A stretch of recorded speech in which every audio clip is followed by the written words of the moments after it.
It wrapped around your soul with no control. You can't breathe when you're drowning underwater. There's so much water.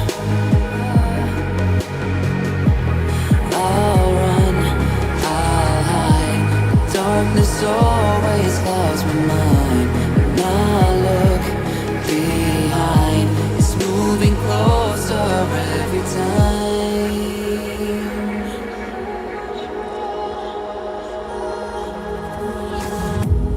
I can't pretend that I have a strong defense. 'Cause darkness is my old friend. You will get me till at the end.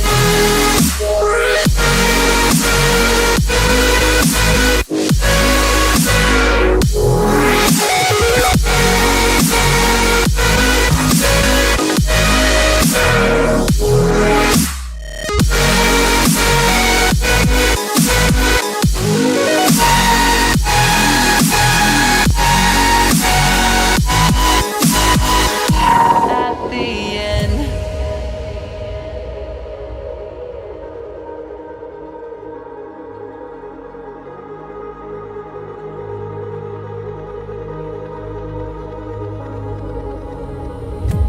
Can you feel it wrapped around your soul with no control? You can't breathe when you're drowning underwater. There's so much water. I can't pretend that I have a strong defense. 'Cause darkness, my old friend, you will get me till at the end.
What's going on, folks? Will Stewart here with another late night THFC rant, and boy, do we have a lot to rant about tonight. Tottenham Hotspur lose 2-0 to Chelsea at Stamford Bridge.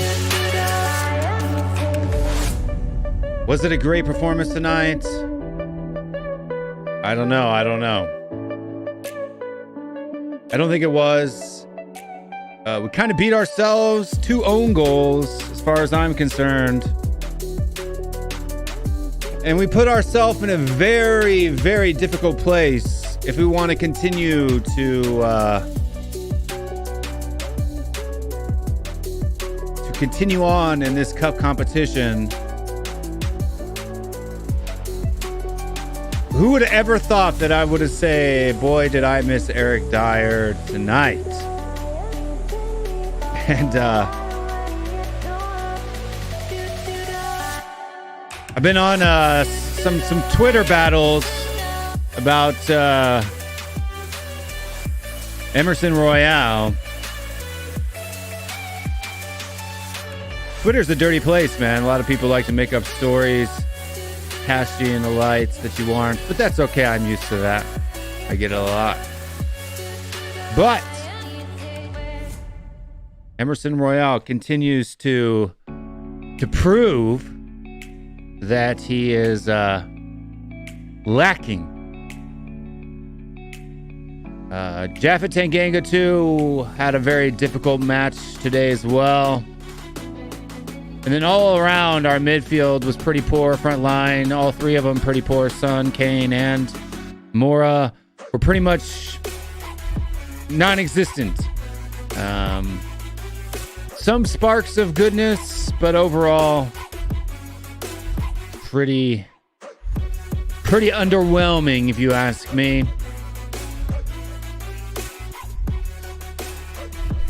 I know a lot of you don't ask me, but hey, it is what it is. But before we get going on, the link is pinned to the top of the chat. If you guys want to join the show, just click that link and you can join on here. I do have some chats to get to. I do have a super chat from one of my favorite channels out there right now. Not only is he a member of the channel, but he is also a great supporter in the super chats. If you guys do want to support the channel, if you want to make sure that you get your comment read live on stream, super chats is the way to go. But before I read out that super chat, the very generous €20 super chat from Tottenham Tantrum Gold, I'm going to go ahead and not throw up, although I felt like throwing up today, but I'm going to put up all of the people who make this channel possible. It may be out of date because I haven't checked the members this week. We may have some new members because I got new members joining or rejoining all the time. Patreon.com/THFCRants. If you want to support the channel and you don't like giving money to Google, there's a second option for you there. You can go to Patreon.com/THFCRants. Sign up, help support the channel. There's different benefits that you get. You do get discounts on our online store, as well as other things. Mama Coates, Wayne Bonner, Tony Go, Gogama AG, Alex Burleton, Bob Spur TV, and John N. As well, you can also become a YouTube member. If it's easier, just click the link in the description below. You become a YouTube member. Ellie Kakarutos, I'm going to mispronounce your last name because I'm horrible at that, but I think I got it right. She is the 4-star general. She runs Williams Rangers and Williams Celts. She is the boss. She is the queen. She is the 4-star general of the channel. That means she's the highest supporter of the channel as far as membership is concerned. Wayne Bonner, he's the captain. So he is our captain. He is number 2.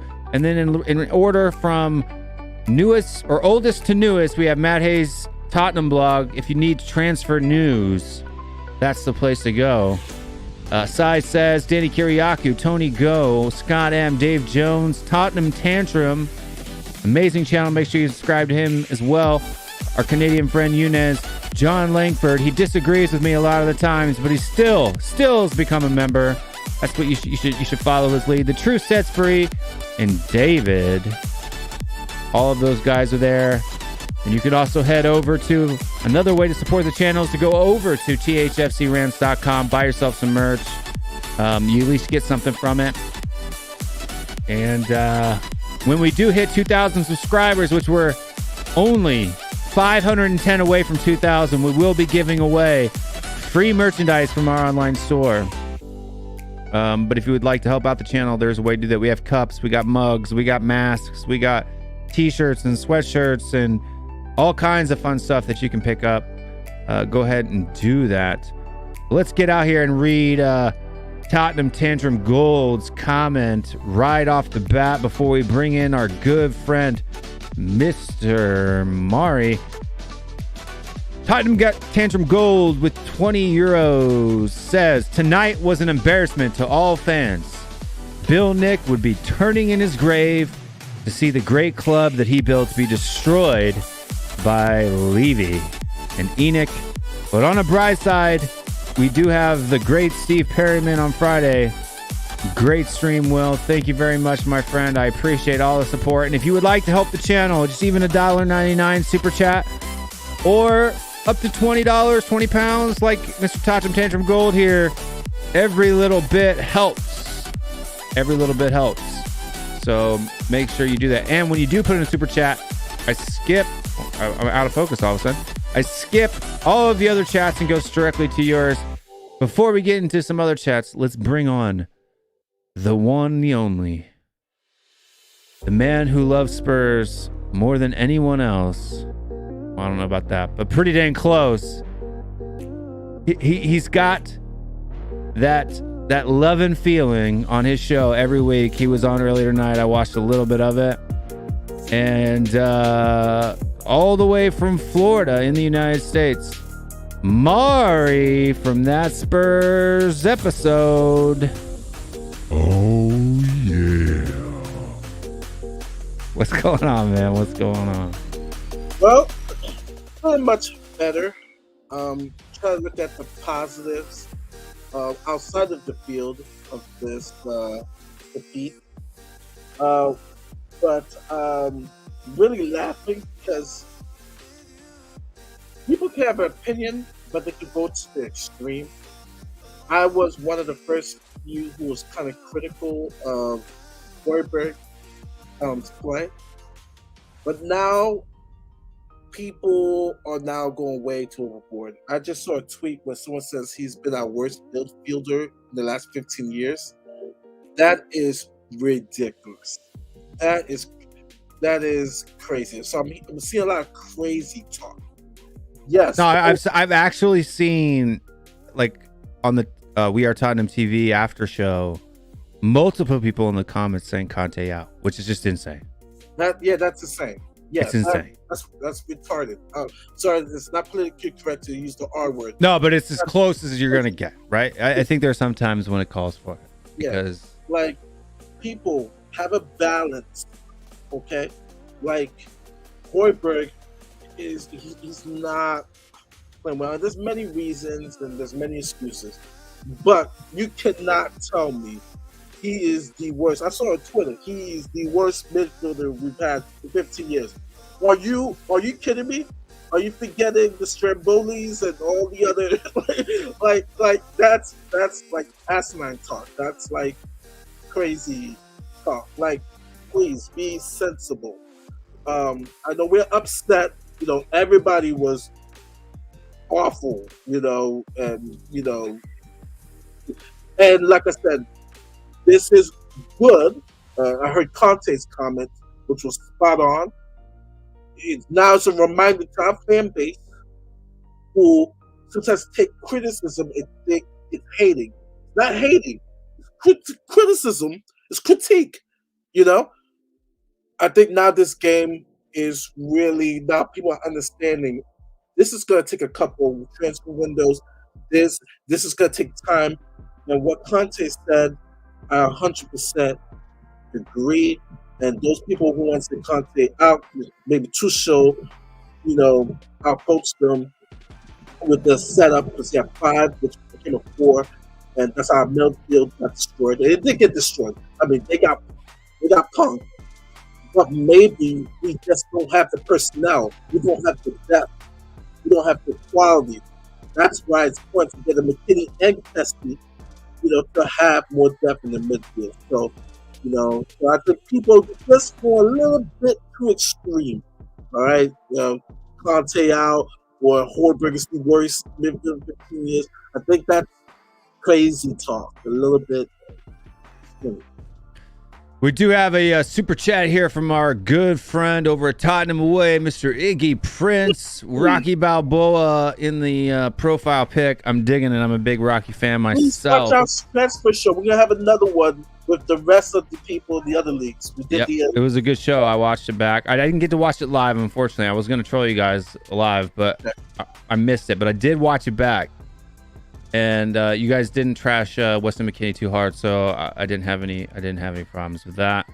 But he says nothing but love for this duo, Heart Iggy, and that coming from the Italian Stallion Part 2 himself, Mr. Iggy Prince. And if you want to check out more of Iggy, you can go over to Tottenham Away. One of my it's my second favorite channel after this one. So Mari's is my third. And then Tottenham Tantrum is my fourth. But you guys are in my top 5 for sure. Who rounds out that number 5? Who do I find myself watching the most? Last one of Spurs. No. I've never watched a single episode from that channel, to be honest with you. Oh wow. Yeah. I don't watch it. Top 5. Who's my number 4 most watched channel? Now we're getting in. So it's Tottenham on Tour is probably tied. Right? Huh? But he hasn't been in, because he's. Yeah, Tottenham on Tour. It's got to be tied, I think, for 5th, along with. I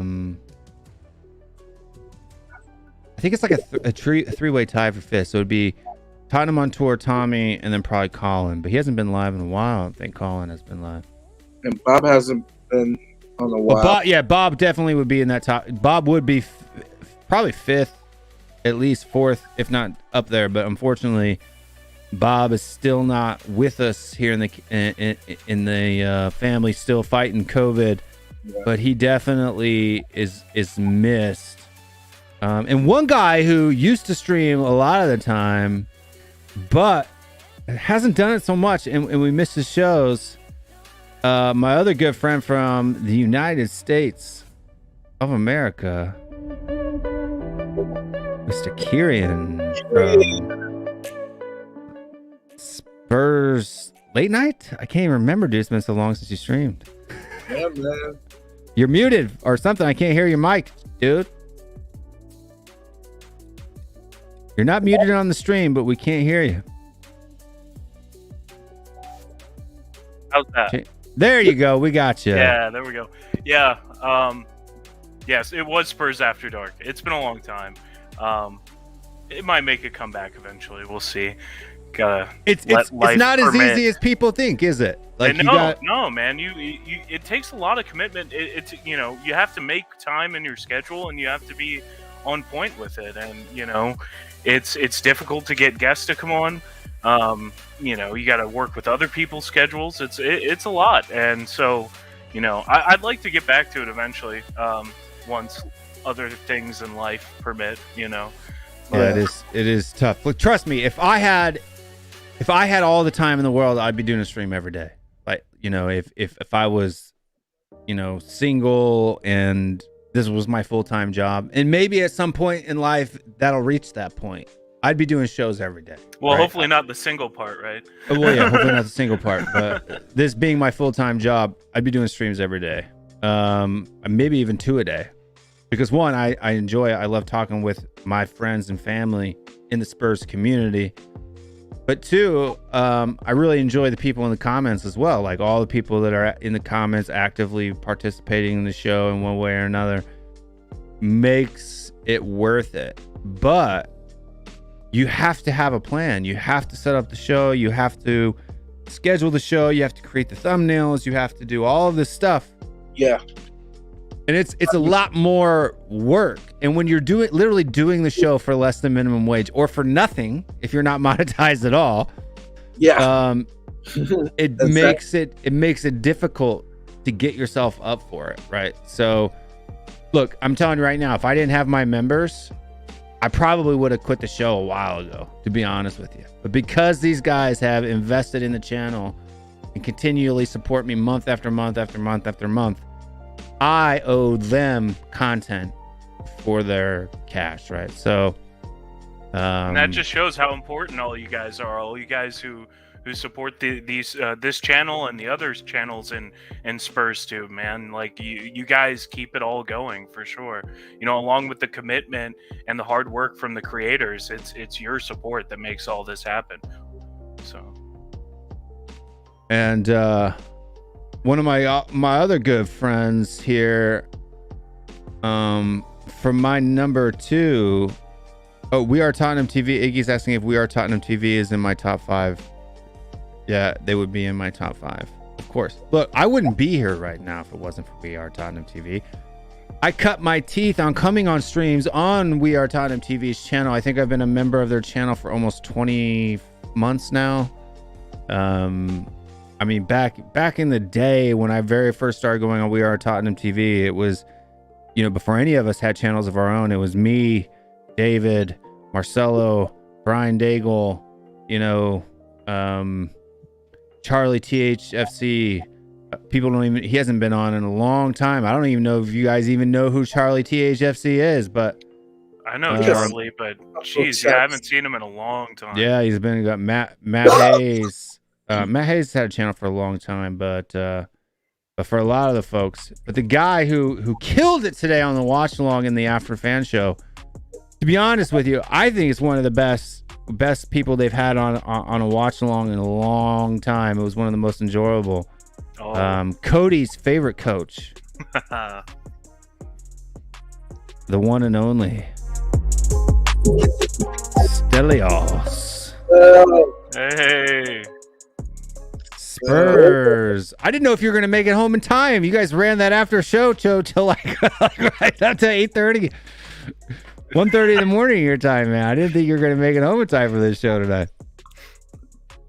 Yeah, the guy said to us, the show went quite long. I was like, well, tell us to stop, man. Let us know when to stop. You know, it just kept going and going. But yeah, what a bad day at the office, man. That was shit. It definitely was a bad day. But it was why did you try to get me kicked off the Irish Hotspur, brother? I never tried to get you kicked off the Irish Hotspur. I have no idea what you're talking about. But John, you always have a home here on this channel. Even if we disagree and you troll me, you're always welcome here. So I've never tried to get you kicked off David's channel. John Fitzpatrick? Yeah, I've blocked him from my show. He's blocked from Tottenham Away. Well, he's welcome here. I embrace all of the troll. In fact, I like seeing John. Look, my show wouldn't be fun if there was no dissenting opinion, right? Like that's my thing, right? Is rant and debate and fire and heat. My show, I like to think of my show, where do I fit in the Spurs family? And I think Tottenham Away kind of fits in that vein as well. Is you want a level-headed, rational, you know, we're not going to kiss your butt type of opinion. This is the place to come, right? We're not a hype channel. I feel like Tottenham Away, they can usually keep it a little more civil. You know, this channel sometimes gets into blood sport, and that's one of the things you get from this channel that you don't get from any of the others. The intensity, you know? Well, that's because the show's open to everyone, right?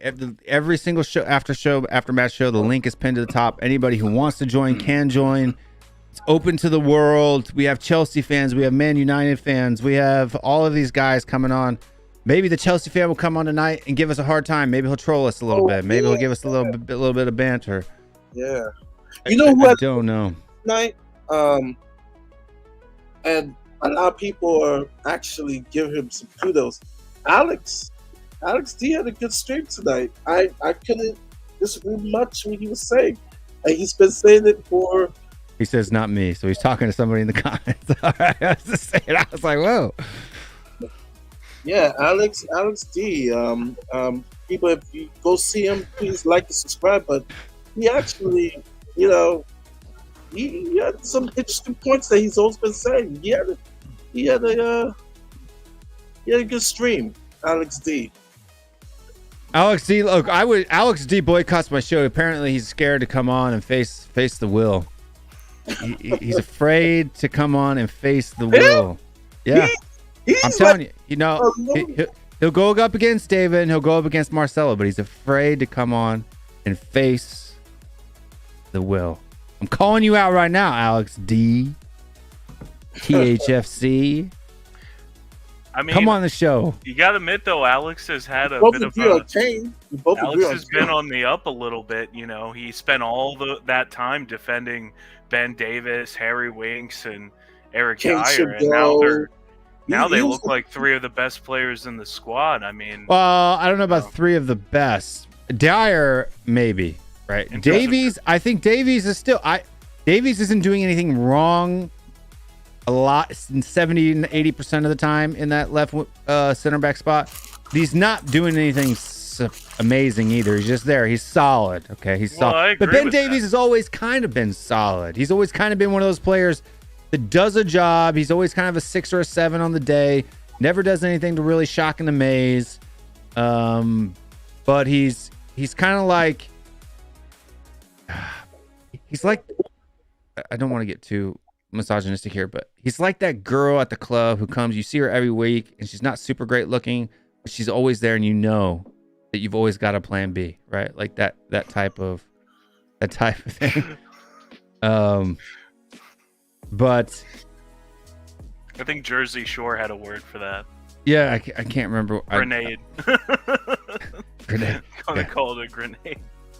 Last chance. Terrible. That's terrible. Last chance Susie's. What do I call it? But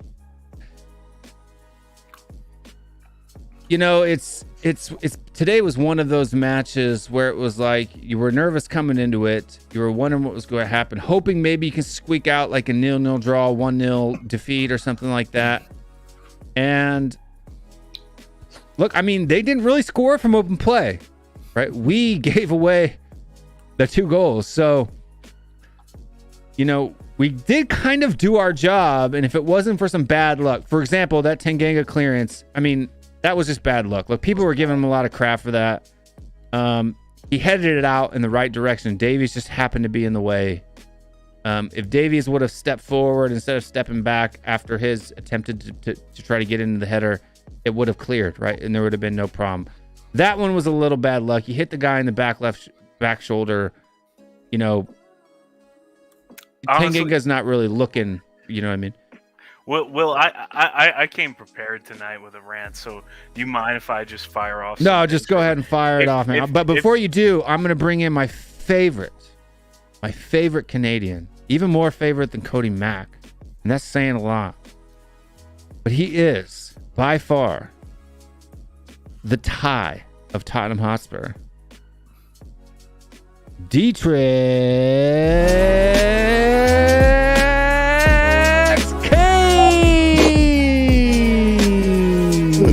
That was actually nice. Thank you. He always gets mad if I don't give him like some dramatic intro, so it's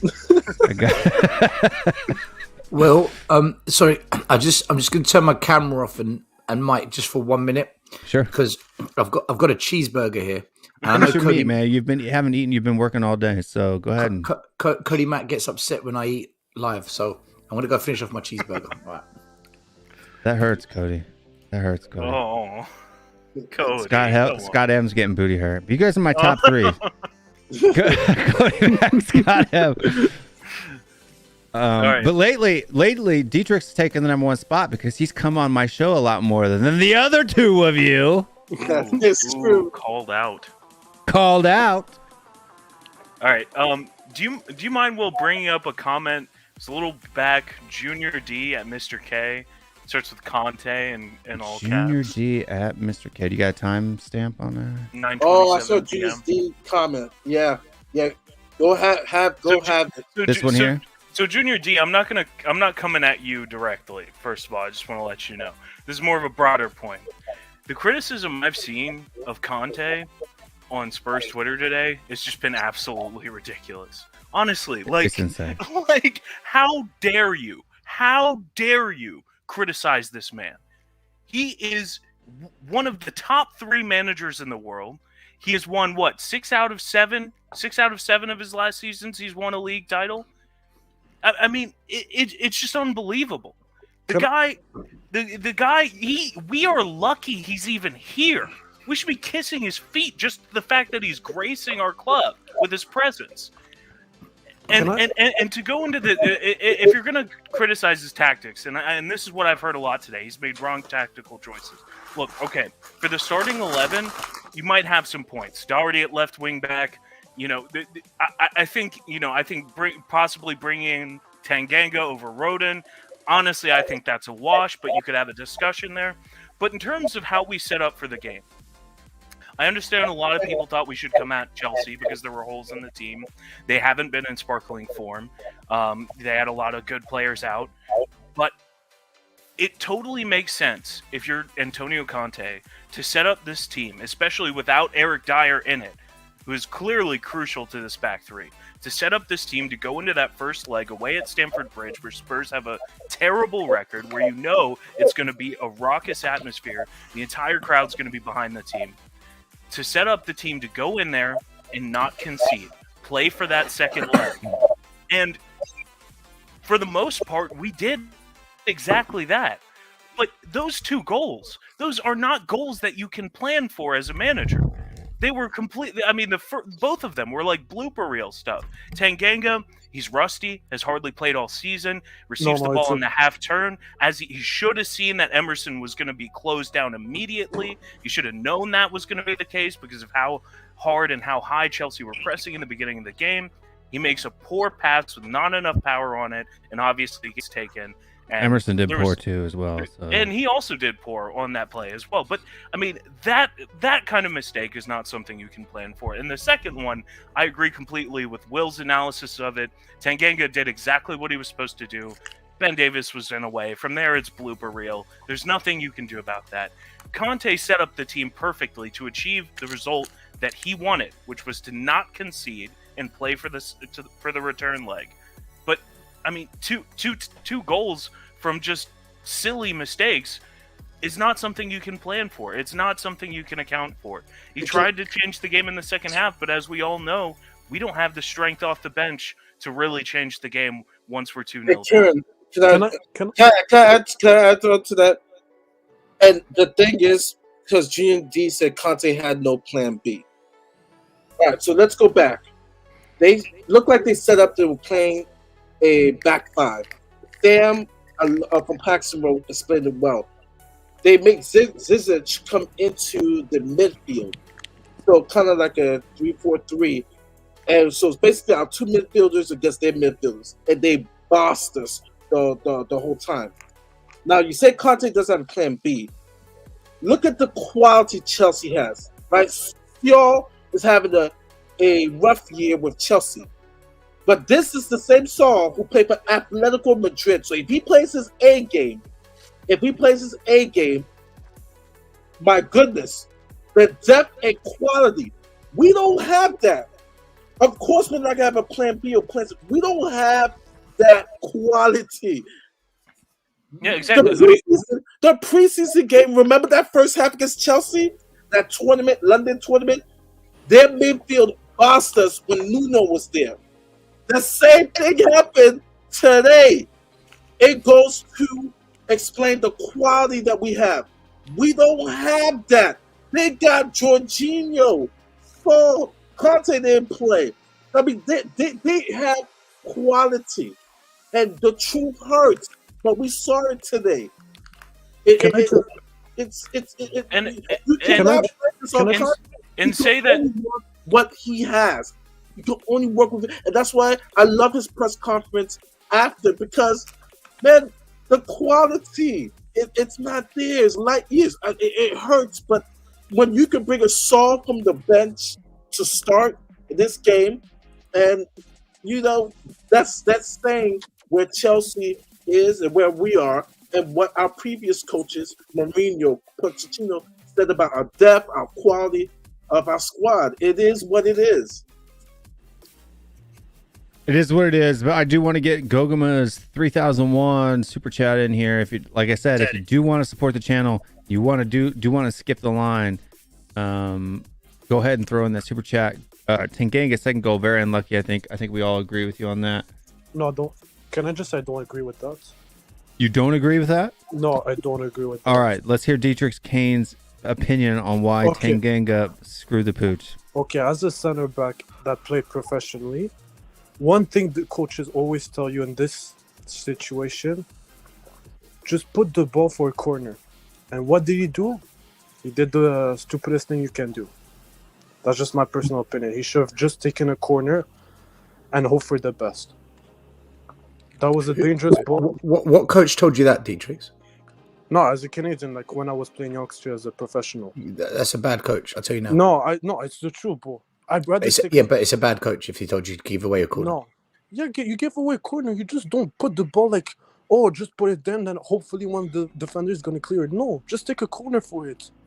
No, but I mean that header was actually headed outside the box in the 18-yard box if Davies didn't get in the way, right? Yeah, if there was no one, yes, maybe you can take that chance. But like, you saw everyone was ready to so run Davies, listen. Davies was an idiot. I agree. Davies made the mistake. I think this is more. If anybody was more at fault, I think it was Davies because Davies goes up to head it himself, and when he comes back down, instead of stepping forward, he steps back, and that step back is what caused the ball to bounce off of his shoulder. Right? Yeah, but just to not take that risk, just take a corner. It's fine. But where's he going to take it? Like head it over the bar? No, just put it on the right side. Dietrich. head it.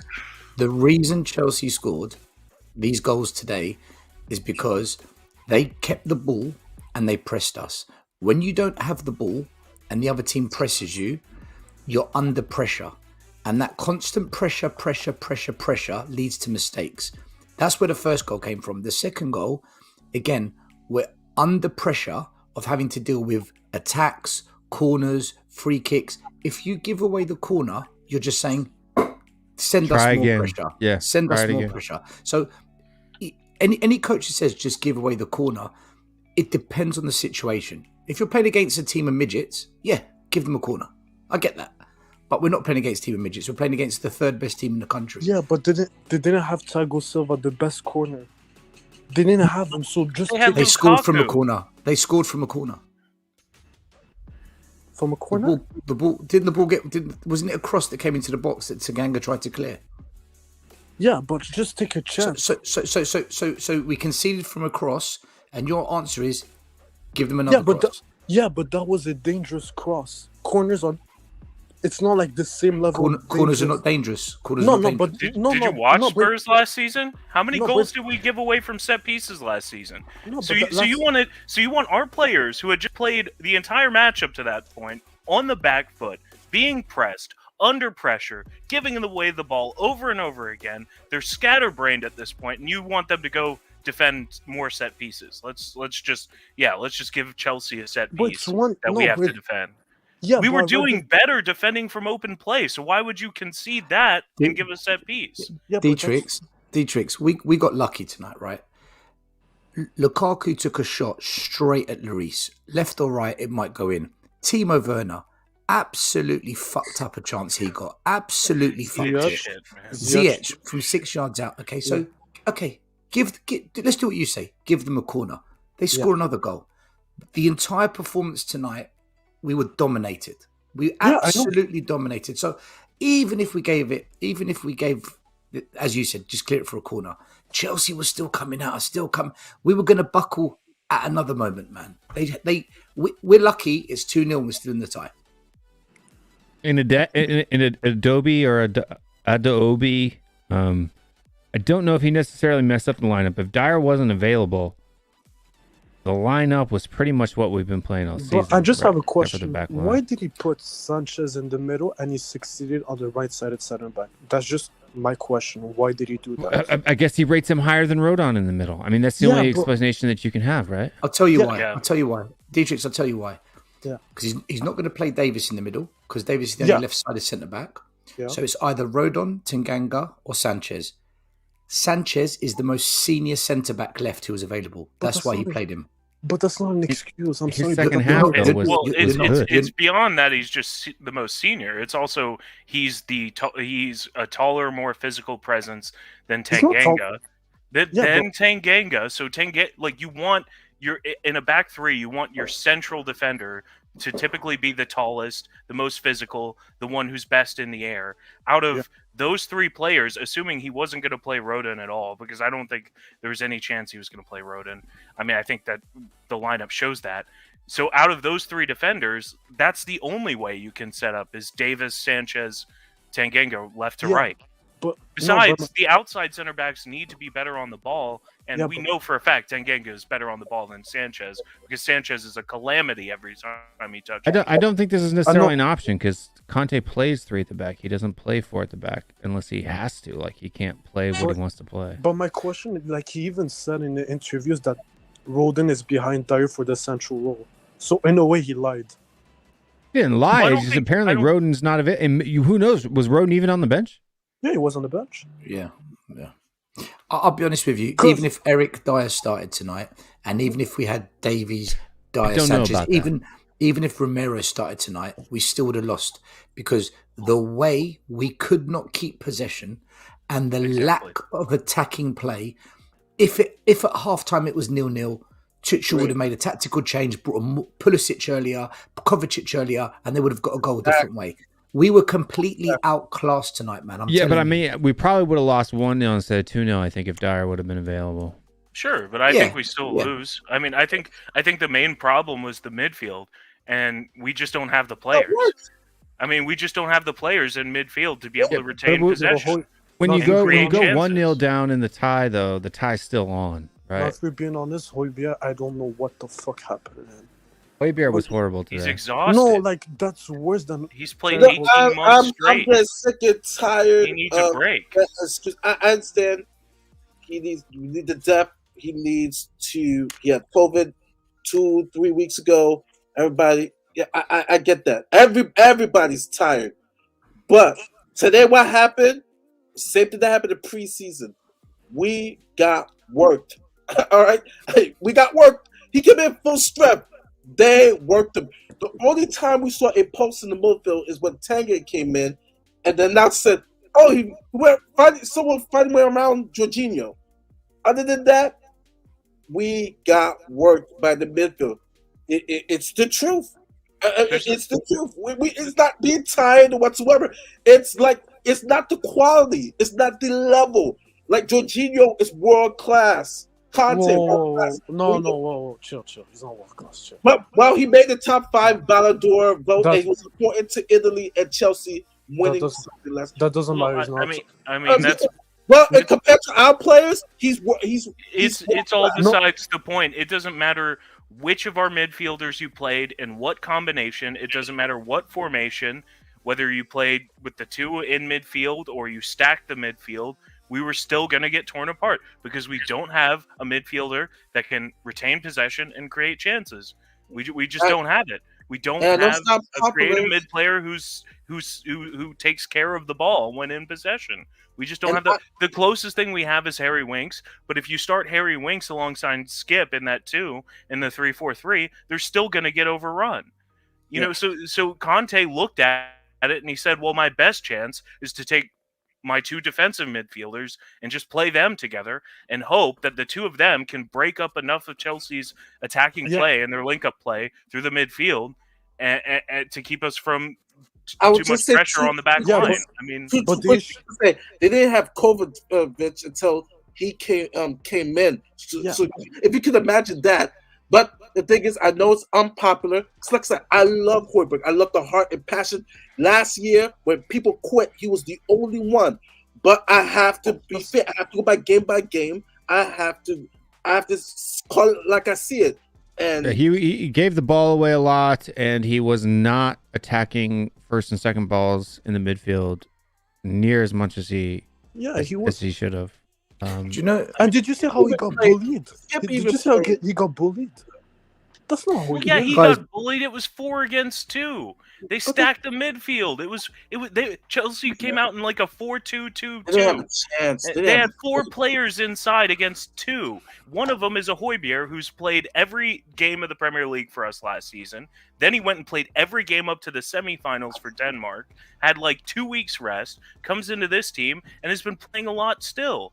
And he had COVID a couple weeks ago, Okay, if he's which does have a real impact. It reduces your lung capacity. It can affect your brain as well, which means, yes, some of those You get the split-second same thing decisions in the may not be preseason. happening as fast. Yeah, but The everybody's had neurons aren't COVID, firing though. as fast. Yeah, but Everybody's everyone had had- COVID. Not This is everybody. COVID. And Yeah, everybody has... We also don't know the degrees to which each player has had COVID. Like, for example, some players may have been asymptomatic, but we know last year when Matt Doherty had COVID, it seriously affected him, and it took him a long time to recover. And it's possible that it's changed the player he is forever. Stell, let's go to Before Stell. He's been COVID, kind of quiet. I've been saying it before COVID that Hoiberg and Skip, if we're gonna go to the pinnacle, they both. Estelle knows I don't like the two holding mids, but I said Hoiberg. There's been something, and maybe because all right, he had the Euros, he had a long year, but I'm not gonna blame this on fatigue. Just today, it was just outmatched, Bad, yeah. I think. outclassed, plain I'm and simple. We're going to go to Stell, but before we go to Stell, I do want to bring in the Italian stallion himself, Iggy. who's been up late tonight. Iggy's up late. Iggy's got a day at work. I love you, Iggy. The Italian stallion, Adrian! Andiamo. Iggy the man, he's in the dark. Late Can you night. hear me, guys? We can hear you. How are you? Doing well. But before we go to Iggy, Stell definitely said he had a point he wanted to make. I think there's two ways you can look at this, okay? The first one is the obvious. We do not have a good enough squad. And, you know, a few of us have been saying for 2-3 weeks now, it's great beating the teams in the bottom half. It's great beating Norwich and Leeds and all these easy teams at home. But can you go away from home? We can't beat Mora. We can't beat Southampton. We can't beat Everton. You know, we just beat Watford. Can you beat the teams in the top 10? Well, we've only played one, Liverpool, and we drew. We played a second team today. We got, beaten quite convincingly. So it's obvious that Conte had an easy start in terms of fixtures. With a very average squad, he's made them look good, okay? And that is good management. But the quality throughout the squad is lacking. Something Will Stewart said at the start of the season. The second way you can look at it is, right, until we rebuild, if we rebuild, you've got to do the best with what you've got. And I just think he's either learning or he's just being a bit stubborn with this tactic. He wants to play free at the back, the wing backs, 2 or 3 up top, whatever he wants to do. It's not going to work against the team that keeps possession of the ball really well and plays a high press. This tactic will not work against those teams because we don't have the quality to pull off this tactic. Against Norwich, Leeds, Watford, his tactic will work. But against quality sides, this tactic doesn't work unless you have the players to play it. So he needs to go to a second option. And for me, the second option is don't play 3 up top, play 1 or 2 and play 5 in the middle. Now, against Southampton, they pressed us and we couldn't get out of it. Against Liverpool, we know they're a high-pressing team, but he switched it up. And look what happened. Brighton went to Chelsea and took the game to Chelsea. And I was saying it in the watch-along on We Are Tottenham TV. Chelsea are going to keep possession and you know they're going to press. Do you know how we beat Chelsea? Go at them. Put the pressure on that back line. Put the pressure on the changes in midfield. We need to go at them. And we didn't. We went to that kind of defensive, let's hope for the counter-attack. I think Conte needs to either find a second way or he needs to do what I'm saying when we're playing teams that press high and keep possession. But he's learning. He's learning these players. He's learning what's happening, We can't just say Conte out because he loses one. It's ridiculous, man. He's a class manager. But until he gets all the players he wants, and it might take 2 or 3 years, there's got to be a second choice when we play teams like that because otherwise we're never going to be in the game, man. And Arsenal, I'm telling you now, Arsenal are going to do the exact same thing to us if we don't switch it up. We can't go with this 3 up top. and wing backs that can't actually take on a player. There needs to be a second way of playing against the top 6 or 7 teams. There has to be. That's what Agree I with see. you 100%. And before we move on to Iggy, and Dietrich's just unmuted, so apparently he has something he would like to say as well. Where's the Kane tracker? The Kane, well, it's only from the Premier League, so the Caribou Cup. I mean, I can throw it up there just to troll him if you want to, but we have before we do that, I do want to say for the people on Facebook and Twitter, I'm going to cut you guys loose. If you want to continue to watch the show or see the rest of it, you're going to need to come over to YouTube. We just lost Dietrich's. So Twitter, goodbye, and Facebook, goodbye. Why did you cut them loose, Will? Because I want them to come over here. Okay. On YouTube. So Mr. Facebook, goodbye. So now we're only streaming on YouTube and Twitch. So the people that are watching on Facebook or YouTube, you're going to have to come over here, but you can't hear me anymore because I already ended the stream over there. Super sticker from Goguma 2001. It is a cat that's dancing with some hearts. But Mr. Iggy, your thoughts on today's show, and also too for the people watching in the comment section, I am throwing it into subscriber only mode because this is about the time of night when the trolls come out to play. You can subscribe and unsubscribe. If you just hit the subscribe button, you can chat right away. But that's going live now as well. But Mr. Iggy, your thoughts. How are you guys? I've got to speak quietly. Everybody's in bed here. Listen, I heard you guys because I was watching, and then I saw you guys were streaming, so I started watching a little bit before Stel came on. And listen, you was talking about the second goal before while I was trying to log on, and I felt personally that Lloris, and I wrote this comment on We Are Tottenham TV earlier. I thought Lloris should have come because anything in the 6-yard box, a goalkeeper has got to relieve the pressure from his defence to not allow those sort of things to happen. So whilst I heard the other gentleman saying that ball should have gone out for a corner, any option would have been better than the one that actually happened. Thank you. Thank you. Thanks. So I'm just laughing at Cody's message. It's off, Cody. But for me, anything inside the 6-yard box in the ball being whipped like that, the goalkeeper's got to come flying with his fists, and he's got to punch that. He's got to get anything on it. Try and catch it if he can. And I haven't heard anyone say this tonight. And it did have quite a bit of pace, and it was coming across the top of the 6-yard box, right? So I just think that when I looked at the goalkeeper, and I'm not saying it's entirely his fault by all means, I just saw where he was standing, and he was in no man's land. He wasn't either here or there. And to be fair, Iggy's got a point. Iggy has got a point. You do have a point, though. Iggy does have a point because Iggy, wouldn't you say? I mean, this is something that a lot of people have identified as one of Hugo Lloris' few weaknesses as a goalkeeper. He's a baseline goalkeeper. He always will be. He won't change that. He's brilliant at shot stopping.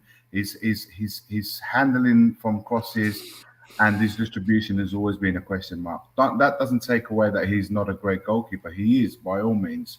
But listen, in the game-wise, we was never in that game. From the start, we was never in that game. And I was a little bit disappointed to see the likes of Doherty starting.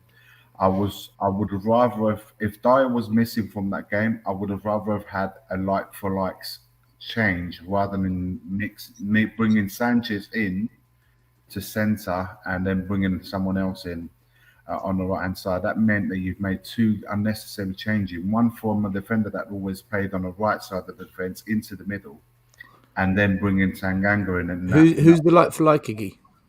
Rodon probably. Is what I'm thinking. Rodon. If you're not going to play Tanganga in the middle to replace Dyer directly, if you don't think he's the right choice, do you know what my problem with that is? Do you know what my problem with that is? Thank you, Iggy. Thank you.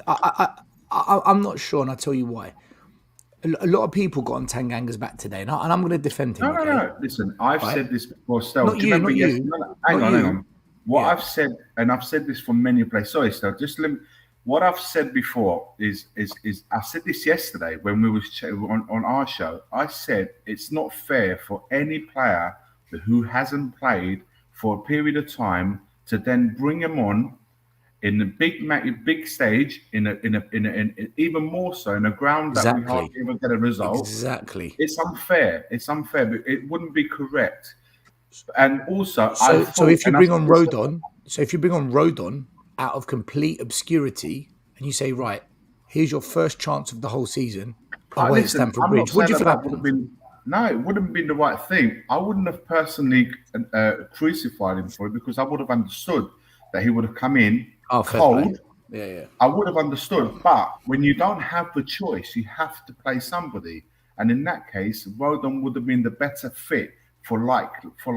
Or also I expected Lucas Moura to be playing more centrally. I said this yesterday. I thought for a counter-attacking move, it would have been better to have Son and Kane playing together up top, occupying their defence, and also bringing more and more centrally to attack them in a counter. But bring him inside, not where he ended up playing, which is complete. Well, Iggy, when I was watching the match, it looked to me like that they were kind of fluid between the front three and Moura down in behind, saying Kane and Son up top. It looked like what was happening is why, when we were winning the ball and getting on the counter, why he wasn't in that central position is because he was consistently being dragged out wide to defend. So when we win the ball, he's already out on the touchline instead of inside where we want him to be. We were shit wide. Full stop. We had no wings. No wings. I mean, we were flying without no wings. I said that earlier on but the boys also, channel. what I would like to say for so that, Iggy. You can play Diego Maradona up front. The bottom line is, if the midfield is not there, wings, the midfield and the wings are non-existent. There's not much they can do. So Iggy, if we're shit down the wings, why doesn't Conte say, right, I'm not going to play with this wing-back system against Chelsea today because it's just not working? Because against Liverpool, he didn't do that. We didn't play with those wingers. We went more 3-5-2 through down the middle, right? Yeah. So why doesn't Conte say, right, the wing play today is just piss poor. Either make the changes early and say, right, half-time, Hill, you're on. Emerson, you're off as well. I'm bringing on someone else on the wing. Why doesn't he make those changes up earlier? Or something? Yeah. Listen, make the changes earlier, or change the system. Against Liverpool, he clearly identified they had issues in the middle of the park, and we flooded in the middle, didn't we? We went for them in the middle, not wide. Against this Chelsea side, I'm not sure if what they're thinking was behind it. I didn't get the Matt Doherty on the left. Because you had Reguilon on the bench as well, right? So for one thing, I don't think Conte foresaw Tuchel coming out in what was, I think like a 4-2-2-2 is probably what I would call it, which is essentially what they came out with in the first half. I think that completely caught him off guard. I think he was expecting them to match up 3-4-3 at the back. 3-4-3. That's and I think that really caught him off guard, and that was part of it. Another then you got to switch quicker, though. That's the thing. Yeah, but another thing, I wonder if it's been so difficult for him to ingrain his system, and mainly the 3-4-3, not even, because we've only seen the 3-5-2 a little bit. I wonder if it's just been so difficult for him to ingrain the system into these players that he doesn't have confidence in their ability to take on more alternate ways of playing, alternate formations, alternate ways of attacking, and alternate styles of build-up play. I don't. Possibly it's that he thinks he either doesn't have the time or the players don't have the capacity to take on alternate ways of playing and still, perform capably in the 3-4-3, which is kind of like our foundation. Kieran, I don't think he has the trust. He doesn't have the belief or the faith in the players that he was. I mean, the hand to play Ndombele in that second half, his hand was forced because of the result and the changes he felt he had to make. So he had to play Ndombele. I don't think it was in his plans to be playing Ndombele at all. And to be honest with you, and when people say, well, you know, Ndombele needs to run the games and stuff like that. He gave him 45 minutes today. And for me, you as a player need to justify your work do a lot more than he did. And I don't think, with the exception of the first 5-10 minutes of that second half, he did little. He did very little after that. But Iggy, people are saying you're talking way too loud. Bryce said you woke up his kids. Cody Mack said he put on his headphones on mute and he can still hear you. Bryce said his kids can't go back to sleep until Uncle Iggy stops shouting. Thanks, guys. Much appreciated. I don't think Spurs are going to succeed under this system until we completely change the squad. And you know what? I think he needs to find another way, man. I stick with it. I went away to Southampton and I watched us play with 3 holding mids and 2 up top.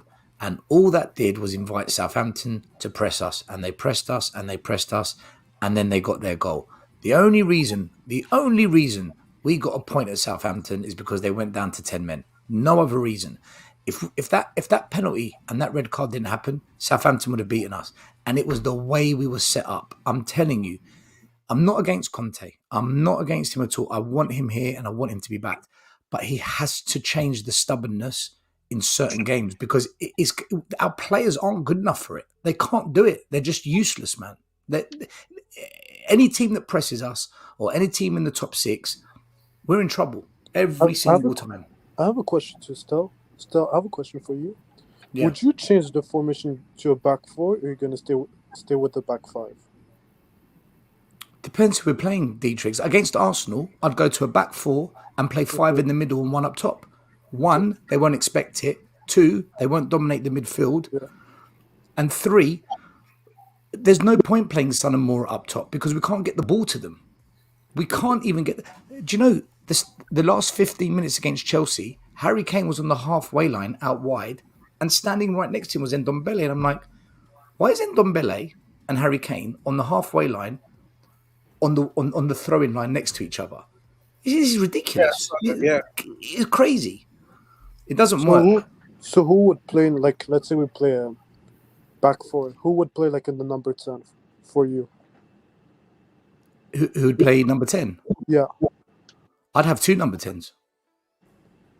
So you would play like a Lucas Moore son type of a deal. I'd play you 2 have number 1 10s. holding mid. Yeah. 2 wingers. I'd play 2 number 10s. And you would play Højbjerg and Skip in the middle. Arsenal's worst nightmare is if you go at them and you can and you go at them quick. Yeah. It's their worst nightmare. Same as Man City. Arsenal pressed Man City high. Man City they couldn't get going. If it wasn't for the red card, Arsenal would have won that game. Same as Chelsea. They're the same. We didn't even lay a glove on Chelsea. No, not even shots, a 10. Shots on target were horrible today. And I'm going to We had say, like 2. this because people were, I don't want to say hating on me, but they were criticizing me for this. Welcome to the club. I talk about quality, and I talk about depth. There were people that was saying, "Oh, we're good with Skip and Højbjerg. We don't need Kessie. We don't need McKennie. We don't need." And I was trying to explain to them. I said, "Guys, look. The more players, the merrier, the better. But these guys, if you look at their play in the stat, Kessie, for example, me and Iggy will talk about this. His passing rating is about 93, 94.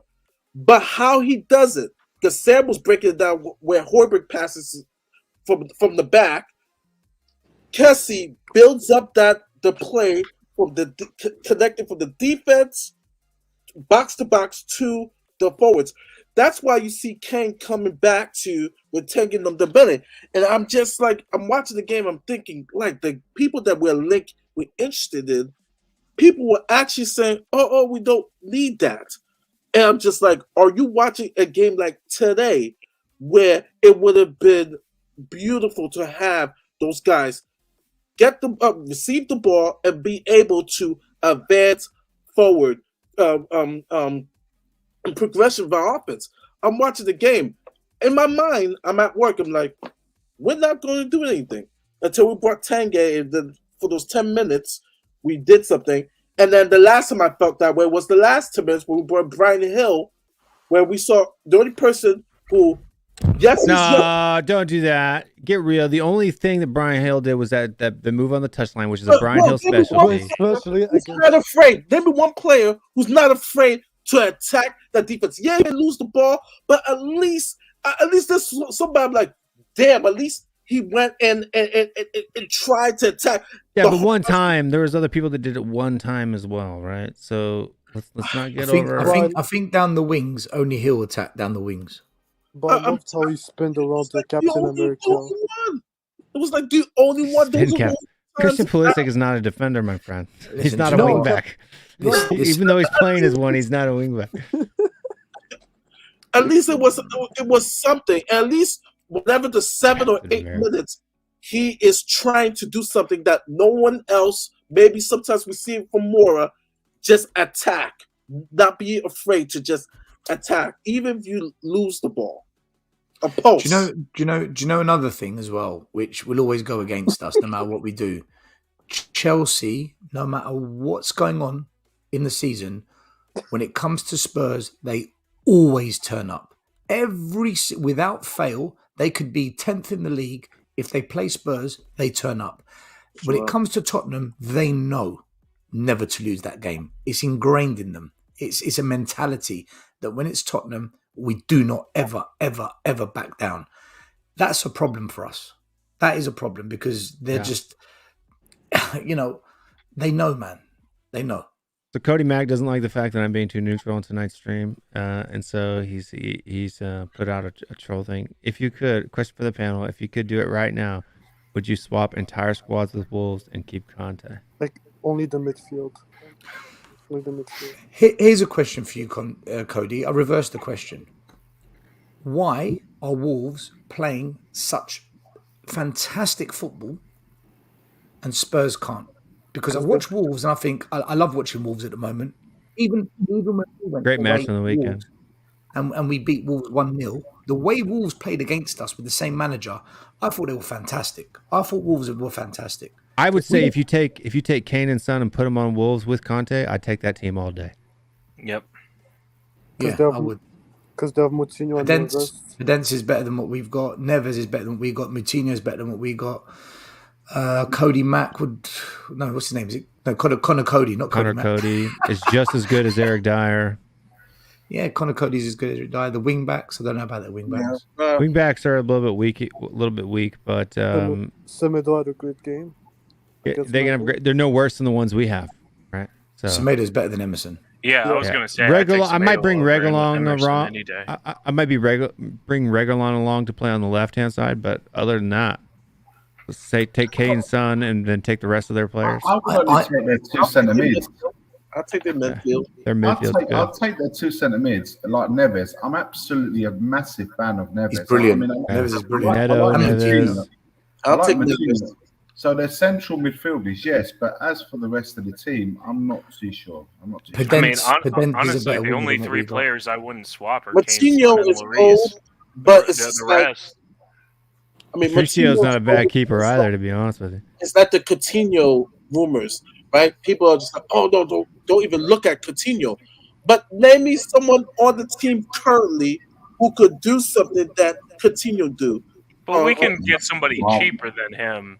Yeah, we can. It looks like Barcelona can pay it, but I was just saying that there's no one in our team that's doing. I would take him on a 6 months loan, which is I'll take Coutinho on a 6 month loan. Beggars can't be choosers. We got nobody. I'll say on my stream, nobody that could do what Coutinho could do. I would take him. I'm like, look, I would take him. And people, I take Bale. I take Bale back right now, no question. Taking Coutinho would make no sense. His goals. I would take Bale. That's what I'm saying. It would make more sense to bring back Bale than Bale, I would agree. Right? For a 6 month loan, right? Because he could go free. And why does it make sense when no one on the team currently now can do what Coutinho can do? No. What do you know? What I would do? I would never take Coutinho. I would go buy a player. That's what I would do. But if you can't get the other player, right? No, you can. No, I would prefer somebody. I would prefer somebody else. But if Coutinho was Coutinho or nothing, right? You tell me you wouldn't take Coutinho.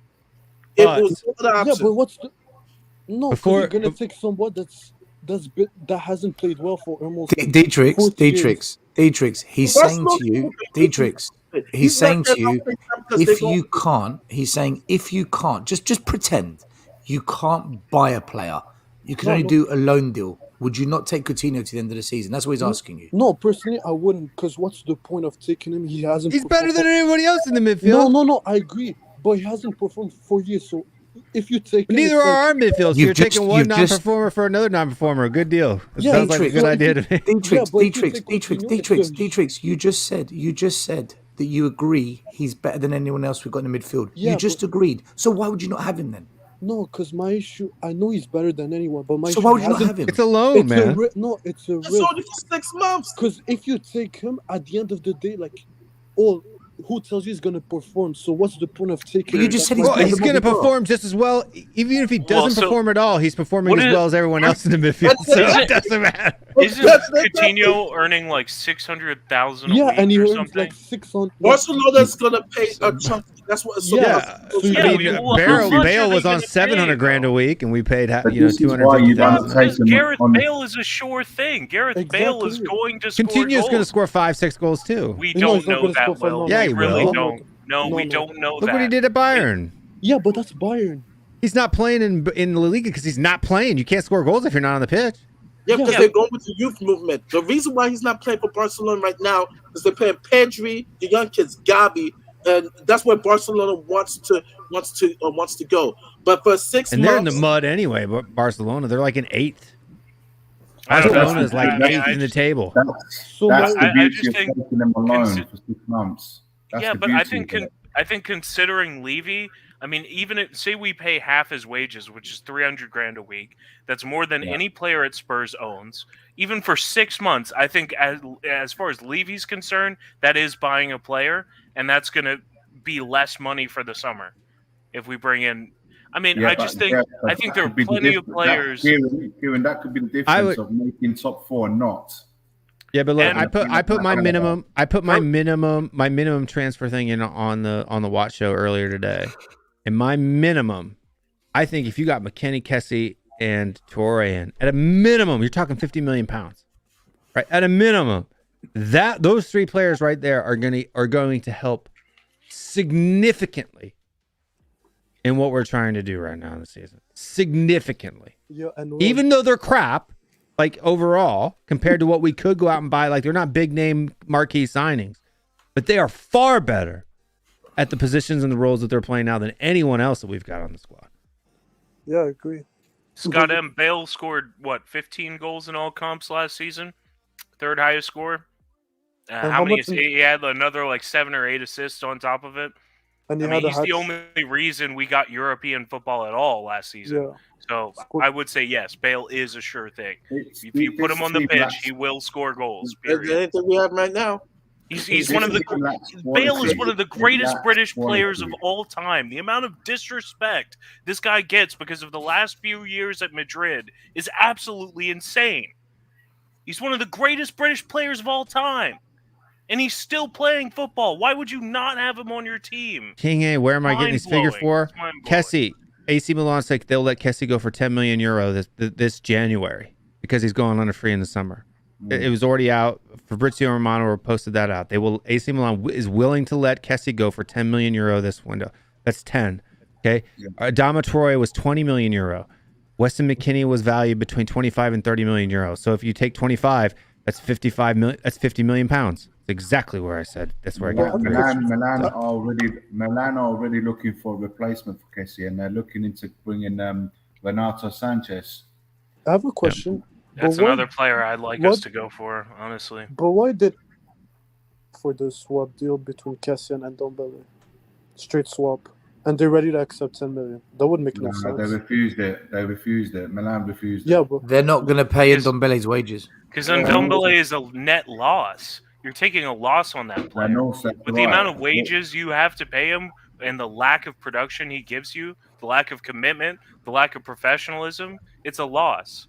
I mean, Ndombele, I don't know what we're going to do. It's going to be really hard. We might end up having to do an Aurier and buy out his contract because, I mean, I've really don't see how we can offload him. Maybe as part of a swap deal, but Bayern said last summer they were interested with him and they wanted to do a swap deal with Tolisso, and Spurs said no. yeah, I mean, I said at the time we should have taken it, but now it's too late. Now I'm sure not a single big club in Europe, a Champions League club in Europe, would come near the guy with a 10-foot pole. You know, I mean, I think everybody knows at this point his attitude issues, his lack of professional commitment. I mean, I just don't see why any club at a top level would take him, and any club below that level can't afford his wages. So it seems like we're just stuck with the guy at this point, unless we buy out his contract. I mean, we might be able to loan him out and get somebody to pay, a fraction of his wages. I mean, I think that's the best we could do. The best hope we've got is to send him out on loan, possibly to France, in the hope that he picks some sort of form and we can recoup some of the money that we spent in bringing him in. That is the best. A lot of teams do that, especially when a player hasn't been playing in a while, like Lingard did last season. He went to West Ham. He played well, and then he brought his home value up. What the problem was that Man United then did not sell him. They kept him, and now he's rotting away again.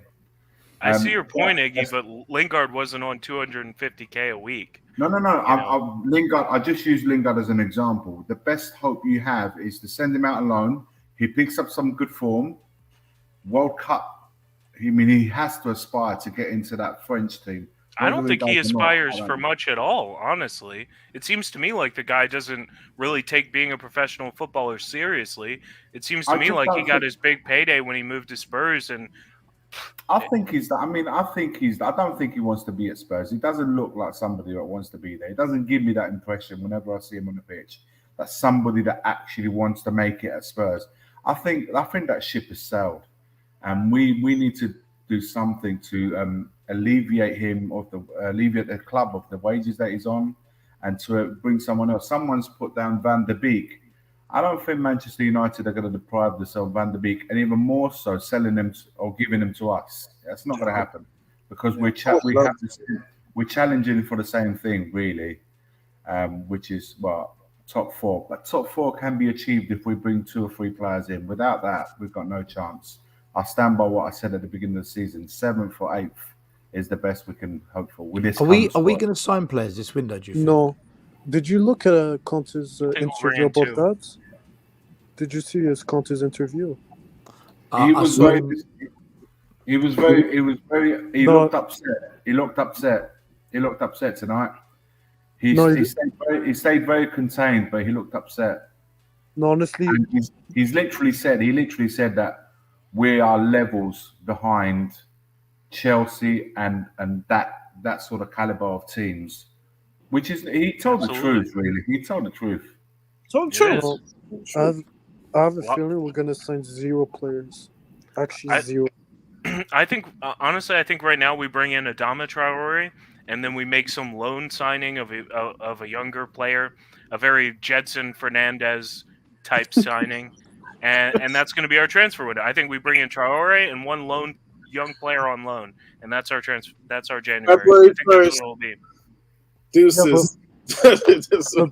That's what he's going to do. February 1st. Yeah, I mean, he might. But Fabrizio said that Wolves don't want to sell Traore live at the moment. They don't want to sell him. So. I thought they wanted him to sell. Look, if his agent says go, Wolves listen. Like, that agent pretty much runs that club, right? So. Yeah, I mean, and also, reports from since last summer to now, the reported asking prices dropped from 50 million to like 20 to 30 million, depending on the outlet you read. So I mean, usually when something like that happens, it means they're at least listening to offers. And there was also a report that talks have already started over Adama Traore. And Adama said himself that he wanted to go to Spurs last summer. So yeah, but he's going to split so much opinion. If we sign him, and that's our big signing, I think Spurs fans are going to lose their shit. There's too many Spurs fans that... No, listen, I don't mind him, but I think there's too many Spurs fans that don't want him. And I just think You know, it's going to be difficult one that. I don't have a problem with Traore as long as he's not the only one that we bring in.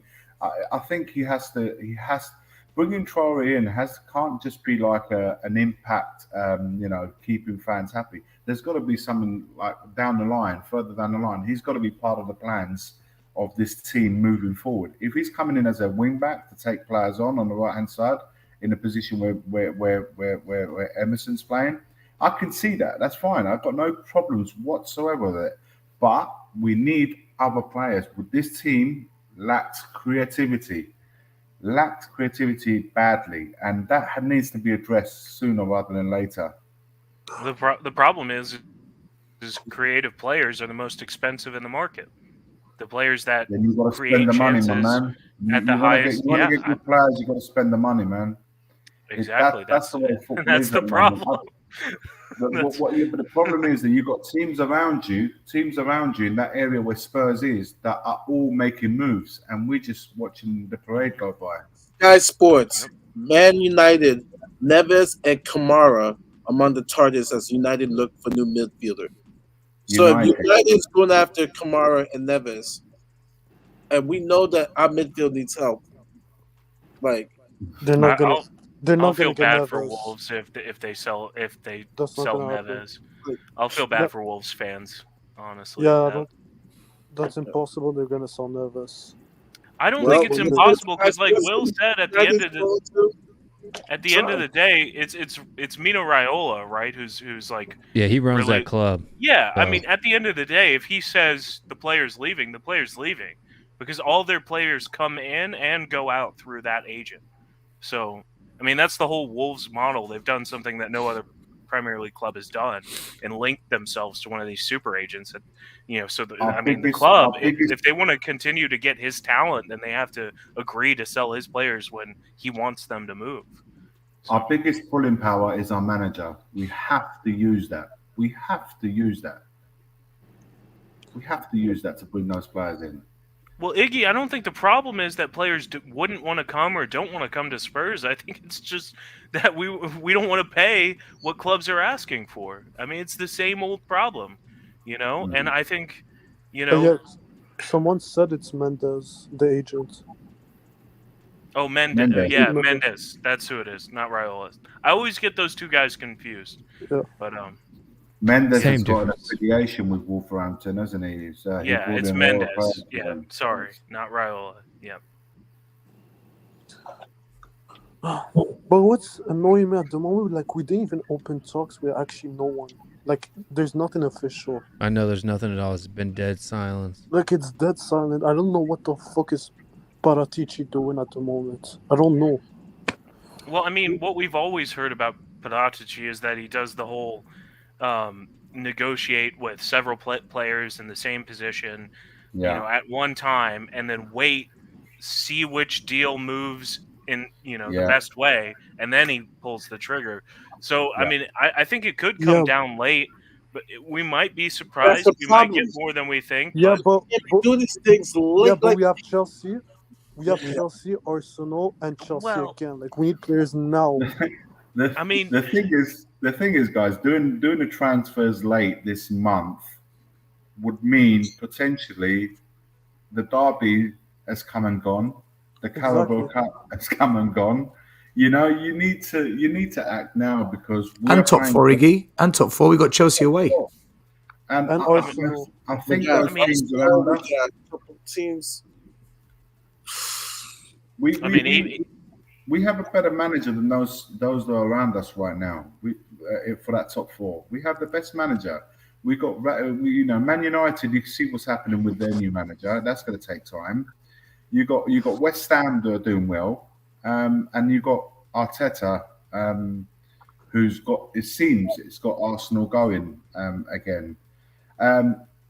We need to help this manager because I think that it doesn't. I don't think it will take a lot for him to make top four this season, providing he gets a couple of very good players in now. It's got to happen now because they need to get in and start, getting up to speed with this team. To bring in at the end of January and start playing in February, it could be all for nothing in the end, in my opinion. Mr. DP's comment is too funny. Mr. DP, Paratici is occupied. Is this one? Con Paratici. He's talking about the Juventus. Trying to stay out of Juventus. investigation. I hope that happens, right? Because that means that maybe we can get McKinney. Like the whole reason why they're willing to let go of McKinney is because like they gotta get their books back in order, right? So, Yeah. but it is. We are at an hour and a half into the show. If you haven't hit that like button yet, last time I checked, it was like 22 likes, and there's like 50 people watching continuously on the show. 52, 23 likes out of 52 people. That's pretty sad. And it's been 225 people total that have watched the stream. So make sure you hit that like button. And I'm gonna go to the restroom, so you guys continue to chat. But Cody Mack has come in here because he didn't like Stell's answer. He says you never answer a question with a question, Stell. And he's on here to call you out about it. No, I'm not. 1 minute, I need to get another cheeseburger. Still, I had to go driving somewhere, so I couldn't even really watch the second half of the game. And then, there's the post-match fan show that You happened did well to during- miss all of it. You did well to miss it all. Man, I was like, from the end of the game, I like did dinner, put the kids to bed, got all the shit done. 3 hours later, and I log on to YouTube and it says stream just ended 1 minute ago. What the fuck? I don't know. Ben said to me, "Yeah, just stay behind for an hour, do the fan calls." I said, "All right." Yeah, 1:30. We're still there in the morning. Fucking ridiculous. I'll have to watch it back tomorrow. Yeah. But yeah, no, I mean, I'm sitting here. I wanted to have some wine, so I poured it into a mason jar, and it looks like a jar of piss. And that's how that fucking game kind of tasted today, man. That was shit. Yeah. Guys, what was we really expecting? I mean, I don't want to sound bad or anything, but what was we really expecting out of today's game? Well, the Iggy, truth, though, given you what we have predicted seen a the 1-0. last You 2 predicted we would win by 1 goal. listen. Mine was a hope. Get him, Stell. We said what was a prediction? I said I predicted Spurs winning by a goal, or that was my prediction. But I said 2-1 Chelsea, but if I said Dyer's out, 1-0, I said 2-0. 1-0. I said 1-0 or 2-1 Spurs. That's what I I said. actually called it. I said if Dyer's out, 2-0. Listen, But I thought we'd play. I can't- thought we'd give them a game. I thought we'd play. Would give them. Would haven't seen lose enough because of- of. where We was were the awful. game? Where We was were this awful. game going to lead up to? Still, Iggy, Given that what we first saw at half- Southampton, that first at half- Watford, That first half was one of the worst halves of football we saw this year. It started what 4 No minutes different to into the Nuno. game. No different to Nuno. No, it was actually, in my opinion, that was We conceded after 4 minutes. That set the tone. Once you start and concede so early, it really does. But the quality is just so much better. Like I said, I mean, it takes two to tango.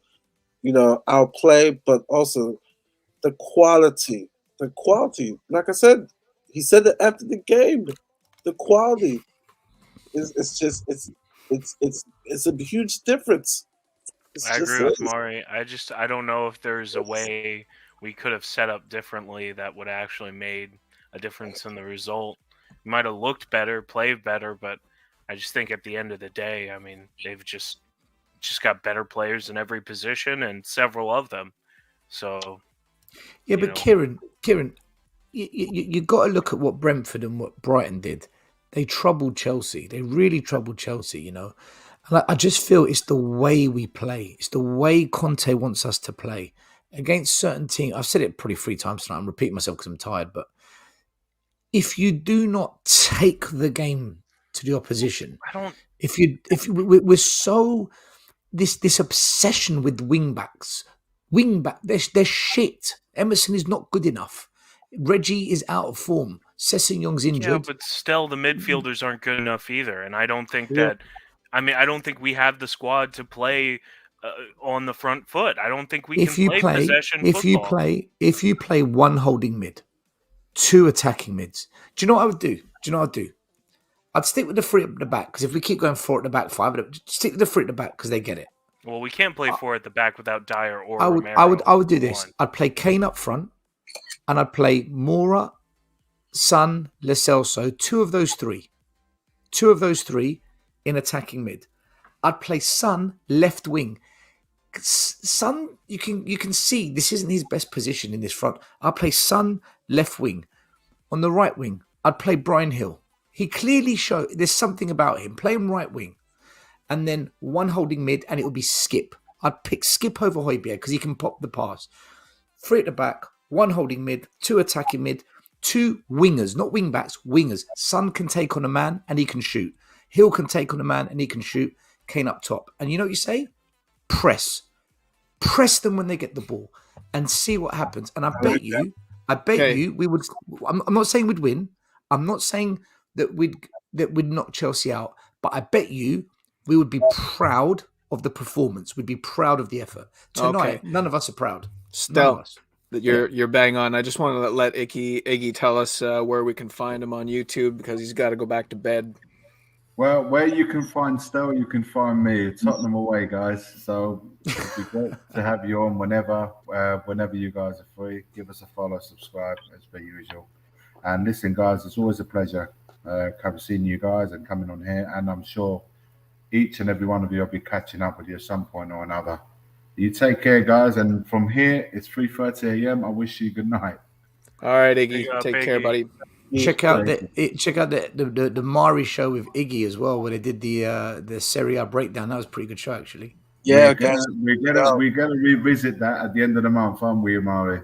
Yeah. So, but people are asking for the other leagues, so I said, okay, I'll talk to Iggy about combining Liga and a couple of the other leagues. So the Premier League. So I got a couple of players, Basuma, and a couple other players. So we'll get together.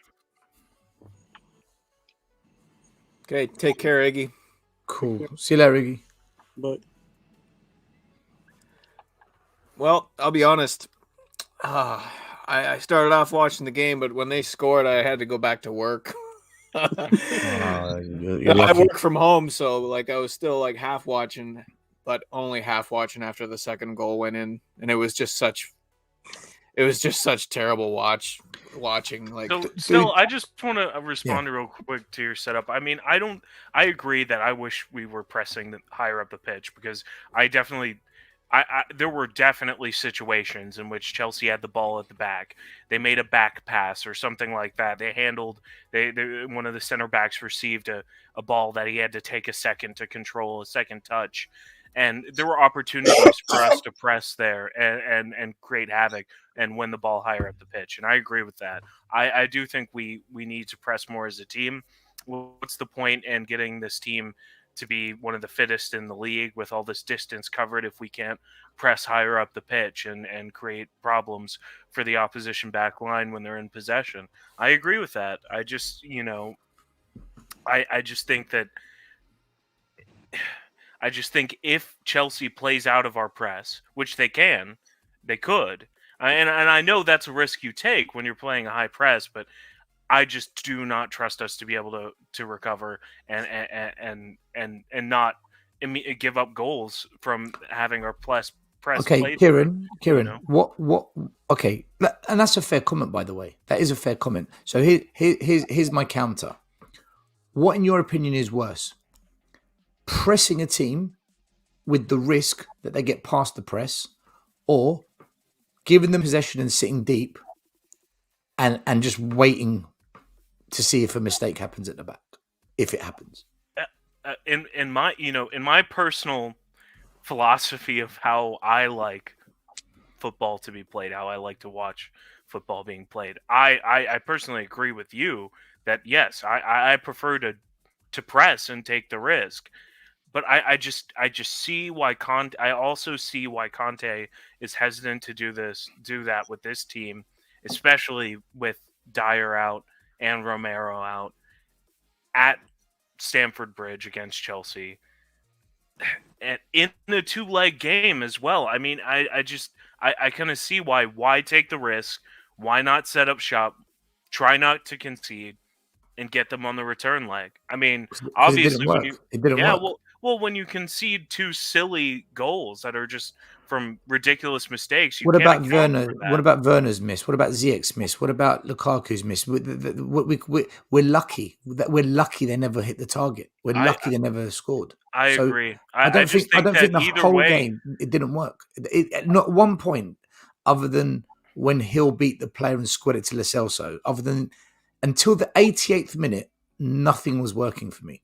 So I don't know. I honestly, there were a lot of spells where Chelsea had possession in and around our box where I honestly was not that worried that we were going to concede a goal. yeah, but when the other team has possession, we're chasing shadows, so they're wearing us down. Our energy levels are being wasted on trying to stop them, as We'll use opposed a lot of energy to press high up the pitch as well. You know, yeah, but wouldn't I you? mean, Wouldn't you? So that requires- so it goes back to what I said. I mean, Wouldn't you rather waste your energy pressing than chasing shadows? I'd rather waste energy in pressing, because if it does work, we've got them where we want them. But we didn't do that. Ultimately, I do agree with you personally, Stel, that I prefer to play that. So why are you I arguing would with prefer, me? because Why are you because arguing I with me? have trouble criticizing Antonio Conte in this moment, and because I think the conditions of the game before the ball was kicked at the start made his the way he set up the team, it kind of made sense. I think his approach before the ball was kicked was sound. It's just once that ball was kicked, it became obvious that it wasn't going to work. And I would like it if we were able to change in the game, change and start pressing and start doing all those things. But I wonder if he doesn't trust these players to be able to do that, to be able to tactically shift mid-game and be effective. But even when we attacked, right? Go back and watch the game.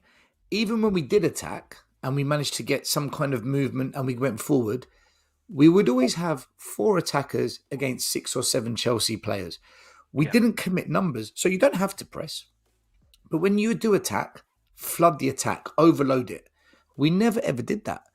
It was clear to me within the first 20 minutes, we were set up to be more defensive than attacking.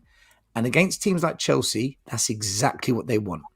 Liverpool, Man City, that's exactly what they want. What they don't want is for you to shut them down and really go at them in numbers on the attack, because that's their Achilles heel. Well, but isn't that how we always beat City? I mean, we completely sit back every time we play City, and we usually and we've had a pretty good record against them, especially at home over the last couple of seasons. So, I mean, What's happened against Chelsea twice this season? We lost 3-0, we lost 2-0. What happened against Arsenal? We lost 3-1. What happened against Man United? We lost 3-0.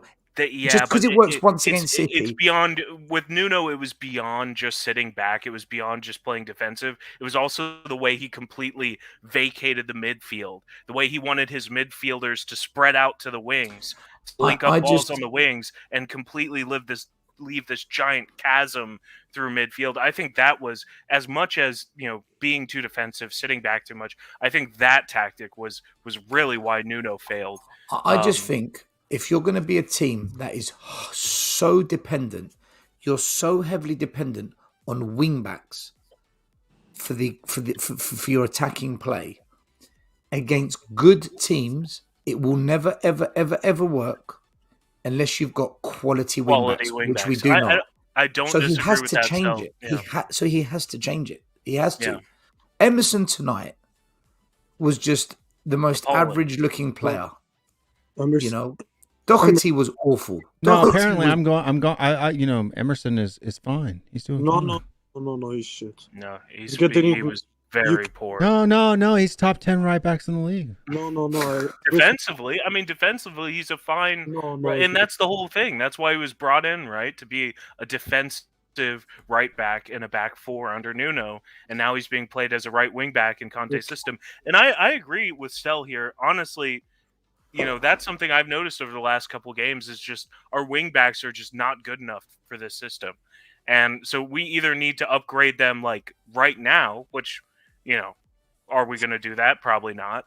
Or, I think Stel actually is right here. He has to. Do you know what the problem is, make a Kieran? change. So the problem is, Kieran, when Conte came to Spurs, Spurs fans, we cling on to such bullshit. It's unbelievable. Oh, Yeah. but he turned Victor Moses into this player, and he's gonna do. No, he's not. Victor Moses was an half decent player. All he did was change his position. Emerson has never proven to be a half decent player. Never. Right? Also, Victor Moses was a winger. I mean, he was an attacking player. He was good at being on the ball, driving forward, Victor Moses was passing, okay. being on the front foot. Emerson is and has He needs always more been time an to defensive right back in a back four. He turned Ashley Young into Ashley Young won league titles at Man United in championship winning team, man. He's not crap. He's not great. He's not crap. My calling out Cody and Scott got him on the show, so that was good. That was good. Welcome, Scott, to the show. My wife went to bed. That's why I came on the show. Scott M. I'm come here Not always usual about to be you, the positive voice. Not always about you. It is always about me. Sometimes it's about Son. You know. It's never about Son. Will, I what got did a you make question of for what did you make of Stelios. Son? I just want to know what Will thought. Go on, Cody. Go Okay, on. so Son for me today was not great. Okay, was he bad? No way. No, but he wasn't. He wasn't effective at all. He was no more less effective or no more effective than any of the other three up top. Mora, Kane, all of them today I thought were just completely out of the match. Like that pass that came in into Son from Kane. I heard your comment on We Are Tottenham TV right away. Like Son needed to do better there, but if you really watch that pass, I actually watched it back a couple times and actually screenshot. The pass came in on the back of his front foot, right? So the heel of his front foot, and for the ball coming in where it did, he actually did pretty good getting it in front of him. To be honest with you, problem is that his next touch, that guy came in on him and took him out. I'm gonna sound a little bit like Will here. The Son slander on Twitter today. I'm not having it. Yeah. He made so many good runs. Honestly, he was the only player making decent runs in behind Chelsea's back three. He was constantly off the shoulder of the center back, going in, making a run. And several times you saw Højbjerg, Skip, Emerson, Lucas see him making the run and just wimp out. Just be too afraid to try and play a difficult ball. It wasn't going to get there. Well, if you have somebody of quality, if we had a true attacking mid, if we had an Eriksen-esque player, then those passes get made and we score goals today. Yeah. But we don't have that player. And that, I mean, I agree with what Stel's saying about the wingbacks and everything, but God, this team more than anything. And I know what Will says about Vlahovic, and he's a great player, but this team more than anything just needs somebody who can pass the damn ball forward. And I'm telling you, McKinney's that guy. McKinney is that guy. He is that guy. McKinney's a very good player. I don't know if I want you guys. Guy. I want everyone to watch, All or Nothing Juventus, right? And Dietrich's Kane, the way that you played it off of like him being overweight, that was like when he first came to the club, like in the first week. You made it sound like it was some problem that existed throughout the entire time. That was in episode 1, my friend, and the rest of the time there was no worries about it has McKinney no effect throughout on the his rest of the mobility. He's a really fast player with loads of stamina. If anything, the extra weight just gives him that extra bit of physicality in midfield because, I mean, the guy can deliver just crunching tackles and shrug off defenders. The thing that impressed me most about watching that documentary and about McKinney, he can be a bit of a goofball during training, a little bit of a Dele Alli during training, which I don't necessarily like because I have PTSD from Dele. But the difference between him and Dele is that in crucial matches, when Juventus lost to Barcelona at home, go away to Barcelona, and he does that scissor kick and scores a goal, and ends up sending them, giving them a better draw going into the knockout rounds in the Champions League. Torino, they're down 1-0, and McKinney comes in and puts a header in and it evens it out, and Ronaldo comes in and takes it out. In clutch moments, he always finds a way to do something. some blind pass, some goal himself. And that's the kind of player that we need. We need someone who's finding positions to score, getting into dangerous being positions. young, he's also a leader. He pulls other players into the match. He's so aggressive. He wouldn't, if McKennie was on the field today. And this is just ridiculous. McKennie not creative. No. You've never watched McKennie play, obviously. He is creative. I don't think he's necessarily a world-class passer like Christian Eriksen was, but he is creative. And part of his creativity is just the way he draws defenders away from his supporting players, and the way he can. But he always finds a spot, though. That's what I'm saying. We don't have a player who finds space. I'm gonna explain this, and I'm gonna ask Coach Stell to back me up.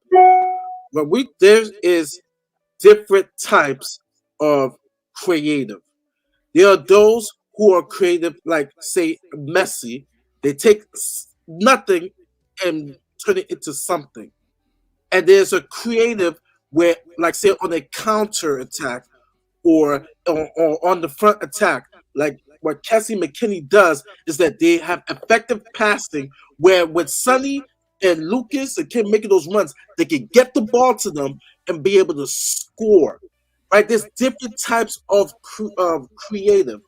We're not getting none of those types, right? You have Eriksen, who could also do that. Also great on the free kick, right? So you have different types of creativity. We're not getting all of that. So what McKinney does on the attack with Juventus, right, especially on the counter, is just that he's really effective in getting the other guys the ball that we're not seeing from Skip or Horberg on a consistent basis. Or Lucas, yeah. They're like progressive passers. There are those who there's a different type. We don't have none of that. So that's why, people say, well, Kessie's not really a creative. No, he's creative on the run. He's effective in the sense of assisting or like there is a different type. Correct me, Stel, if I'm wrong, that there's different types of creativity within the midfield on the attack. Yeah, there is. And what you've described is what we need, a goal-scoring midfielder. Yeah. Like a Gareth Bale. He can create and he can score. He can create, he can score. Some of the tackles that he puts in the midfield, some of the interceptions that he has. That's why Madison's the guy I want. I'd love Madison. It doesn't have to be like Kevin De Bruyne.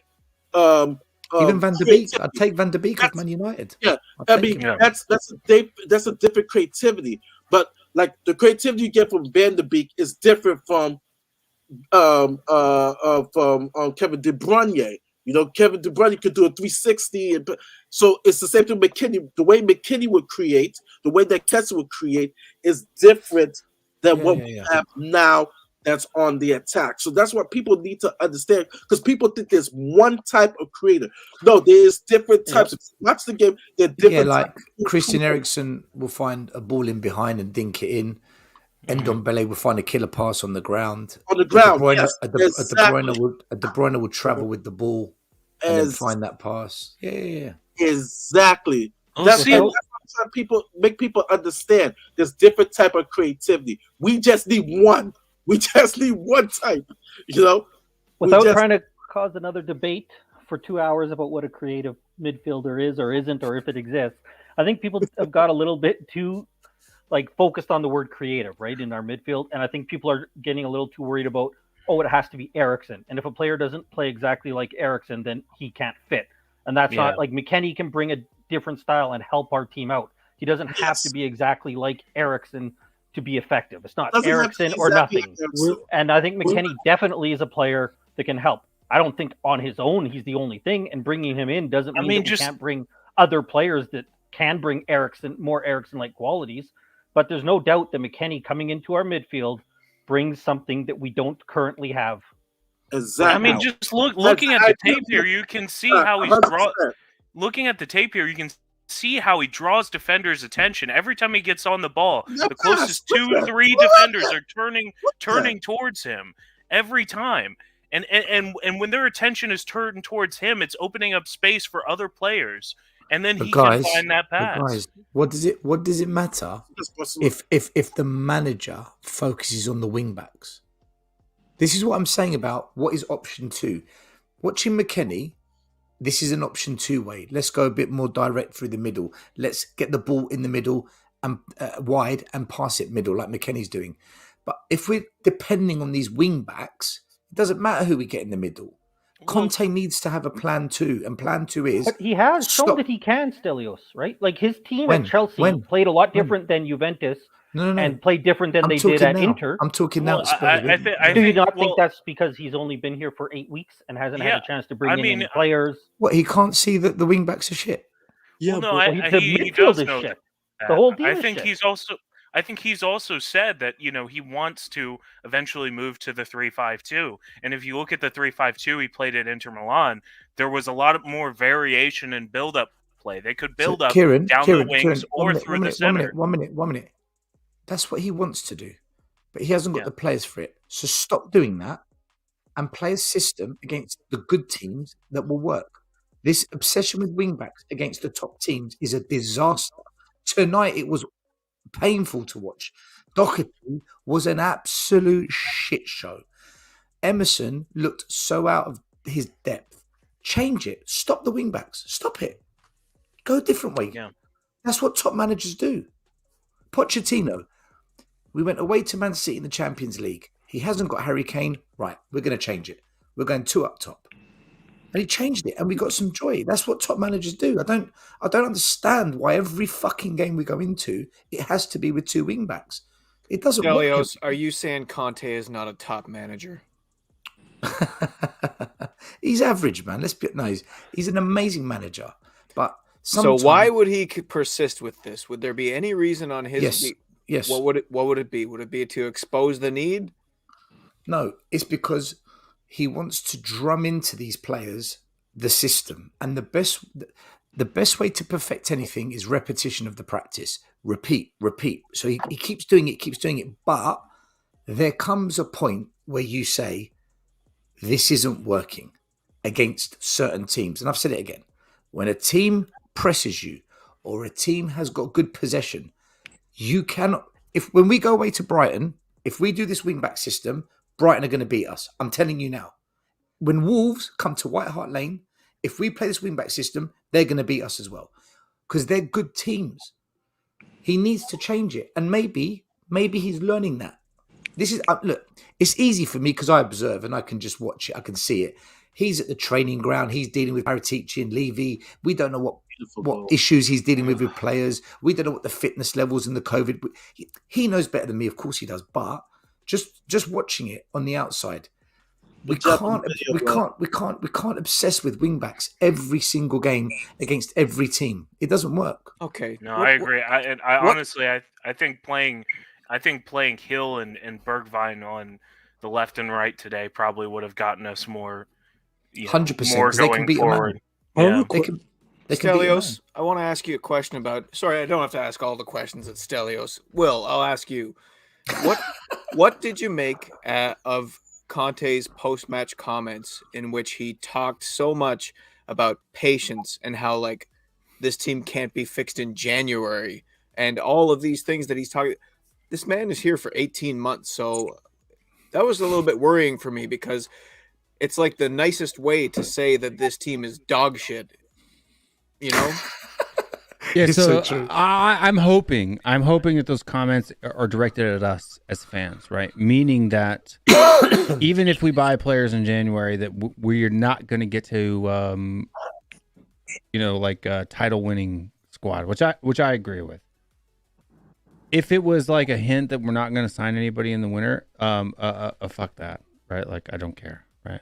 So, well, the thing is, if he's identifying problems at this club, the size and scale that he is suggesting in these not so cryptic comments, the time is now to start fucking fixing the problems. If the list is long, you know, like, well, it's this window. If this window isn't productive, Conte is going to end as just as pointless an appointment as Nuno.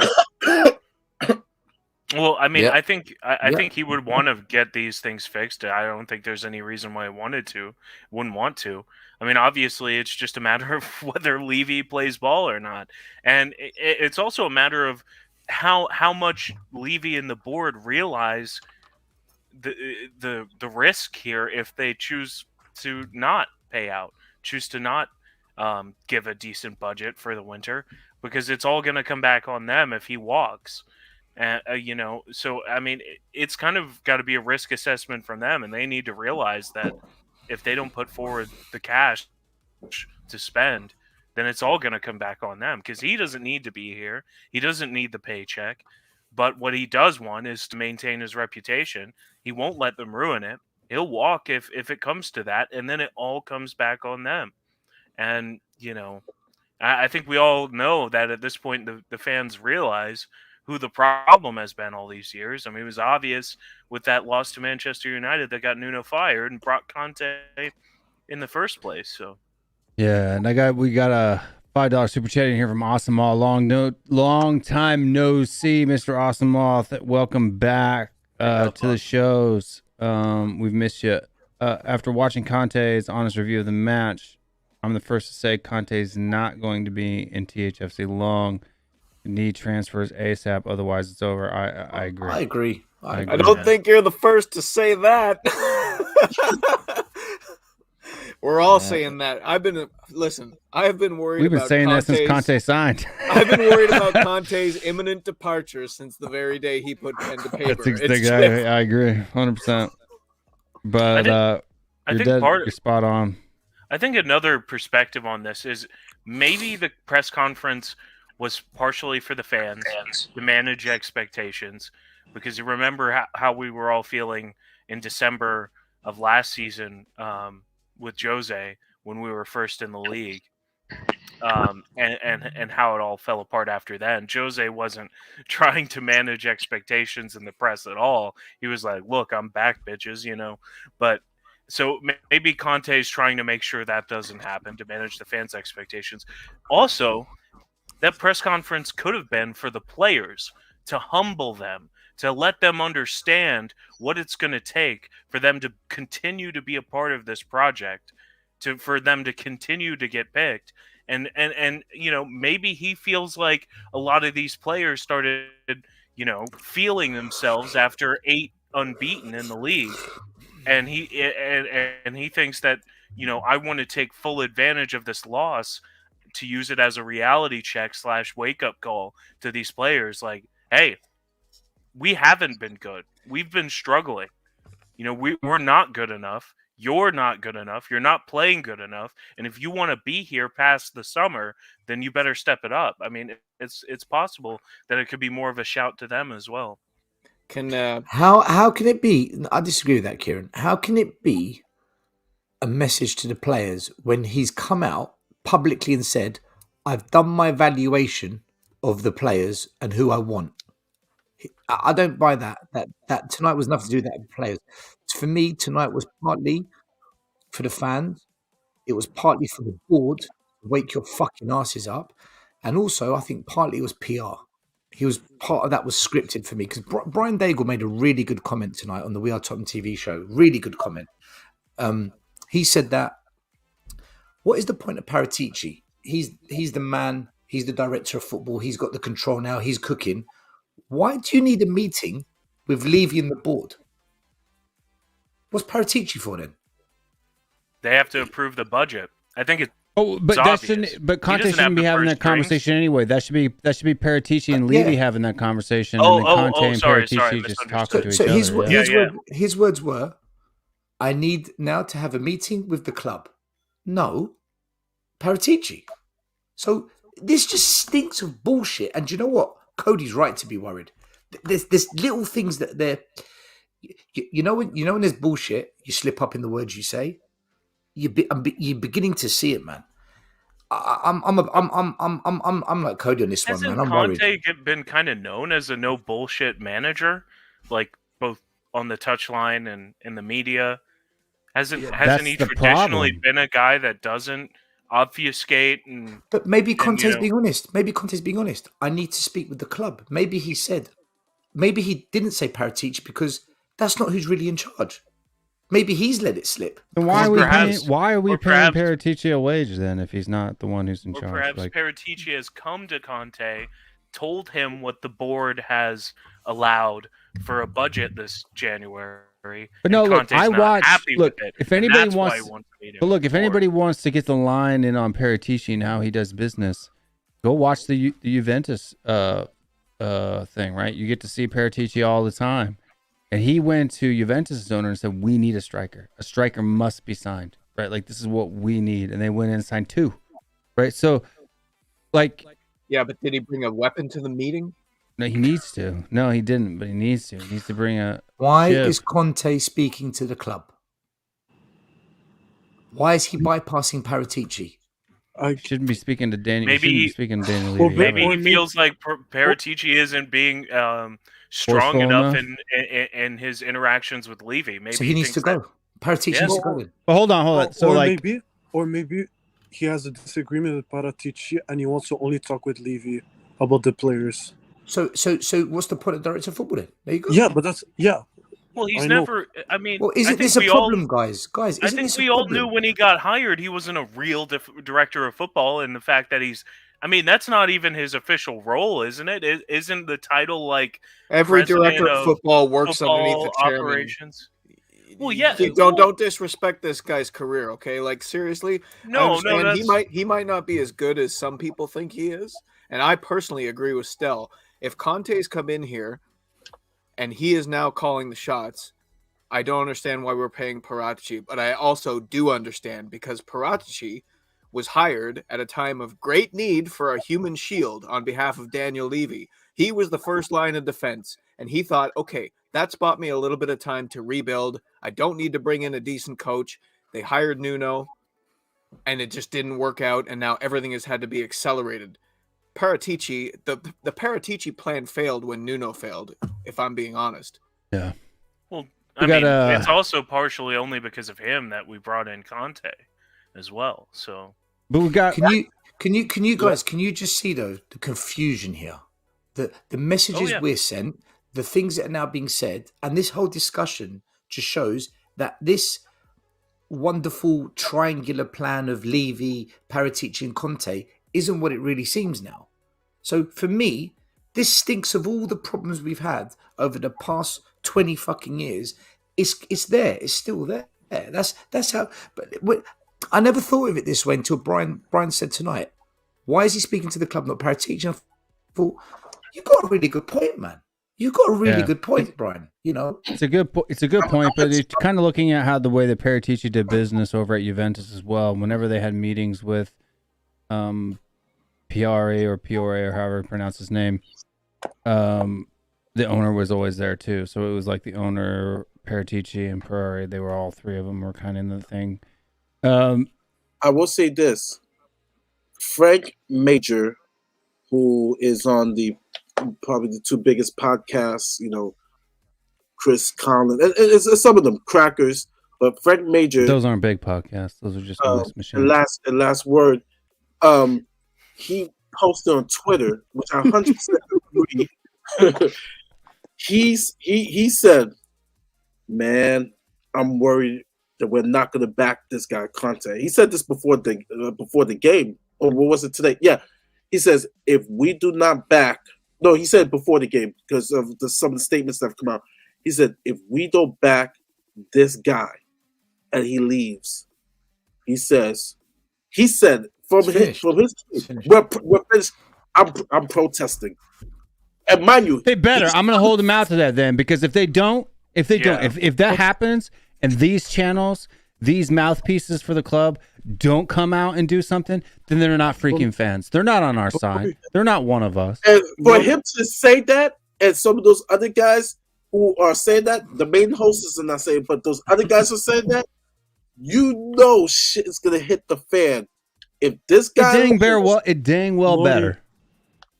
It dang well better. But I gotta read these. I gotta read these super chats real quick. Awesome All says you need a Dom on the right wing for a 3-4-4 to work. Look, even if we're in dire straits, why can't we spend $50 million in the window? Like at bare minimum, Kessie, McKennie, Adama. Why can't we make that work? We also got a 5,001 super sticker from Gogamanim, who says she's drawing a little picture and it says number one.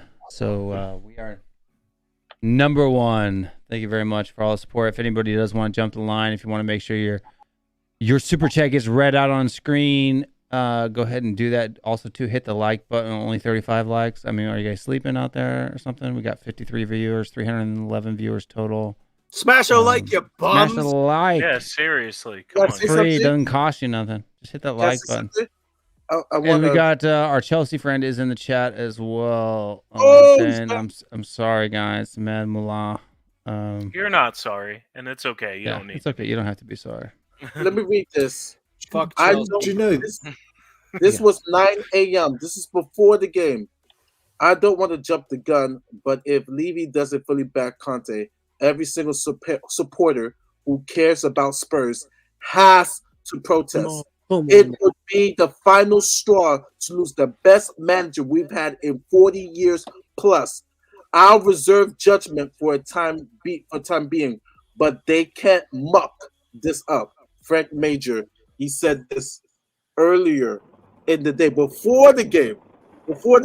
He says, Mullah, make sure you mute yourself when you're not talking because there's a bit of background noise on your thing. So there you go. He said every supporter has to protest. It will be the final straw to lose the best manager we had in 40 years plus. I'll believe it when I see it. I don't trust it because I still hear the same things. Oh, January window's pretty tough. We can't really do much in January, so you can't really blame Levy now. And then in the summer, especially if there aren't fans there. Oh, there wasn't fans in the stands. We haven't really been able to fully use that stadium that we built. I hope you're right, Mari, but I bet you that those same people that are not calling anything out now will find reasons to give Levy excuses like they have for 21 years. But there's no excuse anymore because we had an NFL match at the stadium. It did have it grossed like £100 million or something like that. And the Anthony Joshua fight. Even if in the Anthony Joshua fight. So even if you're saying that the cost to hold that event is half of that, you've at least got £75 million that should have been, according to Daniel Levy's words, back into the club, into the football club, into the things that are getting done. Right. So, I agree with you. I'm just saying what I'm hearing from people that are Levy. They always make excuse. They're always the exact same way, dude. Right? Like even these Emerson apologists, like, oh, he's new, he's young, he's only 22, he's first time in England, he doesn't speak English, brr, brr, brr. That all means he can't cross the ball. Yeah. I've just replied to Frank Major. Frank, myself, and hundreds of others, along with many other podcasts and Spurs YouTubers, have been protesting for years. So please tell your mates, in capital letters, all of them, at Last Word on Spurs and Chris Cowlin to also take action as they've all declined and they've all mocked us. I'll hold you to this, Frank. Yeah. There we go. You got the comment, right? Well, hold him. Frank, you've been called out, Frank. Right. Listen. They better. Frank is one of the only ones, when he speaks, I actually quite like listening to what he says. Crackers too. I Crackers, think, yeah. No. Let me tell you. No. We want to get the new guest on. McGovern. That guy, nothing personal against Crackers. However, this is when I'm done with you as well. He went on Chris Cowlin's show, and this is what he said. Some people that aren't happy with the board, they want to jump up and down the high street with clown masks on, and they think that's going to change. Called you out directly. Yeah. Oh wow! And he said, but it wasn't protesting. It was bouncing up and down the high street. So he's trying to make us sound like we're fucking kids. But this was the bit that took the piss. He goes, or what you can do is come on really, really good shows like yours, Chris, and have an intelligent discussion about it. Go fuck yourself. Oh my god. No. He deliberately decided to say that. So when he did that, I'm like, dude, man, you take no action. All you do is talk and moan. You take zero action. You don't put forward a plan for us to get behind. You don't try and unite the fan base together so that we can do something. But the ones that do try and do something, you want to mock us. I lost credibility for him, and once he said that, I'm like, nah. No, because Yo, if you want to go, yo. if you want to go on Chris Cowlin and talk to all the celebrities and the former players, and you got to be part of the Happy Clappers Club. You got to Yo. be part of the Chris Brennan Cowlin is a Brennan dickhead. Barrett He's a bend dickhead. over and I'll grab put it your to ankles. face. What's up, Cody? And let He's a- Levy ram it deep. How much Club. does your microphone cost? How much does my microphone cost? $3.99. Chris Cowlin, US? Yeah. biggest. Uh, He, that's like Chris 10,000. Cowlin is more Spursy than Tottenham. He's more 10,000 Spursy than Tottenham. Canadian He's the biggest dollars. bottle job. He's Can a I complete just- bottle job. Is Cody scared of this conversation? Is that why he reset the Yeah, conversation? No, but can I? Yeah. I wanted No, to but can I ask. just? I He doesn't wanted to wanna ask be a if bad you picture guy. yourself making can I just farting say something? noises into a $400 microphone. Yep. Guys, Um, the only so-called big channel that has always been genuine and has always Your allowed everyone Tottenham to TV. speak honestly and has never. They're the only ones, man. They're the Will only ones. Stewart's. Still, It's got Will Stewart's channel. Still, big channel, Did you watch- big did channel. you We're all watch the little the, ones, aren't we? I'm a little channel. Still, did you watch? But the you can make post-match me a fan- big channel by smashing that like and hitting that subscribe. Yes. Still, did you watch the post-match fan show the day that they hit 100K? Post-match fan show. No, I I missed didn't. it. No. Okay, so what they 'Cause I was were at the doing, game. I was at the Brian, game. Brian Daigle was doing the post-match fan show. I forget. Yeah. He was with doing Phil. it with, I think, with Phil, Hollywood Phil, right? And the last thing that they were asking each guest was, "What is your favorite We Are Tottenham TV memory?" Now, for me, I only started going on We Are Tottenham TV back in March of 2021, so it hasn't even been a year yet. It feels like it's been. Newbie. It feels like I've met a lot of great friends on this medium, you know. But Beginner. anyways, my moment that I remembered from We Are Tottenham TV was when they protested during the Super League, and when they brought the fight right to the door of Daniel Levy, and they did it in the face of they knew they would get mocked. They knew that the numbers wouldn't be the same as other clubs that were going apeshit. They lost their sponsors. Spurs did. They put their Yeah. money where their mouth is, and I had huge respect for them for that, and I always will. You know, Me those, too. And Those that's guys what are right and about that's them. what the people Mine- like Chris Cowlin, Expressions, George No, no, Achillia, wait. none of those guys are ever going to do that. They're never going to George show up to the Achillia. Oh protest. my god, another Yeah, one. like, Oh my god. they're I never see him at gonna the away do it. games. And like honestly, like George Achillia and Cowlin, I've been vocal. They're about all how I nice don't like people, man. They're all nice But people. But Expressions, I love his content. I watch him on Don like Robbie's Expressions. channel. I He's think really X nice. is great, but you'll never see him at the protests. These guys, they think they're above all that. No, And but I don't at get it. least- It's because last season, Kieran, towards but at the least- end, they started rumbling about Levy and the board, and they were right on top Right. of it, under Nuno Kieran, about he Levy and the blocked board, me. yet they never showed up.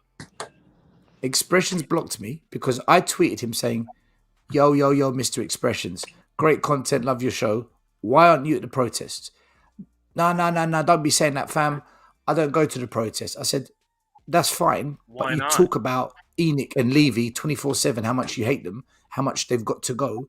Why don't you attend the protests and help us? You've got such a big fan base, 200,000. You could be a massive support to us. And he goes, I don't do protests, any protests. I'm against protesting. I said, okay, that's fine.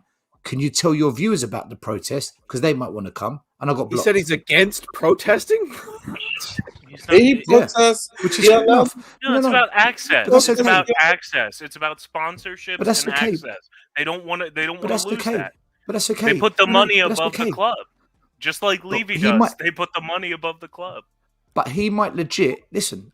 I give people the benefit of the doubt because you don't know their background. He legit might not like protesting. Fair enough.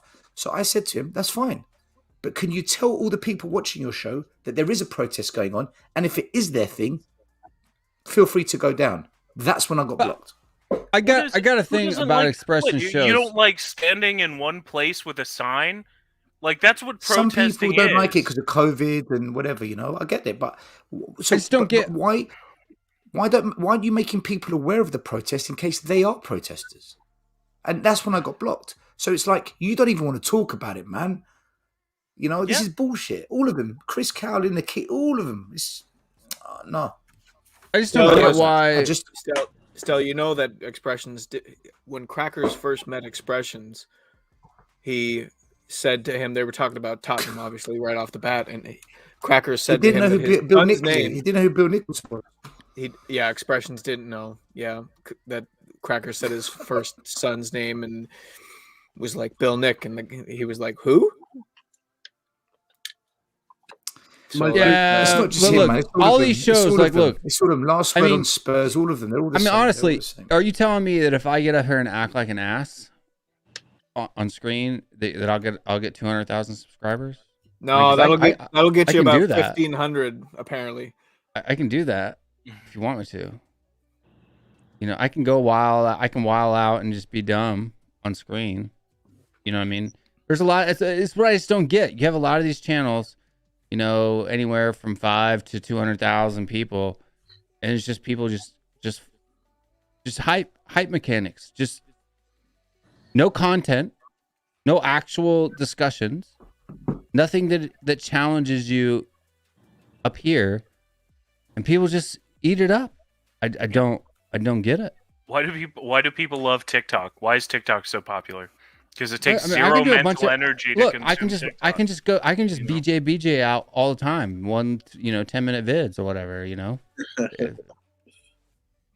Listen, do you know what? I want to make this clear, okay? Because I don't want people to think I hate all these people. I don't.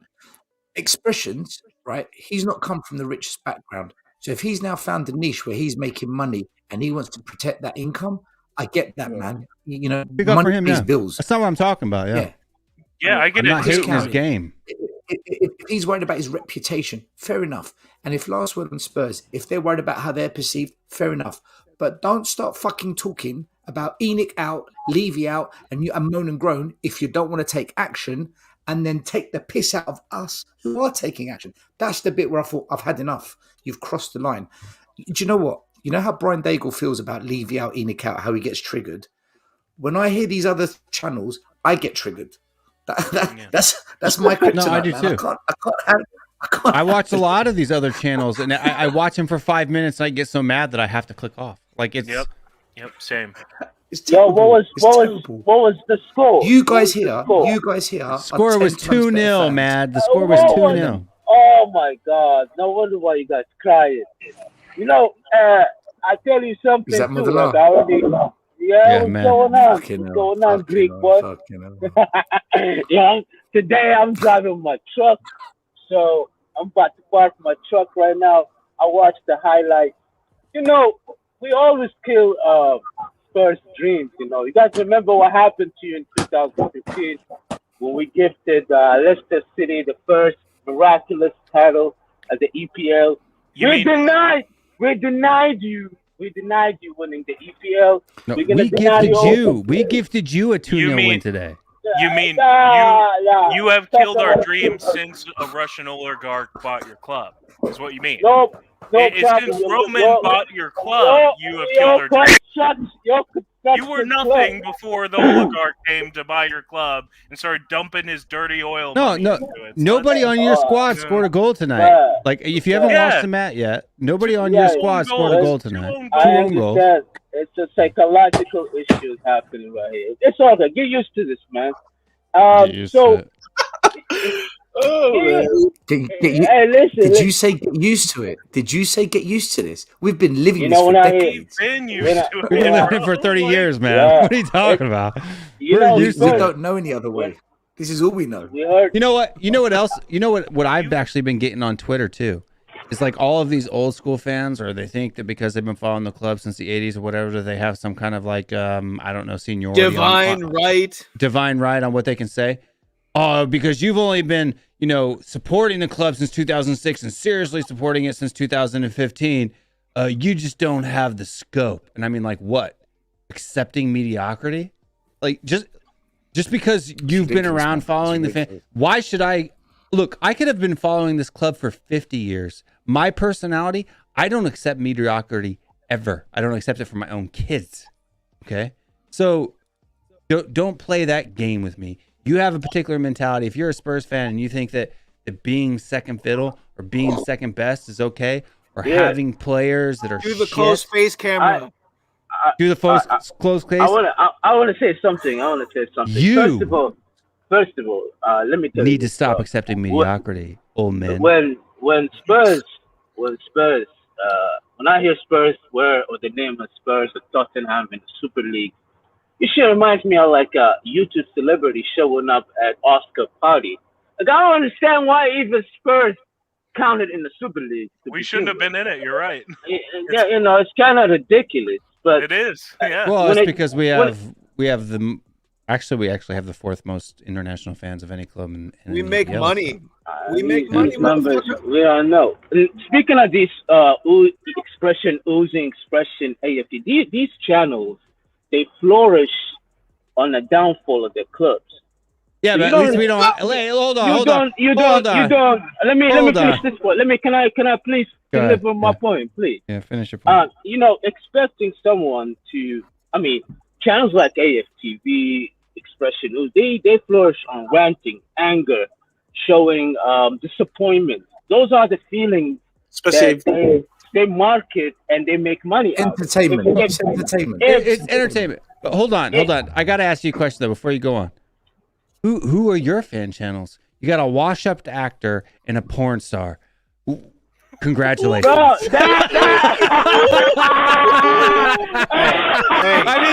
OnlyFans and a washed-up actor who looks like he's 12 years old. That's hugely disrespectful. That is hugely disrespectful to the word star. Okay, OnlyFans porn. Bro, I love when she jumps around with her boobs jumping up and down, winning. This man's paid for it. This man's paid for it. This man's paid for it.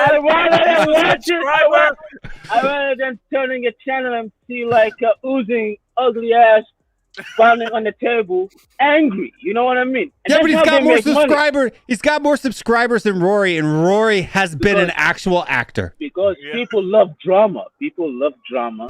That's right. That's how you sell. You don't sell like you watch these news, CNN, MSNBC. Why when Donald Trump got elected in 2020, their fucking their ratings went down because no more superstar like Donald Trump. No more someone they can point the finger and this is the guy. So the ratings went down. AFTV, if Arsenal keep winning, AFTV won't be existing. Nobody's gonna turn in and watch these channels. You know what I mean? More fans of other teams watch AFTV and Expressions than like Arsenal fans and Spurs fans watch them. It's all like Expressions is all being watched by Arsenal fans and Chelsea fans and West Ham fans, and AFTV is being watched by Spurs fans and Chelsea fans. Like, no, he's spot on with that. But look, to be honest with you, I'm subscribed to Rory's channel. I like Rory. I think he's a funny guy. He contradicts himself every two minutes. Like one day he's like, Spursy is over. We have to be worried about Spurs now. They're not just this club. And then today on his show, he was just like, it's a Spursy again. It's like, come on, dude. Like, I understand you're happy that you won. But watch if Chelsea now start failing and they have like 2-3 seasons of failing, you're gonna have a new creep of fans coming up. Yeah, but dude, if we had spent as much money as you guys have over the last 2 windows, and we were struggling to stay in the top 4, we did not. I'll tell you something. I remember you guys said something to me last week that really touched me in the wrong. I've never been an accountant. I never sat down with Abramovich and told him, yo, where you get your money from, how you spend it. But when I really looked up and touched up on this stuff, if tomorrow Abramovich, the Greek guy, I'm talking to the Greek guy in the center of the store, I don't see very well, I'm not wearing my glasses, the guy with the beard. If he tomorrow went out and say, hey, fuck the Greek guy. Does he clean toilets? Does he clean toilets? You couldn't resist. You couldn't just keep it an inside joke. No, Chelsea, if tomorrow Abramovich throw that shit in the trash, I don't want Chelsea. I'm tired of it. You know how many rich person on earth is waiting for that? Actually, it would be so stupid for any owner of any English Premier League to sell his team at the moment. It's They're like selling it's them a- left and right, man. No, they're not. Who's selling left and right? Madela. Southampton, West Ham. Sorry, Madela. What was your point? What was your point you just made? My point is this: Chelsea is here to stay forever. Chelsea is not attached to Abramovich. That's No. The brainwashing. No, man, come on, You man. just The said to me. brainwashing. You He's just trying said to to me. brainwash. You just said to me. Greek boy especially listened, and I listened, and I didn't understand your point. What's the point you're making? And I'll reply to you. My point, and I'm making to you. That's it. You can't catch up with Chelsea. Chelsea is gone. They made a brand, millions they're not billionaires, gonna, dude. billionaires. They want to get that club. If Abramovich tomorrow break up with Chelsea, bad for him. There's other billionaires are willing to spend and get, because Chelsea made a name for itself. You don't think if Enoch put Spurs on the market tomorrow, somebody wouldn't come in for him? We passed the point of Leeds. You know, Leeds. Remember when Leeds were hot. Let me listen. Remember when Leeds was hot at some point? I listened to you. Back in the 90s. Okay, go ahead. Mullah, I want to reply to you. Okay. If you look at these clubs that are bought, Newcastle was bought for a couple of hundred million. Chelsea was bought for 120 million. Daniel Levy bought Tottenham for, I think it was 125 million. Southampton has been bought for a couple of hundred million.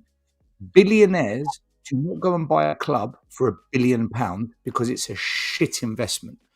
If Spurs makes a profit each year, let's just say 100 million, why am I going to pay £2 billion to make 100 million a year? That's not a good place to put my money.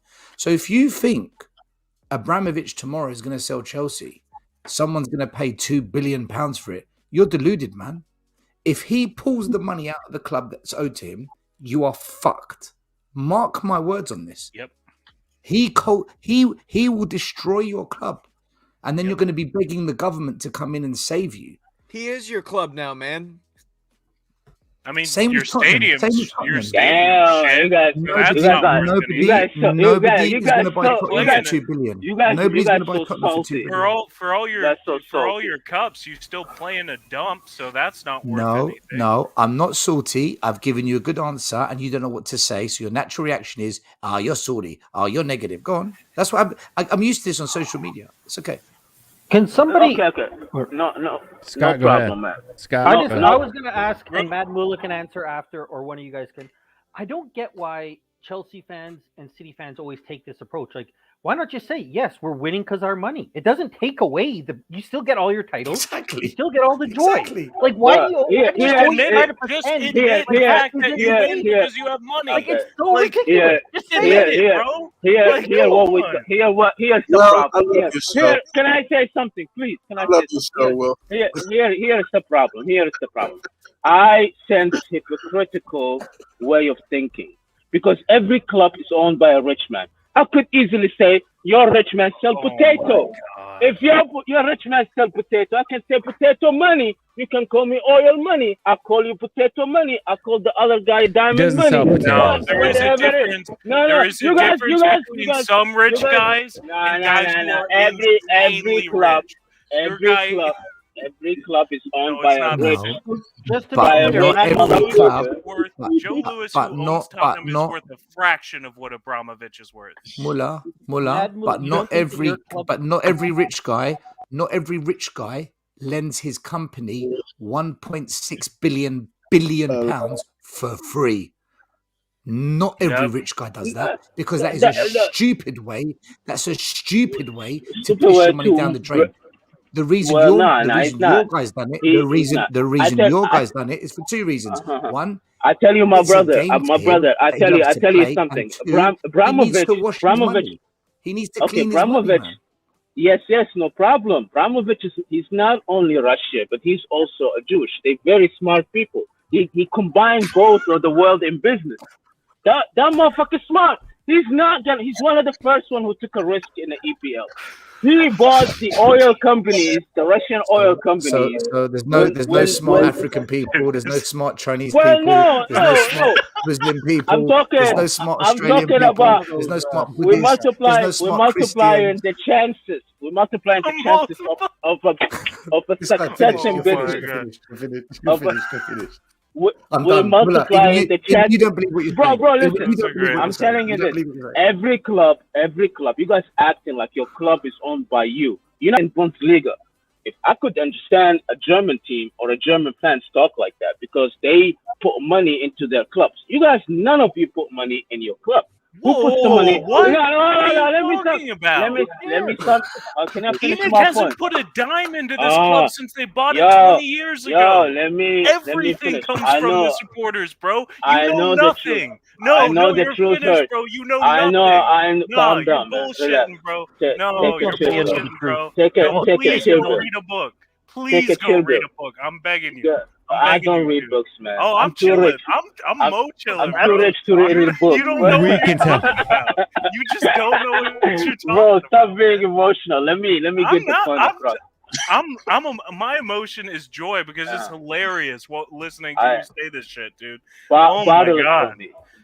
Bottle your tears for me, bro. Oh Listen, my God. here is the point. These teams are owned by rich men. Every club in England, No Manchester shit. United, No no shit. shit. Really? Right? So we know that, right? So I Yeah. don't understand why you claim that we're the only club with a rich owner. Oh, No, maybe you never because said our that. owner, We never said because that. our owner, We because never our said owner- that. No, our you're not the owner, only club. for You whatever reason, you bought your glory, just like City bought their glory, just like PSG bought their glory. That's okay. Yeah. just as same as you've been trying to buy, but you cannot. Imagine you're trying to We buy and can. you're not getting We're it. not. It's We're like- not trying to buy. Our it's owner not doesn't like- spend. You Okay. guys, it's like going to a You don't it's spend like money. going to a whorehouse Okay. and not get laid. It's like going to a whorehouse Oh. and Mad not get Moolah. laid. All right. Mad That- Moolah. Yeah, that's this what is- the Spurs this is is- saying. this has And been great, Chelsea guys. doesn't I have to gotta go far because they can just go to Peace. OnlyFans and there's a whorehouse right there. Mad Moolah. Love you all. Come on, you Spurs. I See want y'all to later. ask. You how Spurs. much- I want how to much- ask. Take I want care. how to much ask did you our guys stop? treasured guest from the Chelsea fan base, if Chelsea's success is not down to the ownership and the money invested, where do you put the credit? Everything. You're right. Money, owner, players, culture, soul, hardworking, smartness, intelligence. All of that came together and formed Chelsea. Spurs, Until I don't when? know what's Until going on. when? I don't know Until when when? you guys Until gonna when? see your players' Until armpits. when? When you guys Mamula. gonna see? Until When when? you guys gonna When did see that your all players' happen? armpit? Okay. When did that all happen? Armpit. When did that all happen? Armpit. When did that all happen?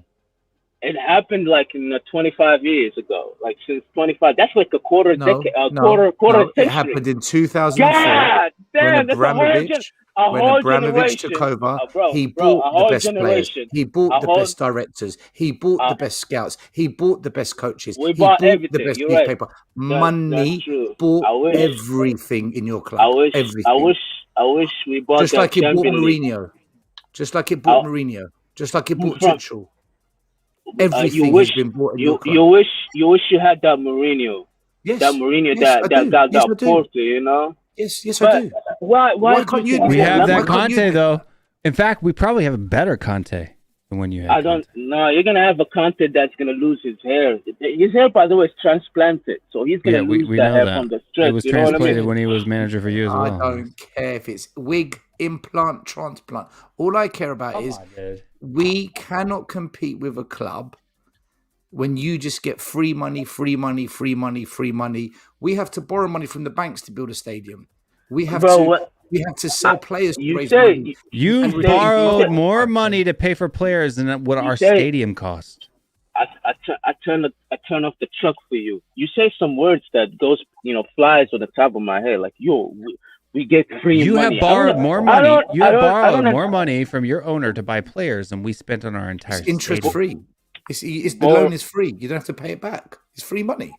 Well, we need to sit down with the Queens. Need to sit And yet- down with Abramovich and ask And him why yet, you're doing that. and shit. yet, your striker doesn't want to play for you.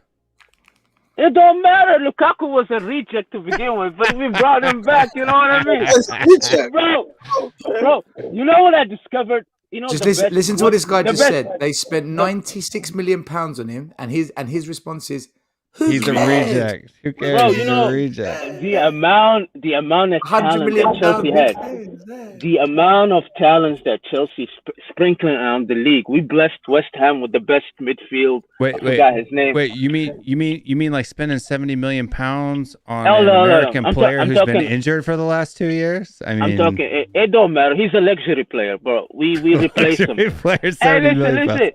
We sprinkled, like we gave Liverpool Salah, we gave Man City De Bruyne, we gave you Conte.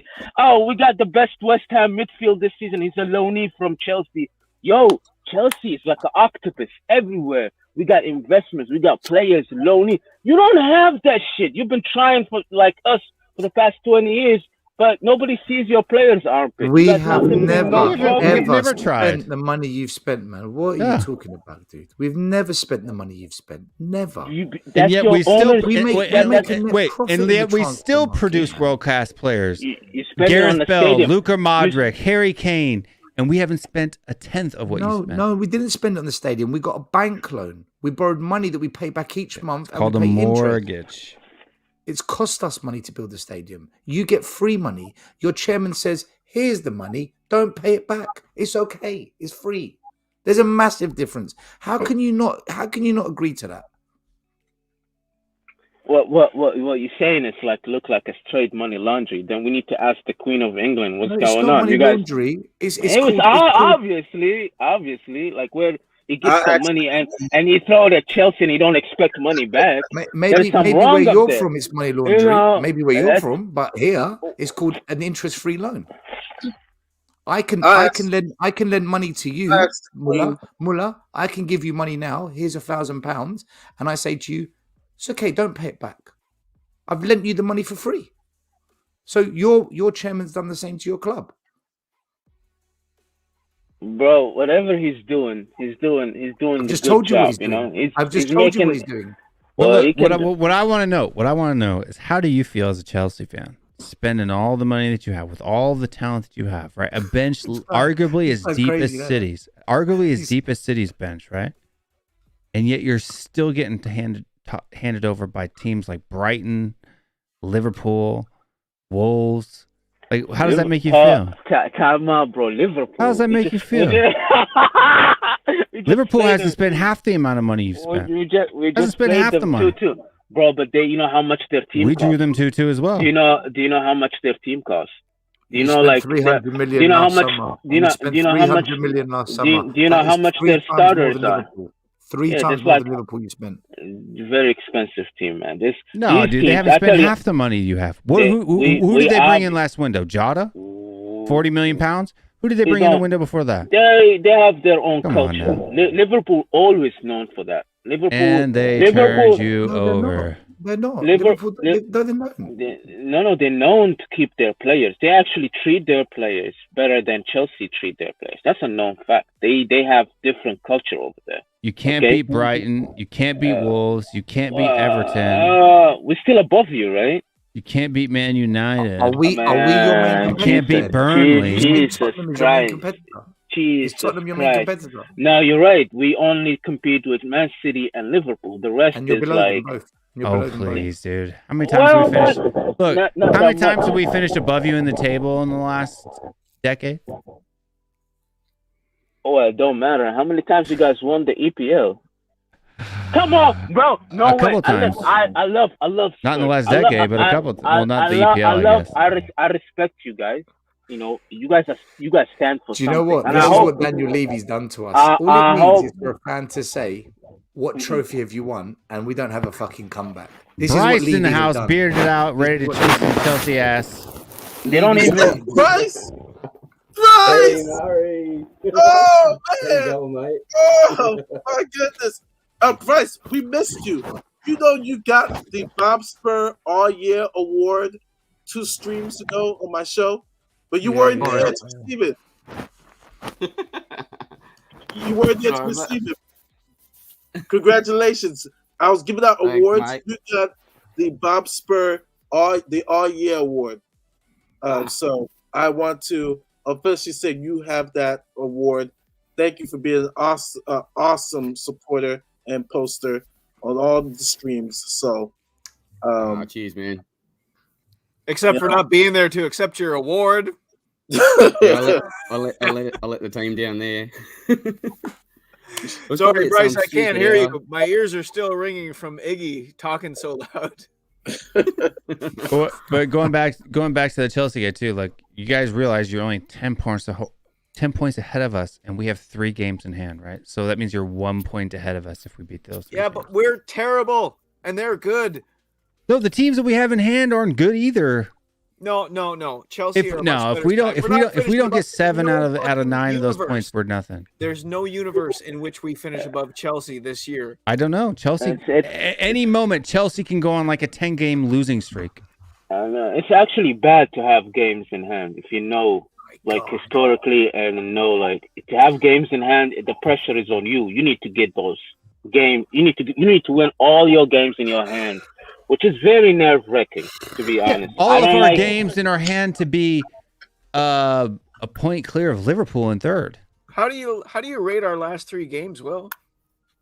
Our last 3 games? We won, we drew, won, and lost in the last 3 matches. Yeah, but like when you think about the performances, right? Doesn't matter what the performance is. Why does that not matter in the because a team? I'm gonna tell you right now. What you'll find. You'll find championship winning teams play like crap and still get a win. That's what happened to Liverpool when they won. That's what happened with City most of the time. Well, not. Do you think though, Will? Seriously, we are so far away from that level of football team. We are in the exact same position we have been for 2 years. We are in a total holding pattern where we will never beat teams that are better than us. No, we're a top 4 team. No, we'll finish above. We'll finish above Arsenal and West Ham this year. United's the only one I'm worried about. This is not a top 4 team. United's the only team I'm worried about.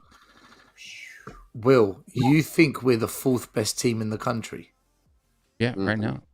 Nah. No. Yeah, I'm telling you right now, United and West Ham are the only 2. I'm not worried about either of those teams. It's United and us are the only teams that I'm worried about for that. I think Arsenal shit. What about Leicester? What about Leicester City? You forgot about Leicester City. Leicester's like in 10th, bro. What are you talking about? They're like on 25 points, man. No, they've lost. We're 10 points ahead of them. They've lost their entire defense, Muller. We're 10 points ahead of Leicester. Yeah, they're missing their defenders. No, Leicester's not even coming anywhere close. Their injuries have killed them. You're out of your mind, dude. They've just lost Iheanacho to the African Cup of Nations. Typical Chelsea fan only knows what's going on at Chelsea. Yeah, Leicester's like below Wolves. I know, bro. I know if it's an American because we only know what's going on in America. The rest of the world, it don't matter. But it is. Speak for yourself, brother. I know what's going on. Chelsea is too big, bro. You can't say that about Americans. I'm very knowledgeable. I'm very world-rounded. I have friends on globally. He just took it to you guys, man. Speak for yourself. I only turn my local channel, just turn it and see what's happening, how many murders. That's enough for me. I don't even watch the news. Here, The only thing I watch is football news. I don't care about any of the other news. No, I don't give a crap about that crap. I help Spurs buy players. If they don't, they're not gonna get no top 4. But no, hold on. 5 and Arsenal. Mullah. I gotta give Bryce his time because this is the second time coming on a live stream. Maybe it's third. Did you go on somebody else's channel? No. Are you cheating on me, Bryce? You cheating on me, Bryce? Come on, the love loud. I want to hear Bryce's thoughts on today's game. How are you feeling about it? Did it tickle your beard? Did Brian Gill give you feelies? Brian Gill gave me warm fuzzies. I was pretty tempted to stir you with it. He did one whole thing, didn't he? He made one run. He had one play. He did fuck all, but it was an exciting one thing. Yes, it was a good one thing. I mean, I've had 2 kids in my life. That was 2 exciting things, you know. Like I had 3. So. Yeah, but there wasn't much to write home. You know, when you watch an FA Cup game and you watch your Chelseas, your Uniteds, whatever, play against a park team, that's what this morning felt like to me. It just felt fucking terrible. Yeah, it was men against boys. Yeah, we did kick them out of the League Cup last year, but I mean, that's like holding on to a trophy that Levy got 20 fucking years ago. Like that, that's true. It was frustrating. It was terrible. No, I just said that because I wanted to rub Mula's face that we knocked him out of the League Cup last season. It was a tough watch. It was a very tough watch. It was a tough watch. We've been a tough team to watch for a long time. Yeah. We have. It was yeah. I wasn't very glad that I got up to watch it. Liverpool gave me some hope, but they were cavalier and their midfield was second stringers. It was just false dawn. Oh man. I think all the smoke and mirrors that Conte had been using to get us the results kind of all came crashing down today, and we saw what the team really is. Listen, nobody's gonna be scared of Tottenham Hotspur after today. Nobody's gonna give us the benefit of the Conte, not unless they're relegation fodder like Watford and Norwich. Scott, I gotta hear your ratings. I'm not gonna disagree with your ratings today. Let's do player ratings, but let's only do Scott M. Yeah, I was gonna say the way some people are talking, I might be a positive person today because I was pretty shocked when I heard that people were crapping on Conte. So I might be the most positive guy out there today. Scott, we don't want you to try to be positive. We want to hear your real opinions this time. If you've been positive in the past, he said he's been hiding the whole time. He's just trying to fit in. The reward for you got to be real. You got to give us the your real. But Scott, you didn't get my player hater award for my channel, so you can't unsubscribe and cancel your membership. Who got it for No, your that's channel? only because I was like your third favorite Canadian. Yeah, you're my third favorite Canadian. Top 3. Bryce is my favorite Australian, though. Yes. Yeah. I'm here for this award. Yeah, Shamu and the other guys out there got a lot of work to do. Will, am I your favorite Greek toilet cleaner? Yes, absolutely. Okay, just want to 1,000%. Okay. 1,000%. Stell, you make my top 3. New Zealand. Top 3. I feel blessed. I feel humbled. But there's a lot of great Greek toilet cleaners out there. Let's do some player ratings. But I would like Mula to give his player ratings for the Chelsea squad just real quick. They're all 10 and 11. Oh, get out of here with that. To the conversation. They need to rub their blessings on the Spurs players, you know. They were all good. Domination. On Mari's show, I already gave Werner the player of the game for Tottenham. So there you go. Yeah, but so Mula, that was very quick. Thank you. I appreciate that. They're all teams, all fucking teams. Don't waste our time. Waste our time. Let's go around the horn. While you guys do that, we'll start with Cody Mack, and then we'll head Cody Mack, Mari, Scott, Stell, Bryce. I am going. Since we're at 2 hours and 45 minutes. I'm an old man now, so I have to go to the restroom number 2. Not number 2, but for the second time. Will's got to take a shit. No Dyers tonight. Dyer wasn't playing. So this is a Doherty. Number 2.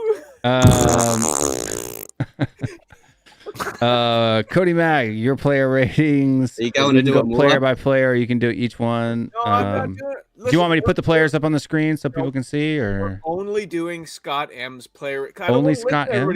That was a shit game. I don't want to relive that 6 times. Scott M will summarize it as best as anybody. Come on. I agree with Mari. Let's ask Scott. Scott would, Scott's ratings. I'm going with Scott. Whatever Scott got, I'm not going to question. What do you rate Hugo Lloris out of 10? Ugo? Are you that drunk that you're calling him Ugo or Lloris? He's French. Ugo. Lloris, I wasn't as down on him as Ziggy was on that goal. Maybe I have to go back and watch it. I was watching other things, so I'd say I'd give him a 7. Yeah. What about Matt Doherty? Matt Doherty, probably.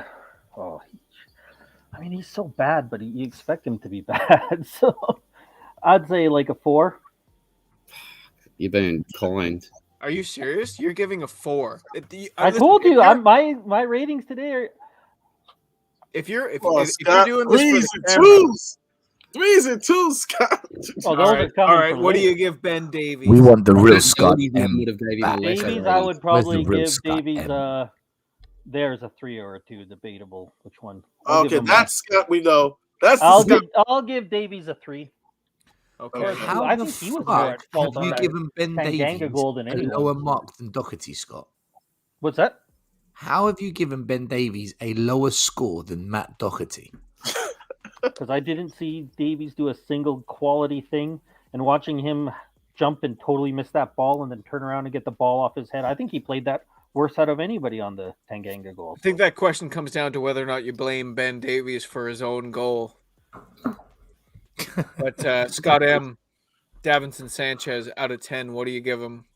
Sanchez 4. Is there a reason for that? I thought he was all right. Like just I think he was the best of the 3 defenders, but I don't see anything in particular great about him. Oh, I thought he was at least a boy. pass. So, well, that leads us up to Jaffet, who I'm sure you've got many points to give. I'll give him a 2. A 2. Again, I didn't think he was as terrible as I think other people are giving him like a 0 and -10. I didn't think he was as terrible as other people. I mean, 2 is not exactly a great rating, is it? So, yeah. Listen, Jaffet didn't cover himself in glory today. That was obvious. I think we really missed an opportunity to send him out on loan a couple times here over the last 12 months, and we've again just found a way to ruin a talented player. I feel like, but Emerson. Yeah, I was hoping that he'd have a place. I thought right center back would be perfect as a backup, but now I'm thinking he's got to go out on loan. Okay, Scott, what do you give Emerson? 2. A 2? 2. I thought he was terrible, and maybe it's because I'm just so tired of him that I'm giving harsher grade. It's like he was terrible today, and he's been terrible so long that I'm just so fed up with him. So Matt Doherty was double as good as Emerson. There's no way. 4 is not. I don't know. I guess I don't do it that way that it's like a double. I mean, 4 is pretty. I don't see too much difference between a 4 and a 2. But if you're that concerned, still, I can lower Doherty for you if you want. Yeah, I think, yeah, I am a bit concerned. Yeah. Okay. All right. So Stelios via Scott gives Emerson 3. No, a 2. A 2. What about Oliver Skip? I thought Skip was arguably the man of the match. I'd probably give him I'd probably give him a 6. Yeah. He was one of the lowest rated players on SofaScore, as you can see on the screen. But thank God SofaScore King isn't here, so Will can't yell at me. But I know overly rate. No, you've summoned him. You've summoned him. Pierre Emil Højbjerg. He's on his way. Listen, Højbjerg is starting to get a lot of criticism. I'll give him a 1 or a 0. A 0? Yeah, 1. A 1. I thought he was terrible. I thought he was disgusting today. He was terrible today. Okay. Let's stop on this player because this is, a primo example of how like statistics as a way of measuring a player are a little bit flawed because SofaScore, as you can see, gave Højbjerg the highest mark of any Spurs player today. Can I say you're giving Pierre Emil Højbjerg the lowest score in the squad, but the only player that got pulled off at half time was Doherty. How can this be? There's no logic here. Because if Højbjerg was just a little bit better than Doherty, but he ended up playing an extra 20 to 25 minutes, he had a greater negative impact on the game because he didn't get substituted. But do you think that Doherty was pulled off because of how bad he was or because of the position and he wanted to change the shape of the game? Because if we're talking about how bad he is, then how come Skip, who was clearly better than Højbjerg, got pulled off? Yeah. That was. I think it's fitness because Skip came off against Watford round about the same time in the last game.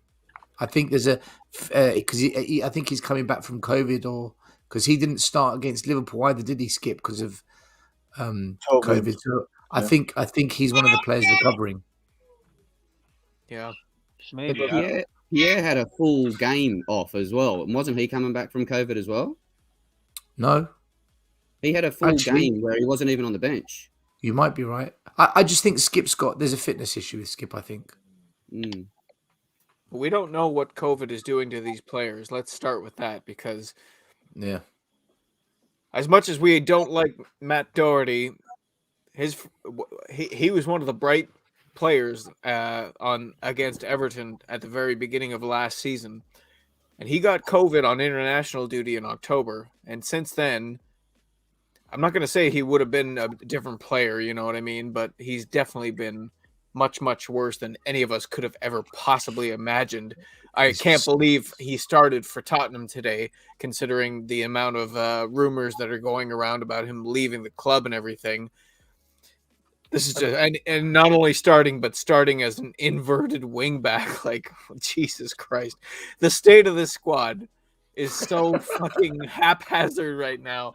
I feel like we're going over a bridge that's supposed to be under construction. It's not good. And I don't know if Conte's going to make it, man. Conte doesn't like to lose. Listen, this guy, you think he doesn't like to lose? All that had to happen last summer was for Inter Milan to say, "Oh, we have to sell some of our best players." He didn't even stick around to start losing. He just said, "Fuck it, I'm out of here." Inter Milan I think they're top table in Serie A this year. Like that's just the standard that he sets for himself as a professional and a coach. This guy is not going to put up with this shit. I almost see the fight coming out of him already. I'm really, really discouraged about Antonio Conte and the appointment and his tenure. I'm Do you know what? I think he had a bit of a Nuno look about him, where he'd given up.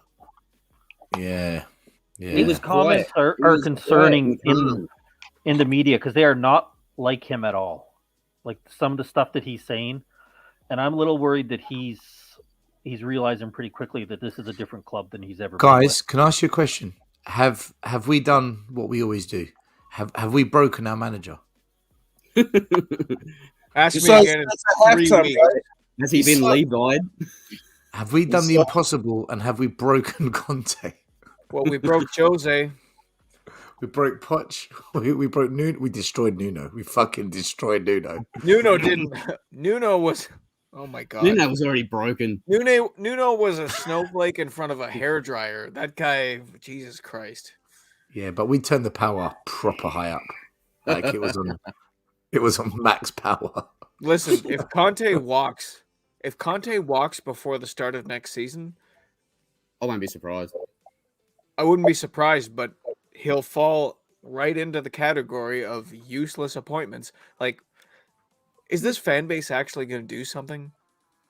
No. If Conte walks, this fan base we are going to have anarchy at Tottenham. It's going to be like the 1990s when we lost our shit with Alan Sugar. It's going to happen again, but worse because social media makes everything 10 times worse. If Conte walks after we had this summer of 70 days, no manager, signed Nuno, had a crap transfer window, got Conte, then wasted him. Like you couldn't even plan a worse like that. If you were an Arsenal fan or Mad Mullah, that's how you would plan a horrible season for us. Would it not be? Like, could you plan any worse of a year for us than that garbage that we would have gone through? Scott, do you know what the worst thing is? Every single Arsenal friend of mine has been saying this all ends in tears. I'm like, no, it's not. No, it's not. Conte's the man. I've fought hard this time. On a personal level, I think I'm finished if he walks. I have nowhere to go. I literally have nowhere to go. Oh man, I don't know where I'll go. I don't know how we could recover as fans from that. I know you guys got that curse, the good coach curse. Like Arsenal had the Arsenal. I don't know why they fired Arsene Wenger, and they're a good, very solid mid-table team. They're fourth, by the way. Spurs, they're fourth. Yeah. The Spurs. They got that Pocahontas. What's that name? Ignores the facts. What's his name? Pocahontas? What? Pochettino? I forgot his name. I don't know why. This guy. I don't know why you guys lost that guy. I don't understand. But I'm watching right now the formation. You guys are playing with your best team and 3-4-3 against Chelsea. that's a recipe of a disaster right there. Playing 3-4-3 against Chelsea, and I know Tuchel played like 4 in the back and changed it up on Conte. This is crazy. This is crazy. You guys need an overhaul, a major overhaul. Your team look mediocre. Even Arsenal will surpass you. I can guarantee you. I think if the shit goes the way it is right now until the end of the season, I don't think you guys have a chance against Arsenal too. Okay, so let me ask you a question then. Why did Chelsea come out full strength against us today when we obviously we didn't come full. We didn't even have our first goalkeeper. We didn't have our over flanks, the right back and the left back is not the first. Half of our team he's out for the rest of the season. James is out for the rest of the season. It's not like you had a choice. You're playing with the bench team.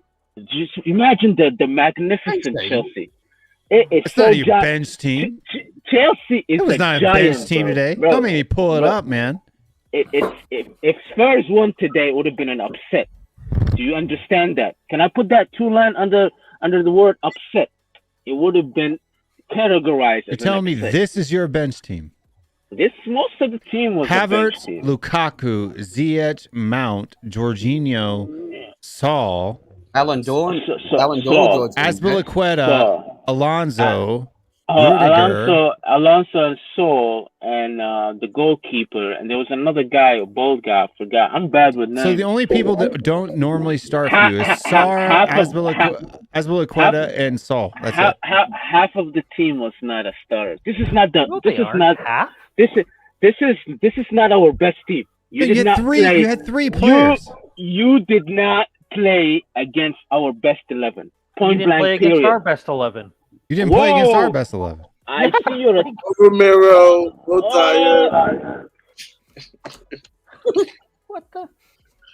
I said no tire. Wow.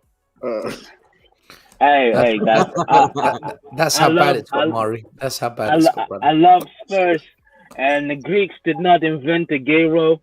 I love Spurs, and I wish they improve next time. You know. The Italians didn't invent pizza or spaghetti either, right? Not at all. I don't think so, bro. But the spaghetti was Chinese. Spaghetti was Chinese. But anyways, listen. Mullah, I'm banning you from using the word Greek when you speak on this show. Bro, I love Greek, man. It's the land where 10 people work. I mean, 1 person work, 10 people watch. I visited Greek sometimes. You know, they love life. It's Greece. Yeah, Greece. You've just called Greek people lazy, man. They're not lazy. They love life. You're right. You should not be working like a donkey. You should enjoy life sometimes. But they do that, you know. My good friend Randolph. What's going on, man? Where are you from? Mullah? New York. I'm from Somalia via New York. I'm from Somalia, bro. What you gonna say about Somalia? There's nothing to say about Somalia. There's no history. Oh shit! Are we gonna do the rest? Are we gonna do the rest of the players, or are we just gonna banter around? There's nothing to say about Somalia, brother. Because we never even got to Harry Kane, Lucas, and Son. We didn't do those 3. Oh, Scott. Mora, Kane, Son, I'll give them all 4. Whoa! 4. Did you think Sonny was terrible? I don't think 4 is a good rating. I don't think it was look, terrible. I told you, Cody, my ratings are higher than everybody else's. Did you guys even shoot at the goal? I didn't even see a Spurs attack. Lo Celso took a shot in the 88th minute. And got one. And it was, how good? Did you notice Doherty today used his left foot? So he's already got one more foot than bloody Lo Celso. He's got one more foot. He's got one more foot than Hill too. What up, man?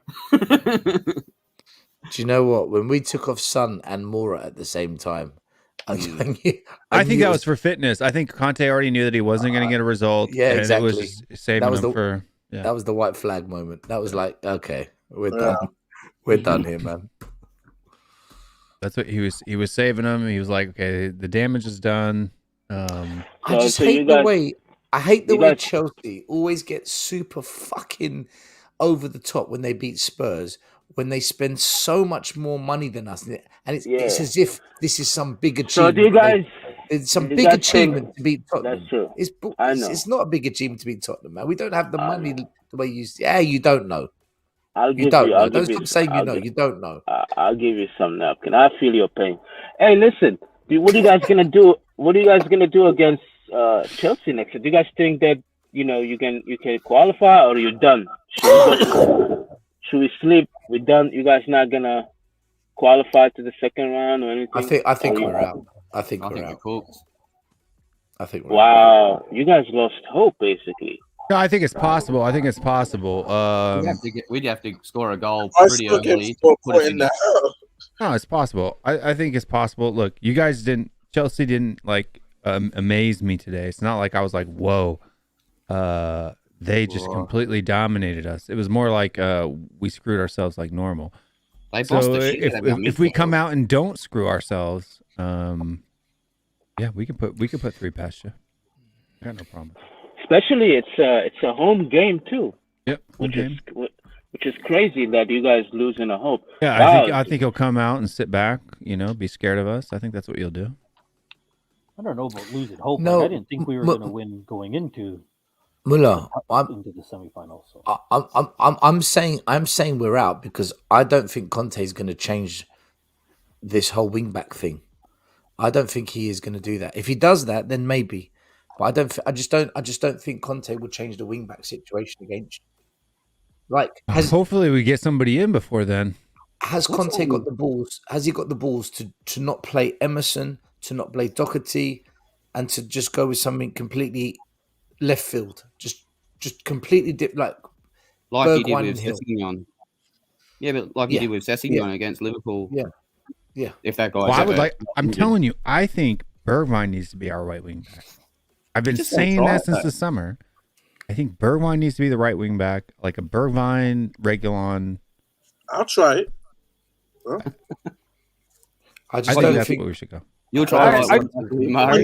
For Adam Tiare, why don't we just use Steven Bergwijn?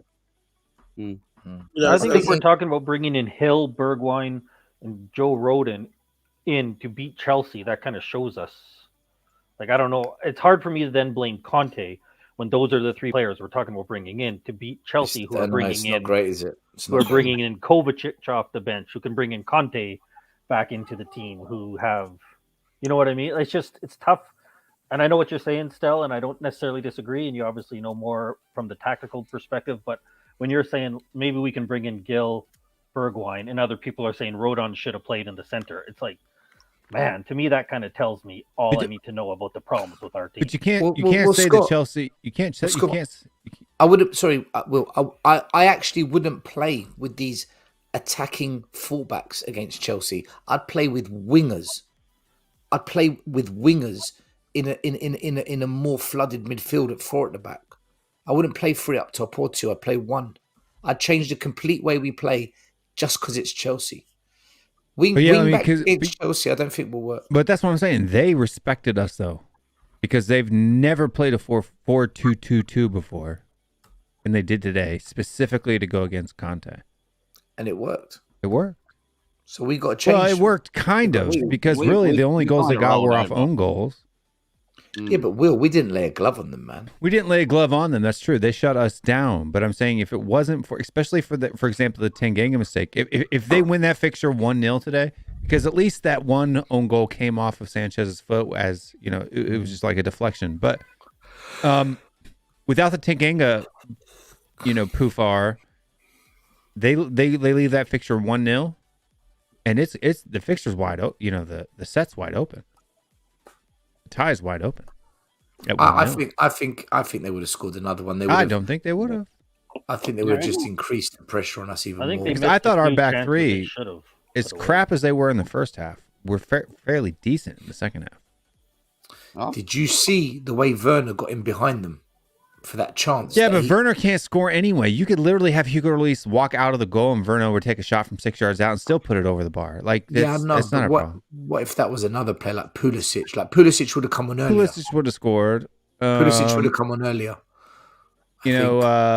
who else can't score? Ziyech hasn't done anything all season. Yeah, What Ziyech a doesn't what a score. waste! What a waste of space for Ziyech. He was a good player at Ajax. He was a good player at Ajax. Well, but I he was wanted a him good as player. Eriksen's He was a good player replacement. for his first year at Chelsea, but this year he's just been abysmal. No, actually, I like Ziyech. Ziyech needs to bulk up. You know, he needs to change his. He's got about 50 pounds he's on not Brian playing- Hill. Nah, guy is very delicate, but he got that superstar touch. I would be so saddened if Chelsea let him go. They just need him to feed him more, give him more couscous and more bread, and bulk up a little bit up, and he will be a good. He's gonna survive, but he's a very very talented player. I think if Spurs want to beat Chelsea, any team that gave us a hard time are the team that really pressured us and pressured our defenders. Once you see Rudiger going up and shooting and heading, and once you see that, that means Chelsea is enjoying playing. I think you should overload the flanks with Chelsea. If not, then you're gonna have a problem. You're gonna have a problem. Overload the flanks. Have you seen the players we've got? I'm guessing this is Jacob. Jacob, join the show if you want to. Both were own goals. The link is pinned to the top. But still, this is a question that I've been thinking about. Do we recall Sarr this January? He's too young. Are we allowed to? He's too young. Although we're allowed to. We own him. We paid for him. He got his deal that he stayed there the whole. Right, but he hasn't been playing though, right? So hasn't he? Okay. No, he hasn't been playing. He got his first call up for the international team in African nations. So he's the thing is, we're gonna pin our hopes on an 18-year-old kid. We're just asking for trouble, aren't we? Oh, I mean, we got nobody else. Why not? If we own him and he's not playing at the club that he's at, why not bring him in? My answer is no, because I just feel we'll destroy him. Doesn't he need to play though? He's better off going on loan. Like loaning him off to another club? Yeah, but he's not playing at the club he's at now, right? So yeah, but I think he's come back in. You can have a contract where when a player goes on loan, there has to be a minimum percentage of playing time. You can put that in a contract, and if they break the contract, then there's fines, all sorts. So but do we want to turn him into another Jack Clark, where we loan him back for the rest of the season, and then he comes back to Tottenham the next year and never makes it into the squad? Like I don't know why we bought Jack Clark in the first place. That was stupid. That was a stupid signing. He was never good. He was never good enough. Matt Hayes is going to block you on Twitter again for saying that. But I'm already blocked from Matt Hayes. I got a question for you guys as a sport. I think you guys got a guy named Ndombele. I think that guy is talented. What's going on, man? Why are you guys not using him well? That's what I'm. Because, Did you watch the game today, Matt? Sorry. No, I'm talking in general, bro. The guy. Who's he talking about? I missed it. Dude, Ndombele. But today is the perfect example. He came on in the second half. For 10 minutes, he was great, and then he did nothing. Yeah, 10 minutes. He doesn't do That's all anything he for could do. Spurs. And for 10 minutes, I'll give him credit. That's if you want to buy him, we're glad. We'll sell him to you. We'll sell him to you for $60 million. No, sorry. So we don't hire lazy people. Now you think he's lazy. We'll sell him to you for £60 million right now. Now you hire motherfuckers like Romelu Lukaku who go to the media and talk about how badly they want to crawl up Inter Milan's rectum because they miss the smell so much. They just miss that taste, They want to go up in there and they want to say, "I miss you so much." Chelsea's rectum doesn't taste the same as your rectum. By the end of this year, and I will leave you with this: I will come up on this show with the 8 ball of cocaine in front of you. If Lukaku by the end of this season is not going to flourish, Lukaku is going to flourish. He's going to get slapped on the side of his head. What does flourish mean? What does flourish mean? He's going to score more goals and he's going to be in a top scorers by the end of the season. I can Where? guarantee you. You say top scorers were top 10? Well, top by the 3, end, top by 2? the no, Lukaku is a superstar. You have to give Lukaku. Lukaku is a truck, bro. Okay, so what you know what I mean? You're just saying He's you're gonna gonna come back. You're gonna come back on our channel and do cocaine on June 1st, no matter what. That's what you're saying. He's matter of fact, he's better than Kane. I think Kane is another version.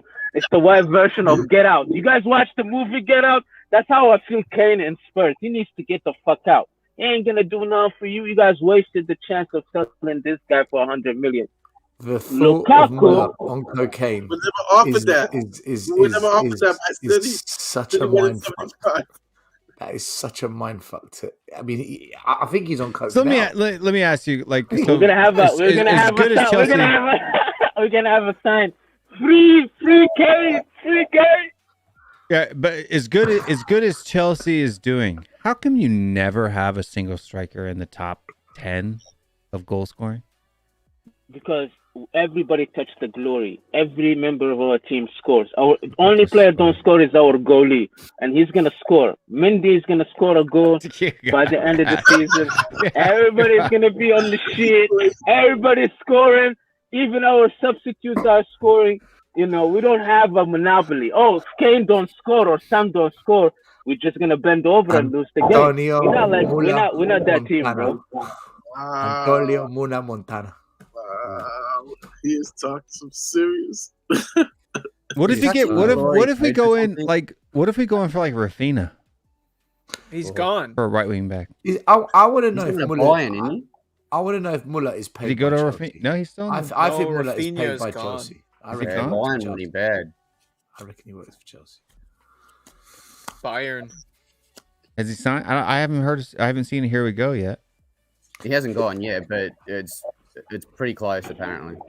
Guys, have a good night. Enjoy talking to you guys. I'll see you. Good night, Mad Mullah. You're definitely mad. Good night, man. In the British sense. Take care. Take care. Fuck Chelsea. Bye, Mad Mullah. The great Good man. Good man. It's always fun to have the opposite fans on for a good banter. It's always good. Listen. He was on coke, man. I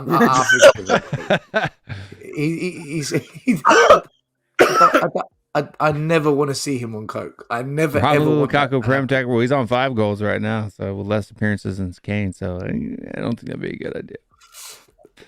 Boys, on a serious note now, okay? I know we've been having good fun and jokes tonight, but on a serious note, are we going to buy any quality players this window, guys? Or is this... Is Hugo Lloris signing an extension going to be... I'm scared, bro. I'm actually losing hope. I was like, yo, we're going shopping. We got to go shopping. But I keep seeing these comments, oh, we're going to do better in the summer. Or I'm just like, uh-oh. I know this script. I know this. I'm getting post-traumatic transfer disorder. Like, I now I got to see it to believe it, man. Tribute to Bob. Until they hold the shirt, man, my excitement level, it's waning. It's waning. I'm still going to do some transfer shows, but it's I'm rent, boys, Mark. Rent. I'm just going to,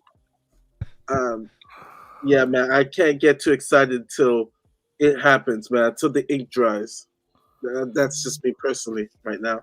What are we going to do in the summer if we're in the European Conference Cup? You know, who are we going to buy in the summer if we're in the European Conference Cup? I've heard Lamella's done I don't well. think we'll be. I think we'll be at least Europa League this season. I don't think we're. Lamella's back. Oh my god, man! We'll pay 25 mil and Brian Hill for Lamella. return transfer. Look, as much as I hated Eric Lamella, I'd rather have him this season right now than Brian Hill. I'm gonna tell you that right now. Has Daniel Levy? We need him to be the asshole out there. We need a prick out there. Look, I never thought I'd say I miss Eric Lamella, but I missed him a lot this season, to be honest with you. Has Daniel Levy lost the plot completely, man? Has he completely... He lost the plot years ago, man. Yeah. Is he just fucking head's gone now? Is he just like... He's just... He's just lost complete control of anything that's sane. He's like there's no sanity. No, he's an absolute daft wanker that has no clue what he's doing. None at all. Because look, you're on the verge. We're sitting right now 1 point out of the top 4. 1 point with 3 games in hand. 2 games in hand on 4th place. If you don't go out and spend at least 100 mil, you're getting that 100 mil back if you qualify for the Champions League. You're getting it back. To not do anything is absolute insanity. Like all of this businessman, he makes money, but no, it's ridiculous. You go out, you spend, right? You get that money back. The next year, you even have the opportunity of possibly even winning the freaking league. Going far in Champions League under Conte. You have to understand. I'm telling you right now, it's ridiculous. Okay? You have money. You know that if all you have to do is win your 3 games in hand, and you own the 4th spot by like 6 points, why would you not do it? Why would you not do it? Like, it's madness. Because Daniel Levy. But that's what I'm saying. Because I've got no idea why he works the way he does. Up until this point, if you're Daniel Levy, you have never opened your wallet or Joe Lewis's wallet to spend money on this football club. But you don't have to. You just made almost 200 million pounds off of extracurricular activities at the club. Yeah, we also had outstanding debts. We also owe more on transfers than any other club in Premier League, if not those Europe. debts are long term. They're not short term. We don't have to pay them back this season. You asked the question. I'm giving you an answer. That's not a good answer. No. I'm saying, logically speaking, if I'm Daniel Levy, I'm 1.5% Italian. I'm 1.5%. Between opening my own wallet and paying, which sets precedent, which after I open my wallet, Spurs fans, what do you think is going to happen if Levy opens his wallet? We'll win something? They are going to be marching. They're going to be marching for him to open his wallet every single transfer window. So he's never going to do that, right? So the question is, can they invest enough this window without Levy opening his wallet? I don't think they can. I don't think they can because they're looking at COVID right now and they're looking at the state of the Premier League and the number of matches that are being postponed. And they're thinking there's a big possibility that fans won't be allowed in grounds before the end of the winter, you know? But Amore, please. Isn't he then? Isn't there even more reason to do it then? Because you get the guaranteed money of Champions League to subsidize the no fans. ENIC are a company that are low risk. Buying players. Basically, any money they put into the football club is high risk in comparison to the investment projects and the equity projects that they have on the go. I've already said you could spend 50 million pounds in this window and actually improve the squad. 50 million pounds. That's it. Yeah, I'm not arguing with you, Cody. I think you're right in your thinking how they think. I'm just kind of saying to Daniel Levy is if you're worried about the money you're going to lose from not having fans in the stadium, well, that Champions League money sure would help cover that expense. So and if he this year, sorry, go ahead, Bryce. Sorry. So if he doesn't spend money this time around, do you think even his loyal minions, the ones that really defend him, are going to be cool? No, there's so many dumb people out in the fan base. Like I've dealt with like the dumb people for like the last 2 days on Twitter, and it's pretty sad. It's pretty sad the levels that they'll go. What does January is tough. Nobody buys in January. What does Daniel Levy think is going to happen if he doesn't? What does he think the fans are going to do if he doesn't buy anyone this window? What does he think the fans' reaction is going to be? Much yet. He thinks they're going to be happy that he brought in Conte. We haven't scared him enough. We haven't scared him enough. Conte's going to get the team better. That's good enough. I bring Conte in. He wins. He makes the team better.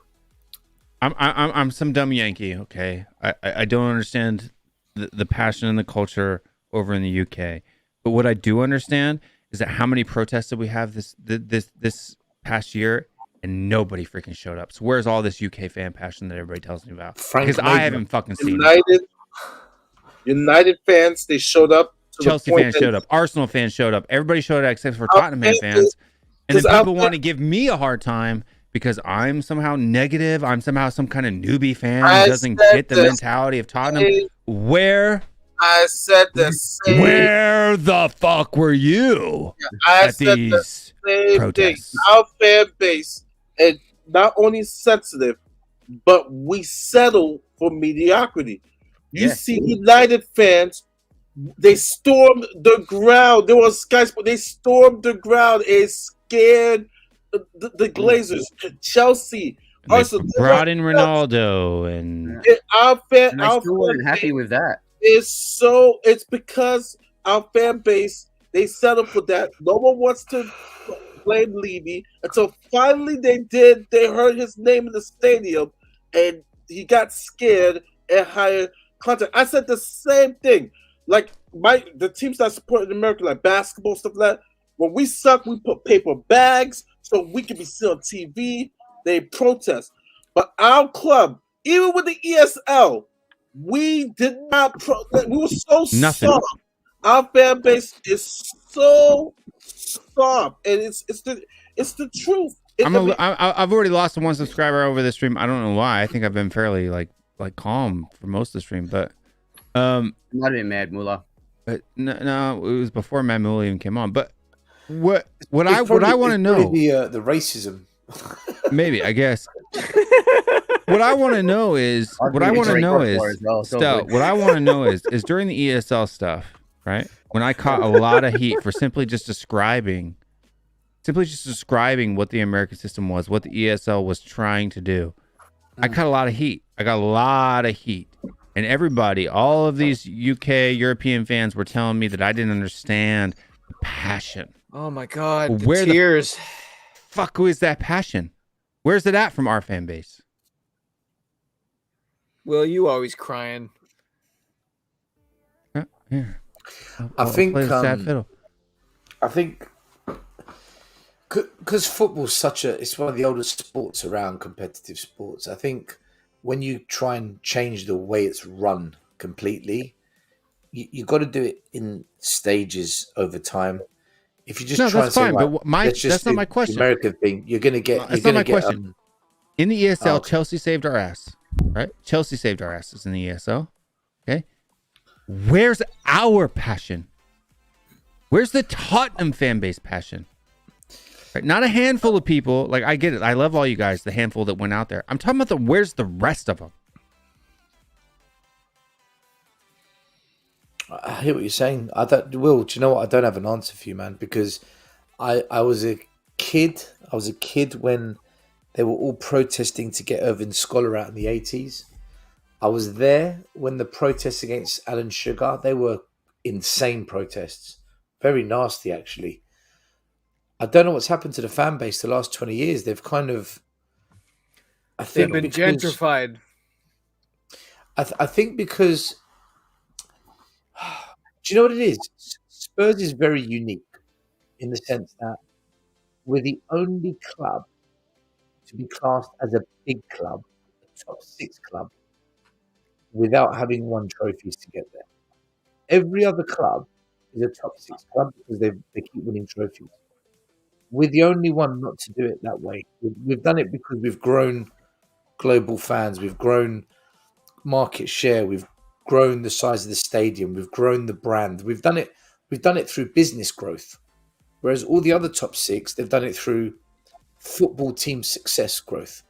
So it makes us very unique. Really, we don't belong there, but we've somehow got there by being the only way.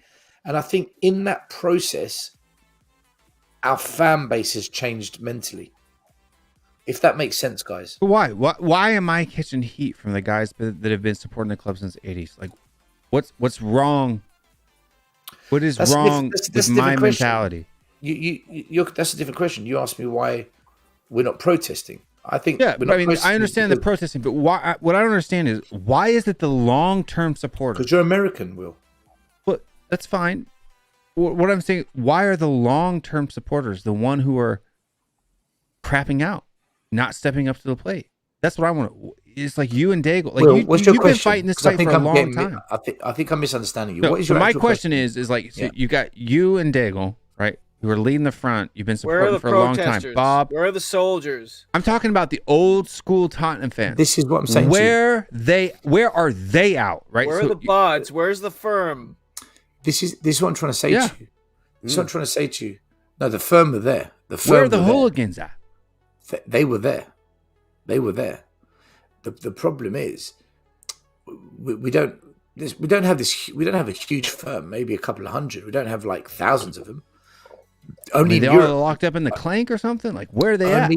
Only in Europe and in South America do they have huge firms. Okay, where are the protesters? Like the old school, the legacy fans, the traditional fans. Where are they? Yeah. This is what I'm trying to say to you. We have become a big club, and we're regarded as a top 6 club because the business has grown, not because the football team has been successful. The last 20 years, we've somehow, under ENIC and Levy, why is Tottenham Hotspur, why were we invited to be part of the ESL? Every other club that was invited was successful trophy-winning teams, except for Spurs. So why were we invited to that? Couple of reasons. I mean, one, and you're not going to like to Stadium. hear this, Stelios, but we are, especially recently, more consistently in the top 4 than other teams. And I know you don't like that, but it matters. But I think a big reason why, and Will, Cody, Bryce, and I might all be part of the testing to it, is we have a big, and Mari, international, have a big international fan. So and when they're looking at this, brand has grown, the customer base has grown. Yeah, and part of that's because we have had good success in the, not trophies, but which other club, other than the other 5, have had better success, especially in the last, say, 10 years, which probably matters more. Consistency, I guess you could say, yeah. Yeah, right? but this one, they're looking going forward. Who are they? They're looking at going forward. Who's likely to maintain that success? Who's likely to have the biggest fans, right? So, Leicester, people try to bring in Leicester. Who has a stadium that can hold that? Yes, they won the Premier League. Yeah. Yes, they won the FA Cup. But look at their results; it's not that great. And so you agree? You're agreeing with me? It's because the brand, the business, the customer. So that's what I'm saying. We're very, very unique. We're the only club who's classed as a big club, but it's because of business.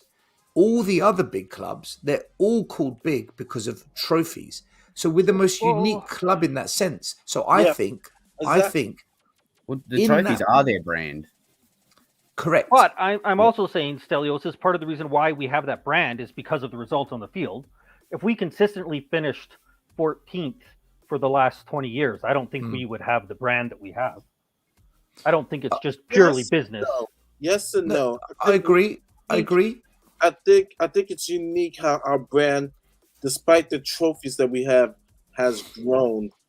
Because we've had the players, Gareth Bale, he was on Times Square on the poster, and so kids saw that and stuff.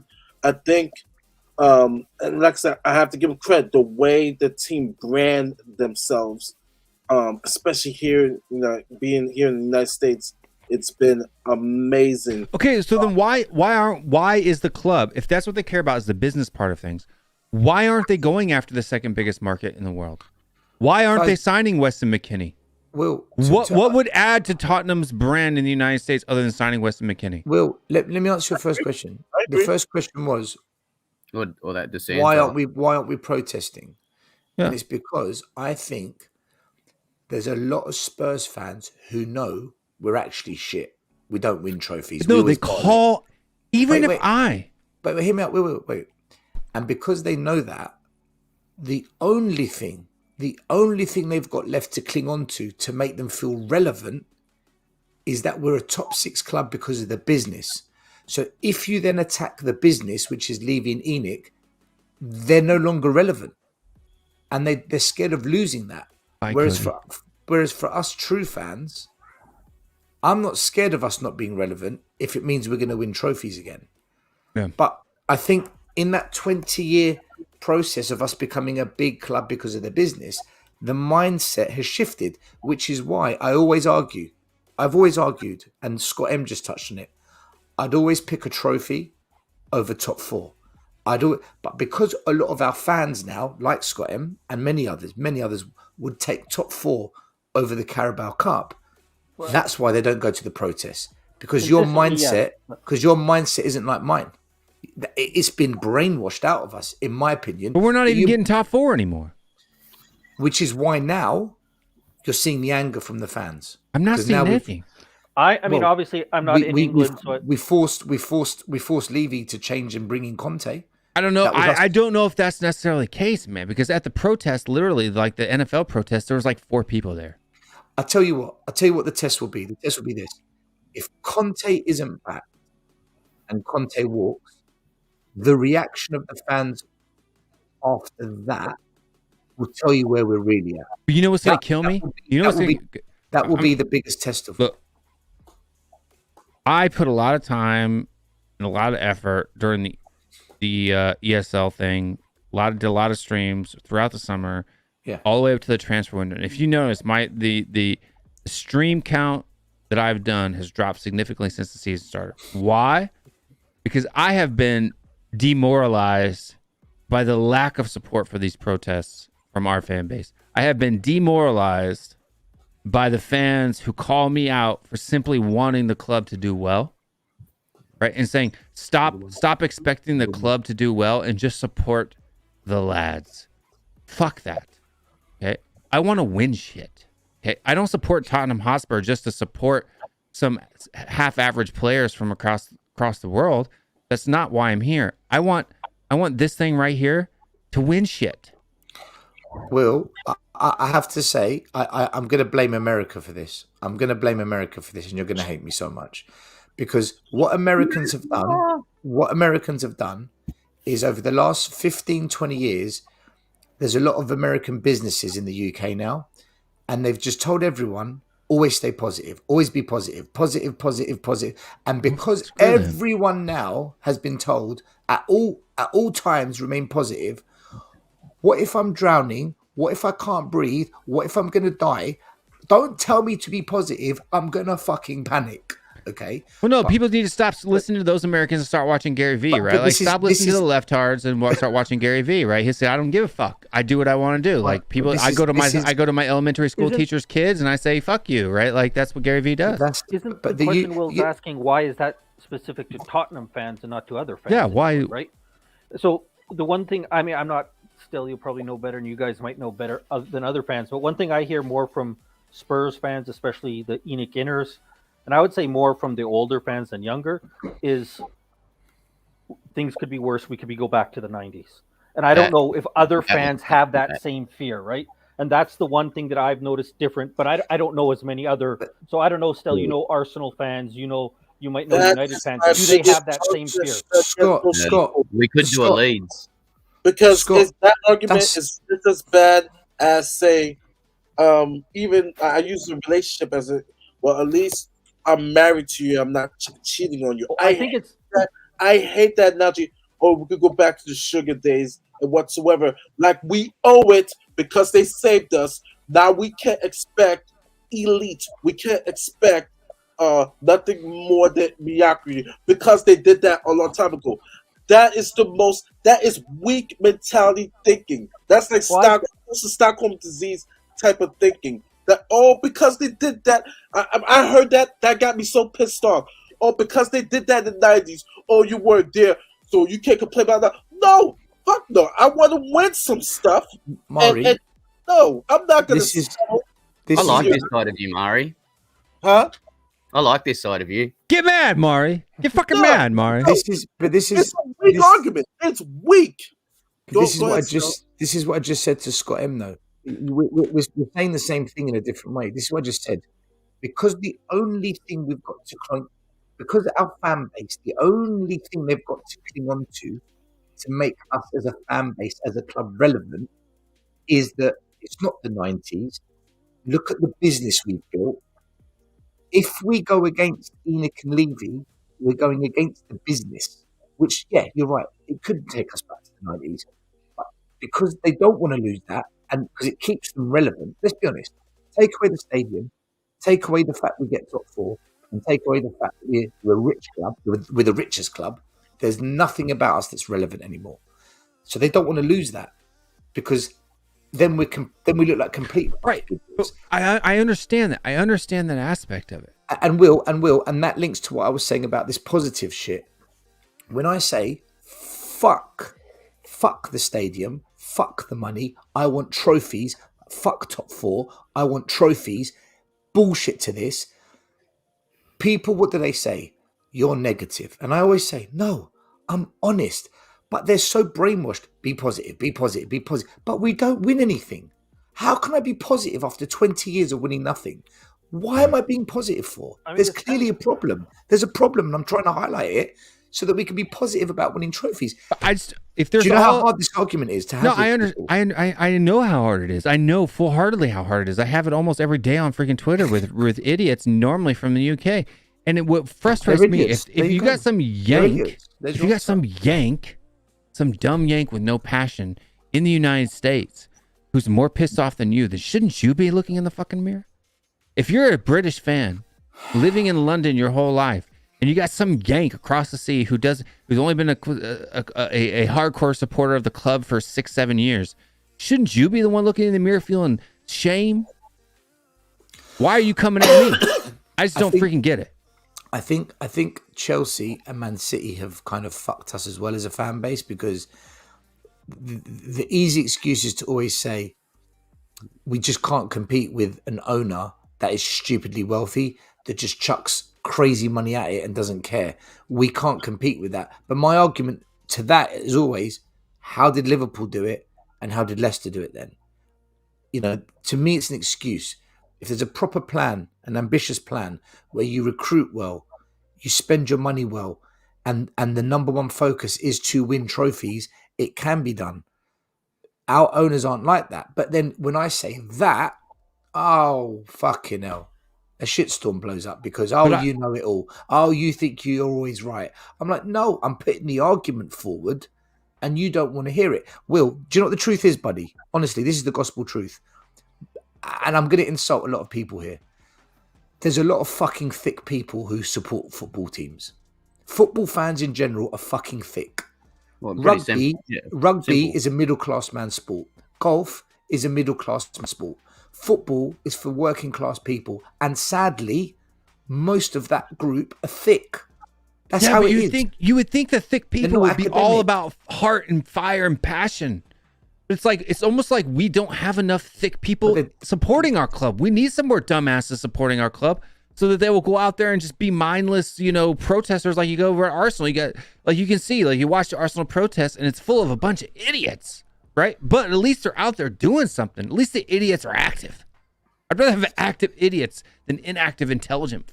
Yeah, but you see, with Arsenal fans though, what makes them relevant is we're the third biggest club. We're the third most successful club. But now because Chelsea's overtaken them and Man City's overtaken them, that's why they're protesting. Because they feel that the one thing that makes them relevant, trophies, is leaving them.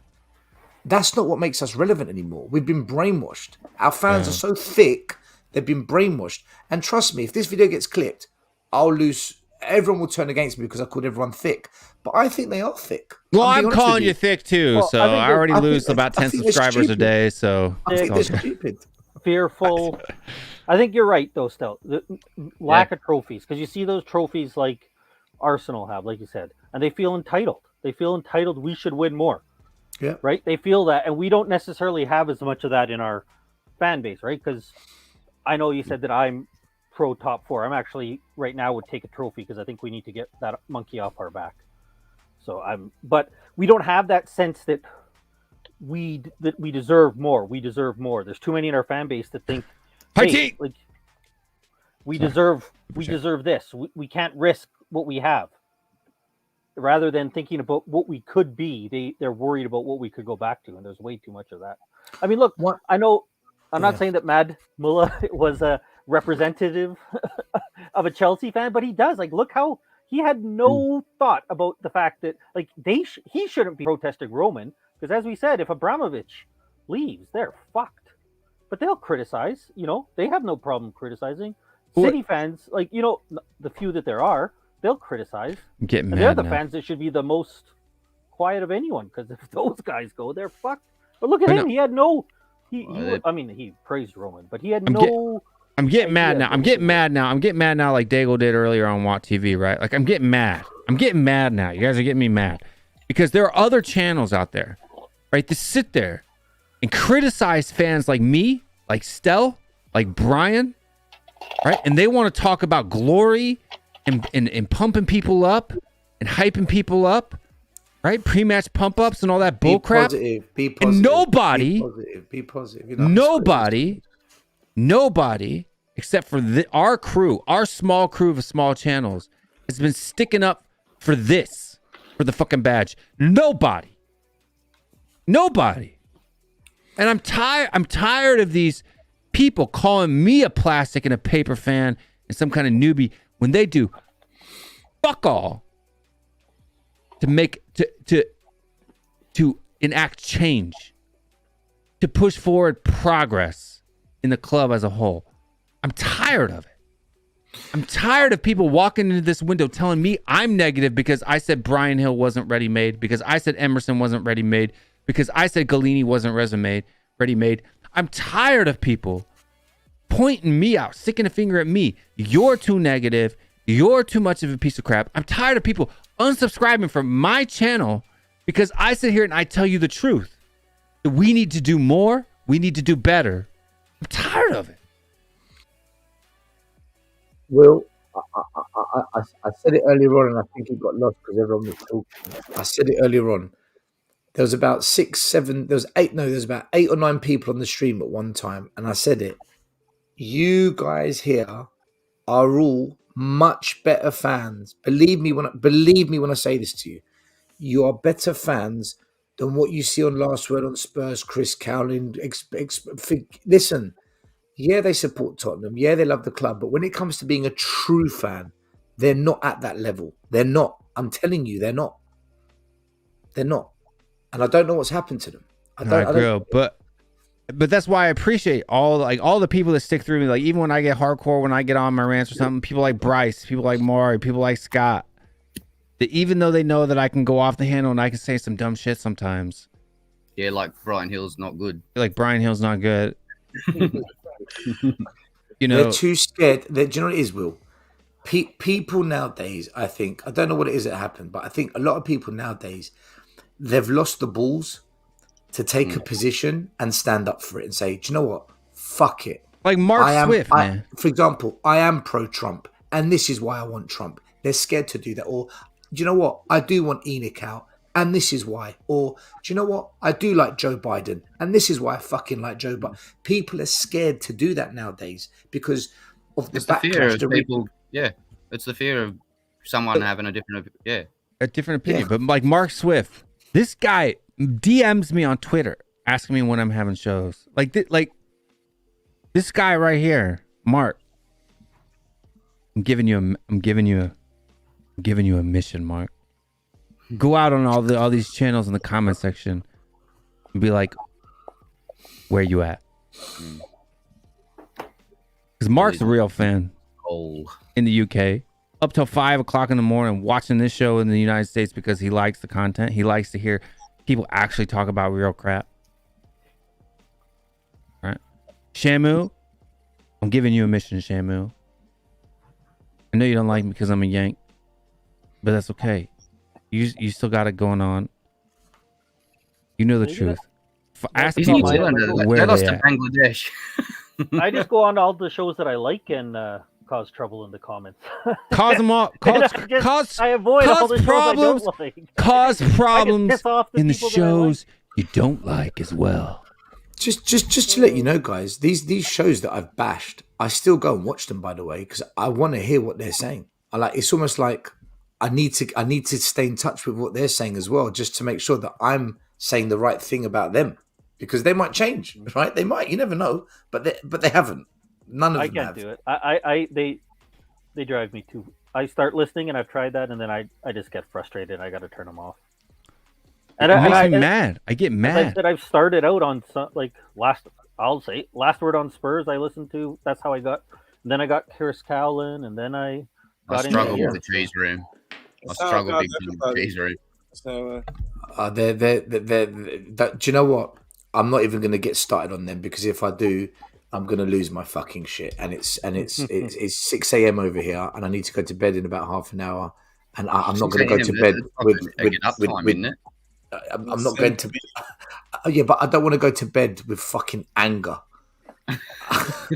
Jacob's showing off his wireless microphone there. No, actually, I wasn't. I was taking my wife's a musician, so I was actually taking her mic off of the mic stand, so I don't have to hold this. Oh, so you can put yours back on. You know that mic stands for like $15. You could buy two.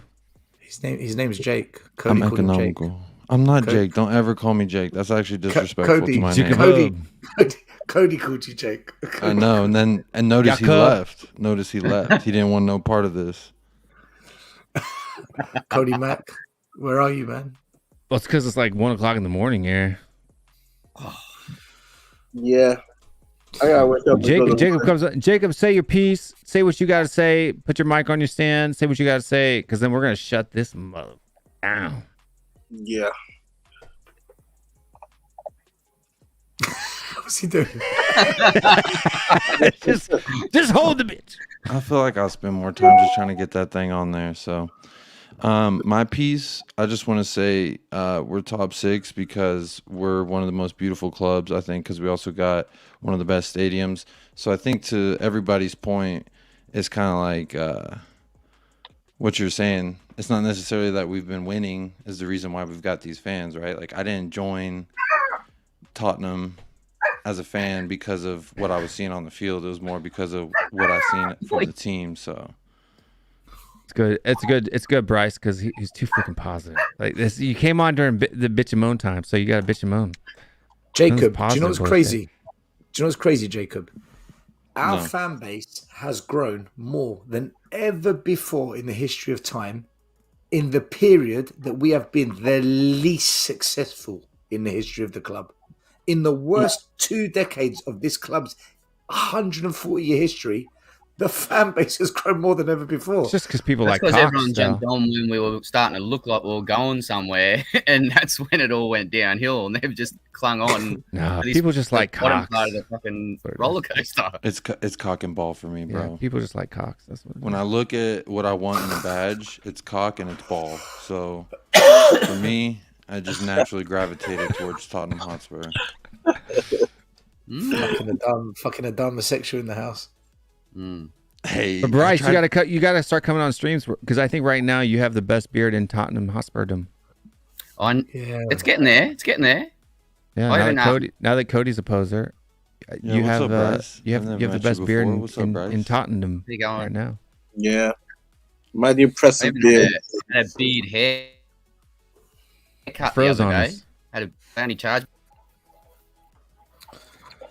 We missed you. You said you had a bit hair and then like it froze like right here with you like. Did it? Yeah. Like, I went to the barber the other day and had a beard cut.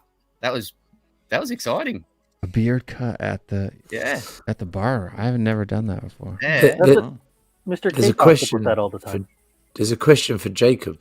Does he follow FC Dallas and a Greek guy? What did you think of George John? I'm going to be brutally honest. That's from Gene Han. What's up, Gene? Thanks for the question. I don't know who George John is. I'm going to be real honest. George John was for the Greek guy. Isn't it? I don't understand the question. Maybe just do the first bit. Do you follow FC Dallas? Just keep it simple. He's wearing an FC Dallas kit right now. So, well, it's a training top. I used to work there. I was a multimedia producer for FC Dallas for a year. So this is just the old ass. You could even see this thing's all crusty and it's kind of peeling and coming off because Africa is a pyramid scheme. Yeah, but at least hey, you guys, Pepe, you just sold Pepe for $20 million to Bundesliga. Oh, there you go. I'm now a FC Augsburg fan. Yeah. He's written he's a Greek guy from FC Dallas that played he was a centre back. Oh, okay. No, Oh, the Greek haven't guy. heard. Yeah, no, he was the Greek guy for FC Dallas, captain. Greek football players are shit, man.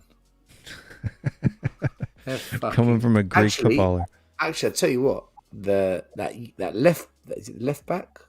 Do they make good Are you toilets, talking though? about The left back at Liverpool? Tsimikas? He's actually quite good, you know. Yeah, Kostas He's actually. Tsimikas. He's I don't know how they found him. He's a one-off, but he's actually quite good. Mm-hmm. He's like what the that Davies is, the wing back for Bayern Munich from Canada. Like, where the fuck did Canada produce a good player from at that level? So, you know what I mean? It's like a one-off. I would also say that Fortounis is also a pretty good Greek player. Tsimikas played against us, right, in the Champions League or something for Olympiacos and looked good. Mm-hmm. I think he better did. memory than me. It was either I've watched him play at Liverpool a few times this season. He looks He's good. been pretty good for a young guy. Yeah, he's a good player, man. He's been a good fill-in, especially on FPL. It's real cheap and lots of points. We got Chapster30 with a brand new channel membership. Rock on to you, Chapster30. Big up. You are the man. Yeah, Socrates was good back in his day. I don't know if you know this or not, but when you become a channel member, you get to be a subscriber. So make sure you are not a subscriber, but a moderator. So you're now a mod of the channel. I remember as a kid when it was USA 94 and you had a player called Alexi Lalas. Oh, Alexi Lalas is a legend. Yeah. He's a twat. I hate Alexi Lalas. He was like the first big American kind of superstar for the rest of the world to talk about. You know, I mean, he put you guys on the map a bit. You know, he done a lot for American soccer. Yeah, he did a lot for American soccer, but he's I hate him, dude. Like he has a podcast that he does. Why do you think he has a job at Fox? Because he's just like a bleh. He's a Fox type of fucking guy. Yeah, like this. It just drives me nuts. Yeah, Drives Alexi me Lalas. nuts. Yeah, honestly, his voice drives me Landon insane. Donovan. Landon Donovan. Can I Landon say something Donovan was a about- good player. Can I say something about him. Landon Donovan? Because my wife is never going to watch this, but I'm curious if she can hear me. She loved, she was huge in the, men's national team. She was huge into LA Galaxy, all because of Landon Donovan. She had a huge crush on him, like back in 2000, whenever it was. They had those little lame face crops where it crops out your face and you can put it next to somebody. Super lame, but I got an old picture of my wife with Landon Donovan. It's pretty funny. Do you know who was a good player? But he was underrated because of the role he played, and he wasn't at a good enough club. But he was a good player, man. I always rated him. Was a player called McBride. Oh, Brad McBride. Yeah, he was a good player. Yeah, he was a good player. But he was always underrated. McBride, yeah, he has he comes on Fox and stuff like that too as an announcer. Sometimes on ESPN, FC.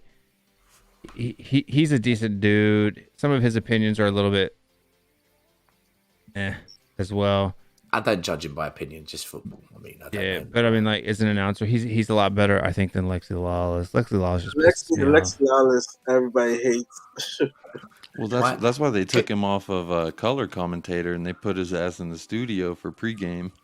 But he has his State of the Union podcast or whatever that he does. Clint Dempsey was your best player, though, man. Clint Dempsey was. Clint Dempsey's a boss, dude. Brad Friedel. The goalkeeper. Clint Dempsey always scored goals, man. Same Friedel, the goalkeeper was the Premier League to score goals is not easy.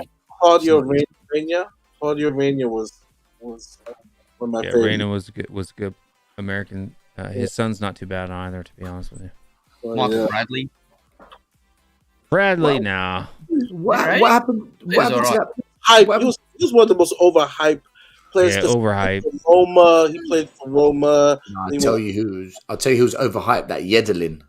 What a Yedelin was overhyped too. Yeah. He fell apart. He's still overhyped. He fell apart. Yeah, he still plays for the U.S. men's national team. I don't know why. Very overhyped. Yeah, Yedelin. Oh, he's gonna be this. He's gonna be all that. him and Josie Altidore, because Josie Altidore is Haitian American. Really wanted him to just blow up, but it just never. He's still young though. Altidore is still young. Yeah, he married actually another athlete. I think I think Altidore actually got a Sloane Stevens. He married Sloane Stevens. A move to some European club. They got married about 2 days ago. Josie Altidore married Sloane Stevens. He is an attractive sister who plays tennis. So he just got married. I was like, well, wow, Josie Altidore sighting. And so, Bryce, what about Australian exports, man? Who's the best one? It'd have to be Cahill, surely. Yeah, Cahill. Yeah. Probably. No. It's the Red Bulls. There's one Viduka? better. Viduka? Mark Viduka. He was a good. But what happened to him? He sort of just disappeared. He was Like, the Australian version of Christian Vieri. He was the Yeah. Australian version of Christian Vieri. He was a fucking unbelievable player, Viduka. Do you see that hat trick he scored against Liverpool? Yeah. Leeds. What a And player he was. left foot to die for. Fucking, yeah. If Altidore is 32, who's that new young striker? Not Pepe, but the other black striker for U.S. men's national team that's younger. You talking about the dude that plays for Young Boys? Maybe. Black guy, he's a striker for the U.S. men's national team. I forget how to pronounce his name. Edwin Jesse? No. Edwin Jossie? Not Jesse. Maybe it's Jossie. Or Jesse Zardes, sorry. Not Edwin No, Jesse. not Jesse Zardes. That was a cat. He plays for Columbia. He wasn't bad either, but Do you know, I was on I don't know who it was. There was an argument on Twitter with Will and someone else about how if America put their money and their resources into men's soccer, you'd win the World Cup. Like, you'd be there or thereabouts a lot, but you just don't pump it into the sport enough, okay? And I remember Will was having the argument, and do you know what? the guy that was arguing it was a British dude saying, no, it's bullshit. They'll never do it. And I really couldn't be bothered to get into you mean the guy who argument. couldn't even do math? Him. Yeah. Do you know what's funny? On my first ever coaching course, there was this big debate that broke out, and all the instructors were having the argument. And it was, if America was set up the way Europe is for football, because they've got such a huge population, they'd kick ass in the World Cup. And they were all agreeing. And I thought, should I come into this argument and weigh this in? And I thought, I can't be bothered, because I'm just going to be on Twitter for like the whole day. That guy was talking so much shit. It was unbelievable. You can't count the fact that America's dominated the Olympics over the past 2 decades because they have some type of economic superiority, right? Like there was a different, like it's. Just. I just want to quickly answer this from. Sorry to change the subject. From Shushant, who says, "How do you rate Paxton Road TV?" Good show, dude. All the small channels are brilliant. Anyone that's got 1,000. Not all, but most. Yeah. Okay, most of them. The problems are the big ones. There's only one big one that's true and genuine. That's We Are Tottenham TV. I don't know any other big one that's. Maybe Matt Hayes. Yeah, Matt Hayes is getting close to being big, but he's still under 50K, so he's not really kind of at their level, right? But he's Matt getting Hayes. close, 12K. Aren't the American Academy players getting better? Yes, America is getting a lot better. We still got a long way to go, but 2026, I think, is the World Cup where you need to watch out. Sorry, I cut out. Will, did you figure out the player you were talking about? No, I can't remember. Was it that Daryl Dyke or whatever? his name Yes, is? Dyke. Yes, DK. Yes. Sorry, I cut Daryl out DK. and I had to go get my kid to bed. So Yeah, I'm no, like, I know what it Scott's is. saving me. Yeah, like his name was on the top of my tongue. Yes, Daryl DK. Yeah, he just got to move to Europe. West Brom, all beyond. Yeah. I know his name only from watching watch-alongs with you. So there you go. Yeah, DK is the new kind of up and comer, the big guy, like a kind Honestly, I like DK a lot. He's got a nice big body. You know, I like A that. bit like Josie Altidore, like body wise. Yeah, he's a lot like Joe. That's why I thought it was Josie Altidore. That's why I messed it up. Yeah, they are very You similar. worry me, man. You worry me, Jacob. Jacob worries me so much. No, man, when you're comfortable, you don't need to be worried. He's like Traore. He's got a nice DK and big butt. Traore. Big buddy. DK's a little bit smaller than Traore. Nice. Trust me, do not open that can of worms on your own show, Will. You don't want that. I don't know if you saw all of the shit that I was going on Tottenham Away's channel on Tuesday, but don't open that Adama can, because once you pop, you can't stop. You know what I mean? No, I hear you, but it is 4 hours. I really wanted to only do 2. Double the trouble, but it's been a good show. Every time Will Stewart does a show, he always ends it with like, "Yep, we've been going for 10 hours. I only wanted to do 1." Yeah, it's true. Okay, so this guy, Tottenham fan, he said, "Will, do you know anything about this Ricardo Pepi guy? Do you mind if I weigh in?" Yeah, go ahead. You're FC Dallas fans. You would know better than me. Well, he's actually from El Paso, which is where my wife is from and currently where I live. So big shout out El Paso guy. He came up through the FC Dallas Academy. He moved from El Paso to Dallas when he was 14 or 15 and then played in the academy. North Texas SC, like I said, I worked for FC Dallas. So I was there when North Texas SC, they had their inaugural season with USL League One. So Ricardo Pepi, he was their number 9, and their first game had a hat trick. And then from then on, he was leading the league in scoring, went on to be the league MVP. He wasn't league MVP, but he was the MVP of the league final in the USL League One. So so there's championship and League One. So it's kind of like the same order of things for English football, but so yeah, Ricardo Pepi, he was dominating at North Texas SC. So then they signed him to what they call a homegrown contract, where he gets to play with the big boys. And then he was seldom getting playing time for a while with Luchi Gonzalez when he was the head coach. That's just because we had a guy named Zdeněk Ondráček. Hold up, this man is a fucking legend. You remember from Czech Republic? You might know Stelios when he scored that game winner against England. Zdeněk Ondráček, they called him the Cobra. No, it's a bit like me without a beard. That it does. Is that Bryce looks like me with a beard.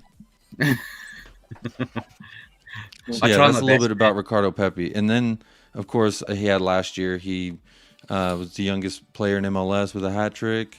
And now he's off to Germany to do his thing. And man, it's crazy how much he's grown over the past few years. Yeah, he's been a good player. He's a young 18-year-old guy. Huh? He's only 19, isn't he? Yeah, 18, 19, something like that. He's real young. Yeah, it was kind of like he was trying to make a decision whether he was going to join the Mexican national team or the U.S. men's national team, and just selected the U.S. men's national team like right during the Gold Cup, I think, or something like that. So yeah, right before the Gold Cup or something like that. So yeah, he's a good prospect going forward.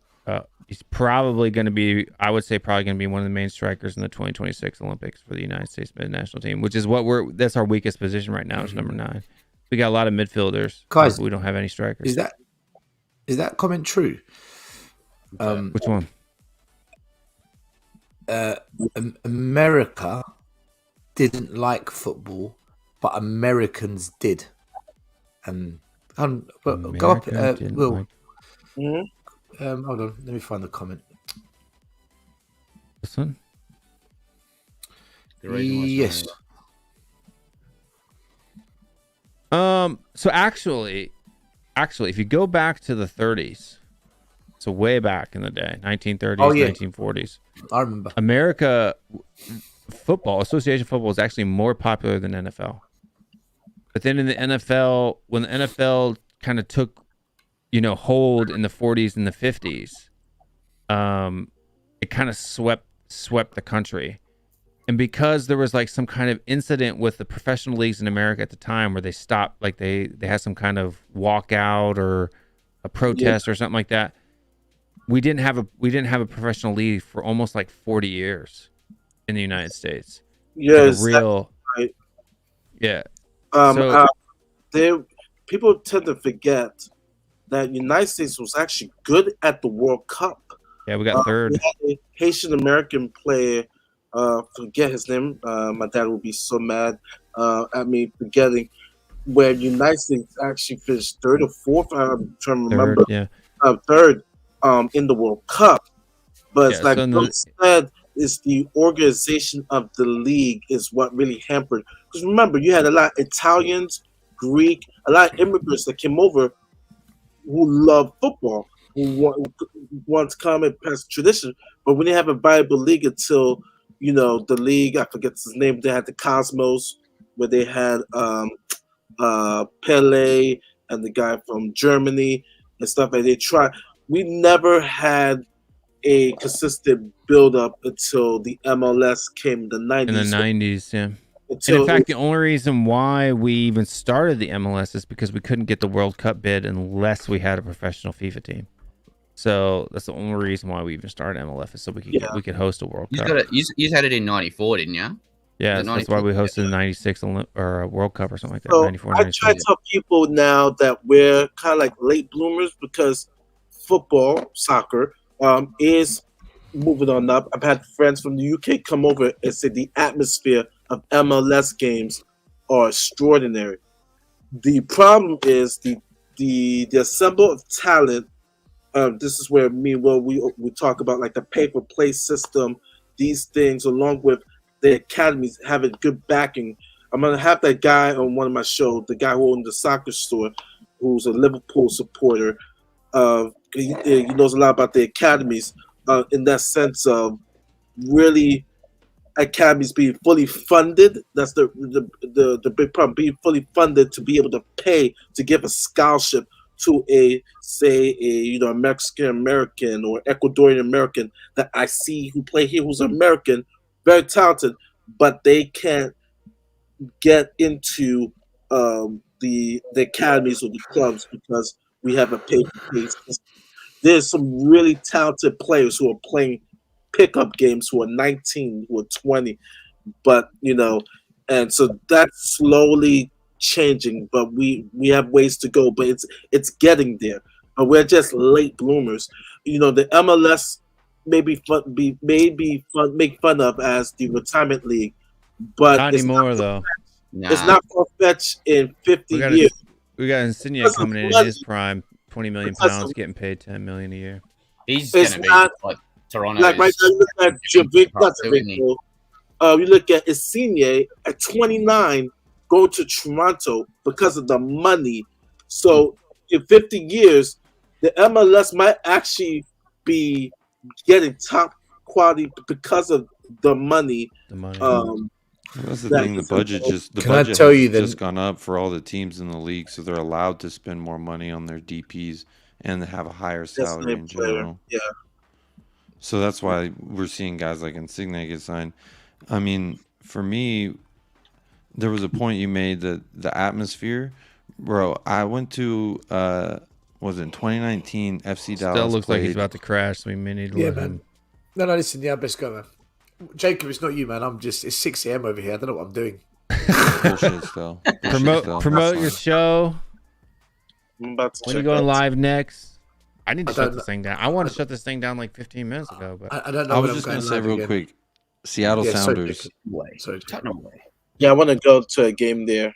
Seattle Sounders was a fantastic atmosphere. I mean, I'm not a Seattle fan, and we lost, but the atmosphere, the entire game, like for 2 weeks, their chants were stuck in my head. They do a really good job up there in Seattle. But I do, before we let Stel go, I want to say Swarov, Pathok, and Shasant Bouchal, if you guys don't have super chats and memberships available, you should be able to go to patreon.com/THFCRants if you do want to support the channel. That should be a way to do it. If Patrick, I 100% agree. It's killed us. Yeah, you're exactly right. That's the same problem here in Australia, though. Like so many good players, they just get lost because they can't afford to play. You gotta be rich to play, and football's the poor man's game, and so it's Stel, you look like you're about to die. Yeah, man. When are you streaming next? Monday. Monday we're streaming. So you're off till Monday, eh? Yeah, off till Monday, and then Tuesday, United Spurs of America on Tottenham away with Jacob and Michael. That's the second one. Who's Mac? I think he's going to fall asleep before he finishes what he's saying. Yeah, I'm going to be doing a show for We Are Tottenham TV, but I don't know when. But anyway, guys, listen, you've all been amazing. Keep it up, the good work. Keep supporting Tottenham. Let's pray to God we sign some players. If not, God fucking help Enoch. It's war. God help us all. Guys, look out for me this weekend with Spurs Tavern Talk. It's gonna be an interesting talk. Later, Sal. Thank you for coming on, man. It's gonna be an interesting talk about will Conte be back? Is the AFCON tournament really disrespected? And for what real reasons? And then the third one is, should athletes get bodyguards in light to what happened to Cancelo and what happened to our players? So I'll have more information. You guys will see on Twitter of the next episode of Tavern Talk. So Tavern Talk. Tavern Talk. Wait. Have you got another show? I only know new show, Tavern Talk. Yeah, the first episode was me, Iggy, doing the transfer talk. Spurs Tavern Talk. I guess it's a bit more serious than Spurs Love Lounge. But we premiered last week. So we're going to have another show of the Tavern Talk. And so that's going to be our next subject. So definitely check it out. But I got to wake up at 6 o'clock in the morning. So I got a 5-hour sleep. Before you go, 5 hours sleep. I gotta is- wake up at is 10. Queen fit? Queen is fit. Oh, Bryce says, I have you. Yes, the Queen is fit. Mad Mullah asked about the Queen. I said, Yeah. Did you get a little bit of a hard on? yeah. And I said it. No one noticed. I said I can ask the Queen because he says you ask the Queen why Spurs are not selling. I said, oh no, I can do it easier. I'll call. I can contact the Queen. I had said that, but everybody was talking. They didn't hear. So Fuck, I wish I caught that one. yeah, no one caught it. I said you got to rewind it. When Mabula mentioned the Queen, I was like, hey, I think there was a lot of things missed when Mad Willow was talking because there's a couple borderline comments he was making that kind of got he got away with. I think. Everybody, you offended everybody, even the Americans. But I love you guys, Bryce. Man, it's good to see a name with the face. Hopefully, I can get you on and Face with a name, but that's good. It's late. Mari's ready to go to bed, isn't it? Love you guys, man. Love you, awesome. Mari. Man, man. Mari. So, guys, like and subscribe, man. Expect that expected on Will's show, man. The banter, I love it. I love it. All right, guys. Later. That baby don't look like me. we yell, we scream, we cry, we laugh over here. But other folks, Bryce and Scott, do you guys want to? You have anything you need to promote? Twitter, Facebook? Nah, I'm on Twitter, but most of you. What's your name on? What's your name on Twitter? Bryce on Twitter. What's your handle? On Twitter? No, True Blue Spurs. Oh, True Blue Spurs. Yeah. Okay. It's like, are you Killer Priest? Are you one end? No. Yeah, I've been reading a lot of the threads with you two. That's been pretty fun. He's jumped from Daigle all over to you now. He's targeting. That's good. I'll take him on. I'll chew him up. Killer Priest isn't that big of a deal, but that one end, like the year ends in one, dude. That dude's just a Jono. Is it Jono or something like that? I don't know. It's like the year ends in one. Is what. No. There's a couple of crazies on there. Yeah, he's a bit of a. It's all Cody's followers that come over and mess with me. Scott, what about you, man? Yeah, I don't. All I'll say is I don't know nearly. I don't have near enough presence on Twitter or YouTube because you guys were talking earlier, and I don't know half the guys you guys are talking about. You need to get on Twitter, dude. Just follow You Cody. get down really well on Twitter. We would love you on Twitter, Scott. I'll promote Eugene's channel if you don't mind, just because yeah, I'm on there often. So, Spursuasion, Persuasion TV. I haven't seen Eugene hasn't come on my show in a long time. I guess he's mad at me. I don't know what's going on with that. But he started working again. He hasn't been on his channel quite a bit. Like the Sunday show, I don't even know the last time he was on. He does it like 8 o'clock in the morning our time. So he's got guys hosting it for him now. Oh, okay. So he was there this morning. Who wakes up 8 o'clock in the morning on a Sunday? Scott, why are you waking up at 8 o'clock in the morning on a Sunday? This guy. Well, for Spurs games. Yeah, I was gonna say I'm not I up wake there at 5 in the morning. Like this week, I wasn't there because we didn't have a game, so I missed it. I think come on at like 10 or 11 for us though. I get up. I mean, I get up because I got kids. I've had 5 a.m.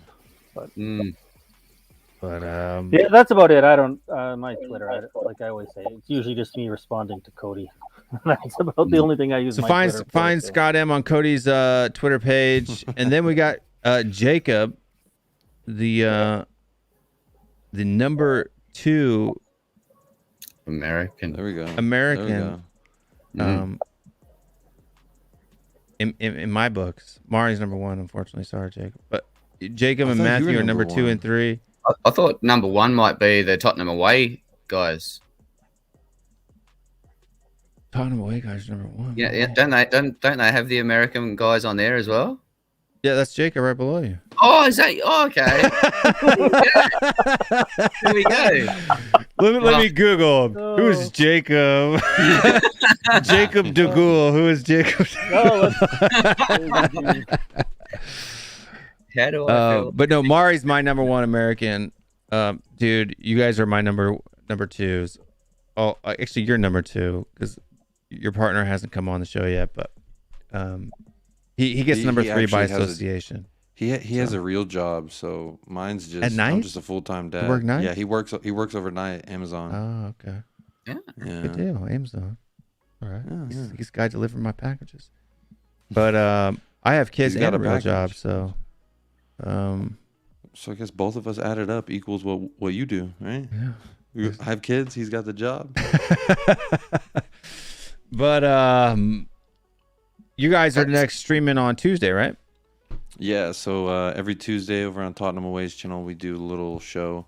Call it Spurs Atlantic. I think we're gonna rebrand and just call it United Spurs of America, and it's gonna just be like a little. I like thing that we better, do. to be honest with you. Then Spurs Atlantic, yeah. Don't tell Stell, but it was Stell's idea. So, but so also, Michael and I, we have just kind of our own show on Spotify and Anchor. You can find United Spurs of America, Twitter at @USpursOfA. So we're pretty active on there. Well, for me anyway. That's where I mostly digest all my Spurs content anyway on Twitter. Always credit at whoever the fuck on Twitter. That's my most credible source. So yeah, that's a little plug for me. Good deals. I didn't know if you were down there for a second. If there was pausing, maybe I fell asleep. Send some well wishes. I was honestly just looking at your jacket, Will. Yes, everybody. Nice. Well wishes to Bob. Yeah, Bob, to get well soon, man. Your presence is greatly missed. Massively. Definitely miss Bob Spur. Yeah, and only Bob Spur could be in the hospital and gain more subscribers than I have in the last 2 months. So, is that for real? Does that really happen? Or? That's really happened. Before he went in the hospital, he had 1,470, and I was at 1,480, and now he's at like 1,510, and I'm at like 14.9. So all from telling people to piss off. Yeah, all from telling him to piss off and getting COVID. I mean, maybe I need to get COVID and go to the hospital. I'm just kidding. But Bob, get well soon, man. We really do miss you on all the streams. Yeah.